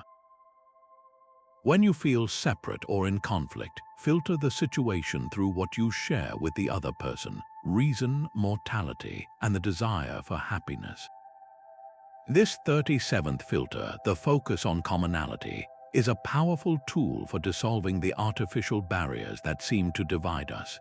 In a world that often emphasizes what makes us unique, our political affiliations, cultural backgrounds, and personal beliefs, this Stoic practice asks us to look deeper, to the universal human substrate that lies beneath all those temporary costumes. It is the recognition that before we are conservatives or liberals, executives or artists, we are human beings sharing the same fundamental operating system: a mind that reasons, a body that will one day perish, and a heart that yearns for fulfillment and peace. This perspective does not ask you to abandon your convictions, but to contextualize them within a much larger, shared human story, transforming potential adversaries into fellow travelers on the same difficult road.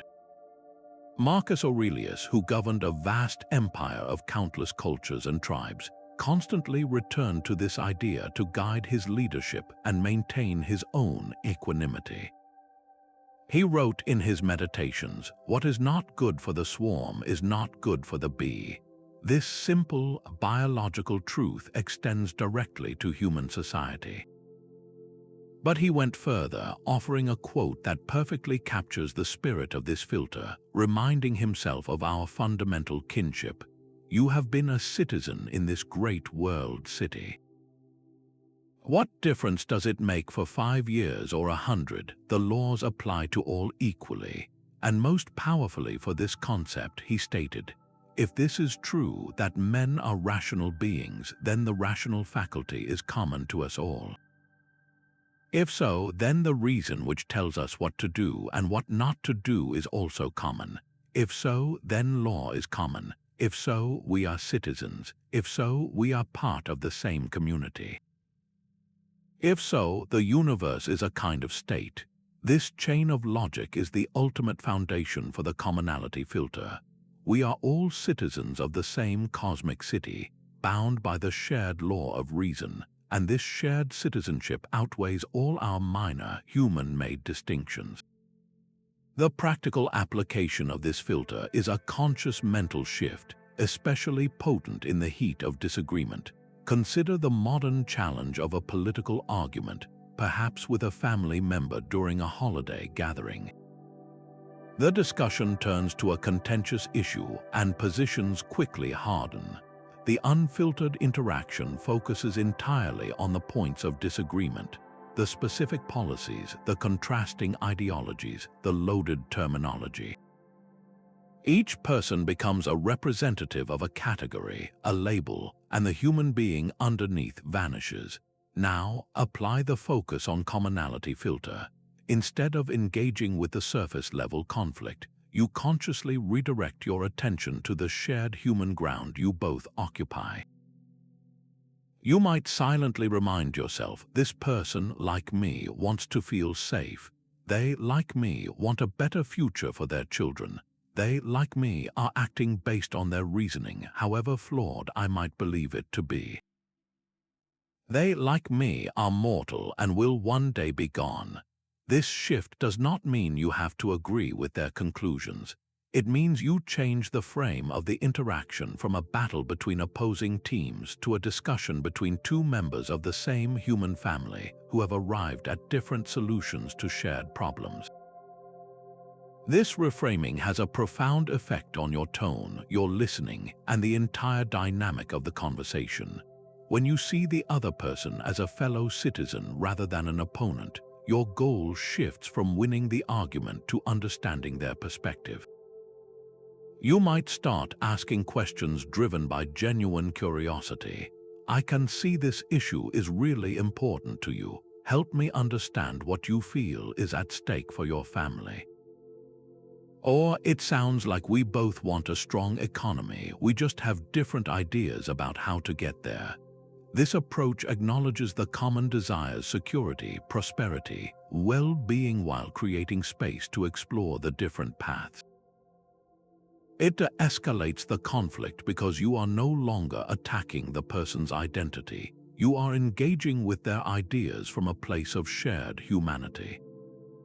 The discussion may still end in disagreement, but it is far less likely to end in resentment. You can part ways still respecting the human being, even if you reject their political stance. This filter is equally powerful for navigating conflicts in the workplace or in personal relationships. A difficult colleague isn't just an obstruction. They are a person who likely feels insecure, fears failure, and desires recognition just like you. A stubborn family member isn't just being irrational. They are acting from a lifetime of experiences and fears that have shaped their worldview. The commonality filter asks you to look past the frustrating behavior to the universal human needs and vulnerabilities that are driving it. This doesn't excuse bad behavior, but it allows you to respond to it with strategic empathy rather than reactive anger. You can address the root cause, the insecurity, the fear, rather than just the symptom. This is how bridges are built, not by pretending differences don't exist, but by constructing them upon the sturdy, shared foundation of our common human experience. To bring this filter into your daily life, try a simple but transformative exercise in perspective taking. Bring to mind one person with whom you have a significant disagreement or feel a sense of separation. It could be a political figure, a neighbor with very different values, or even a relative you find challenging. Now, challenge yourself to mentally list 3 things you undoubtedly have in common with them, focusing on the universal human level. First, you both possess the capacity for reason, even if you believe they are not using it correctly in this instance. Second, you are both mortal. You will both experience the joy of a sunrise and the pain of loss, and you will both face the same ultimate fate. Third, you both share a fundamental desire to be happy and to avoid suffering. Every action they take, however misguided it seems to you, is ultimately a strategy in their mind for achieving some form of happiness or security. Sitting with this list, even for a minute, can soften the edges of your judgment. It rehumanizes the other person, pulling them out of the abstract category of adversary and back into the fold of shared humanity. This mental practice is the essence of the filter, a quiet recalibration of your vision that allows you to see the person behind the problem, and in doing so, discover a path toward connection that conflict alone can never provide. Individually, these are filters. Together, they form a comprehensive operating system for a wise and resilient life. we have journeyed through 38 distinct mental tools, from the foundational dichotomy of control to the ultimate goal of guarding inner serenity. But their true power is not found in isolation. A filter used alone is like a single instrument in an orchestra. It can produce a pleasant sound, but it is only when all the instruments play in harmony that the full symphony emerges. The final and most important filter is this understanding of integration, the recognition that Stoicism is not a collection of clever quotes or sporadic techniques, but a unified, living philosophy designed to be woven into the very fabric of your being. The aim is for these principles to become so deeply ingrained that they operate not as conscious rules you must recall, but as the automatic, default setting of your mind. This is what the Stoics meant by wisdom, not the theoretical knowledge of what is good, but the practical, seamless ability to live it. Wisdom, in this deeply practical sense, is the harmonious application of all these principles at once. It is the fluid dance between perspective, action, and acceptance. Imagine a skilled sailor navigating a vast ocean. They do not think separately about the wind, the currents, the sails, and the rudder. They feel them as a single, dynamic system and adjust their movements accordingly. In the same way, the integrated Stoic does not stop and think, "Now I will apply the view from above," followed by, "Next, I will use the objective representation filter." Instead, these lenses merge into a single, clear way of seeing the world.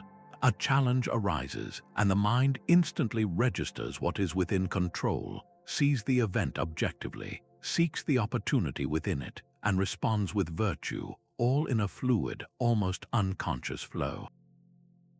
This is the state of flourishing, or eudaimonia, that the philosophy points toward, a life lived in accordance with nature and reason, characterized not by the absence of difficulty, but by the graceful and effective way difficulty is met. Consider how this integration might look during a realistically challenging day. You wake up to the sound of pouring rain, which has cancelled your morning run. The unfiltered mind might groan with disappointment, setting a sour tone for the day, but the integrated Stoic mind effortlessly applies multiple filters at once. There is a touch of Amor Fati, a love of fate accepting the rain as part of nature's flow. There is a hint of the reserve clause, acknowledging that the run was always contingent on the weather. There is the focus on process, recognizing that the goal was health, not the run itself, and perhaps a different indoor exercise can serve the same purpose. This all happens in a moment, preserving morning tranquility. Later, at work, you receive harsh criticism on a project you led. Instead of a defensive collapse, the integrated system engages. The self-denial of judgment filter creates a pause, preventing an emotional reaction. The acceptance of criticism filter kicks in, depersonalizing the feedback and evaluating it for useful data. The dichotomy of control helps you focus on what you can do now, learn from the feedback rather than on the perceived slight. And underpinning it all is the guarding of inner serenity, the cultivated calm that allows this rational process to unfold without being overwhelmed by the initial sting. The entire event becomes a productive learning moment rather than a destructive crisis. This seamless application is the result of dedicated practice, not a magical transformation. It begins not with trying to master all 38 filters at once, but with a focused and personal starting point. The most effective way to begin the work of integration is to look back over this journey and identify which 2 or 3 filters resonated with you most deeply. Perhaps the idea of Memento Mori struck a chord, creating a powerful urgency to live intentionally. Maybe the concept of the inner citadel appealed to your desire for unshakable resilience. Or the duty to community might have aligned with your deepest values of connection and service. There is no single correct answer.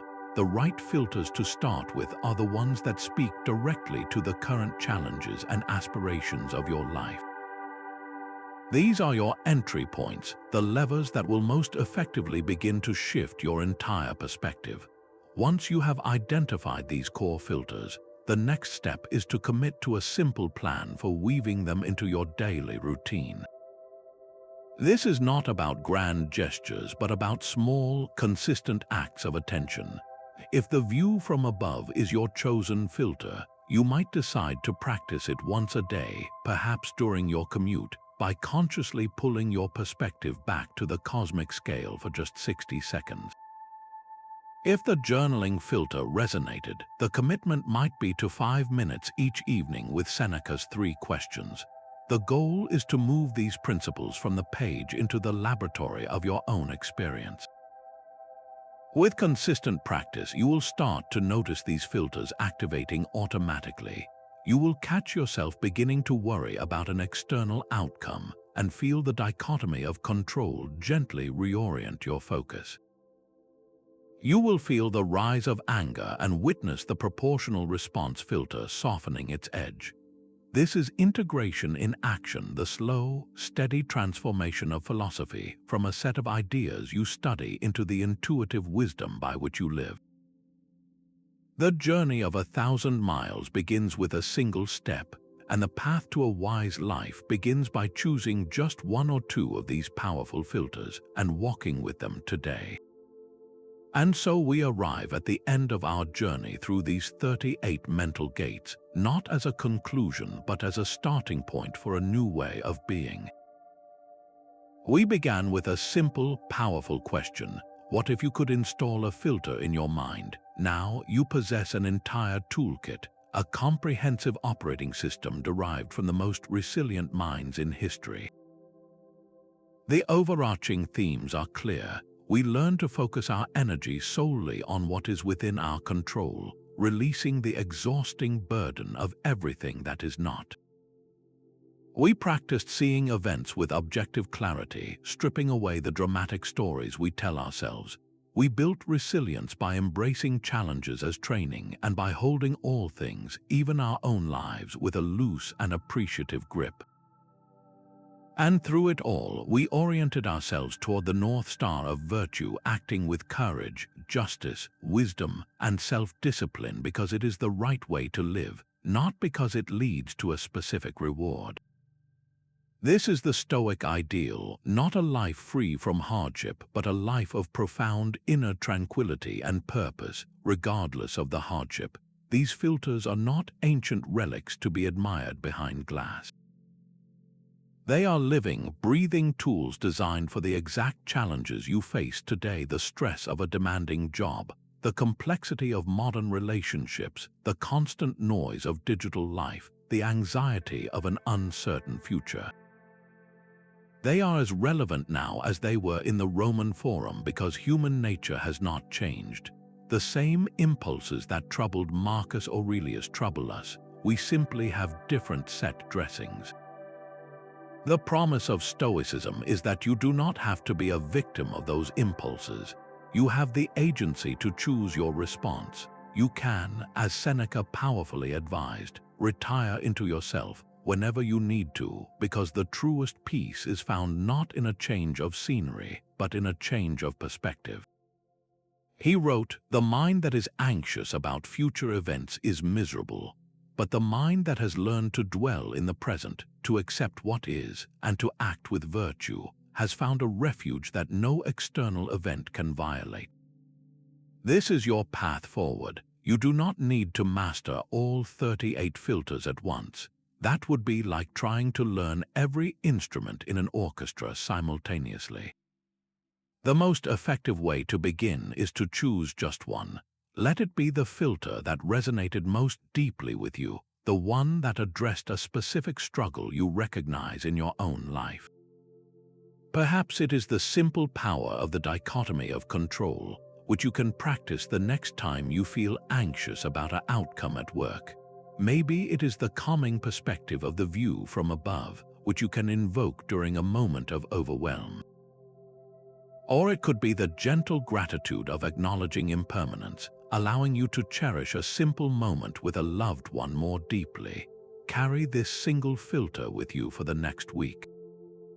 Use it as a lens through which you view your daily experiences. Notice how it changes your reactions, your stress levels, your interactions. We would be honored to hear about your journey. In the comments below, share which filter you have chosen to practice and what you discover. By sharing our experiences, we build a modern community of practice, supporting each other in the timeless pursuit of wisdom. Your story might be the inspiration someone else needs to begin their own transformation. Remember, the goal is not perfection. The wisest Stoic sage is an ideal, a guide, not a standard for self-flagellation. The goal is progress. It is the quiet satisfaction of looking back after a month, a year, a decade, and seeing that you are more resilient, more compassionate, and more at peace than you were before. You have within you now the blueprint for building your own unshakable inner citadel. The work begins not tomorrow, but in this very moment. The path to a good life is paved with the choices you make right now. So take a deep breath, choose your first filter, and take that step. The journey of 1,000 miles begins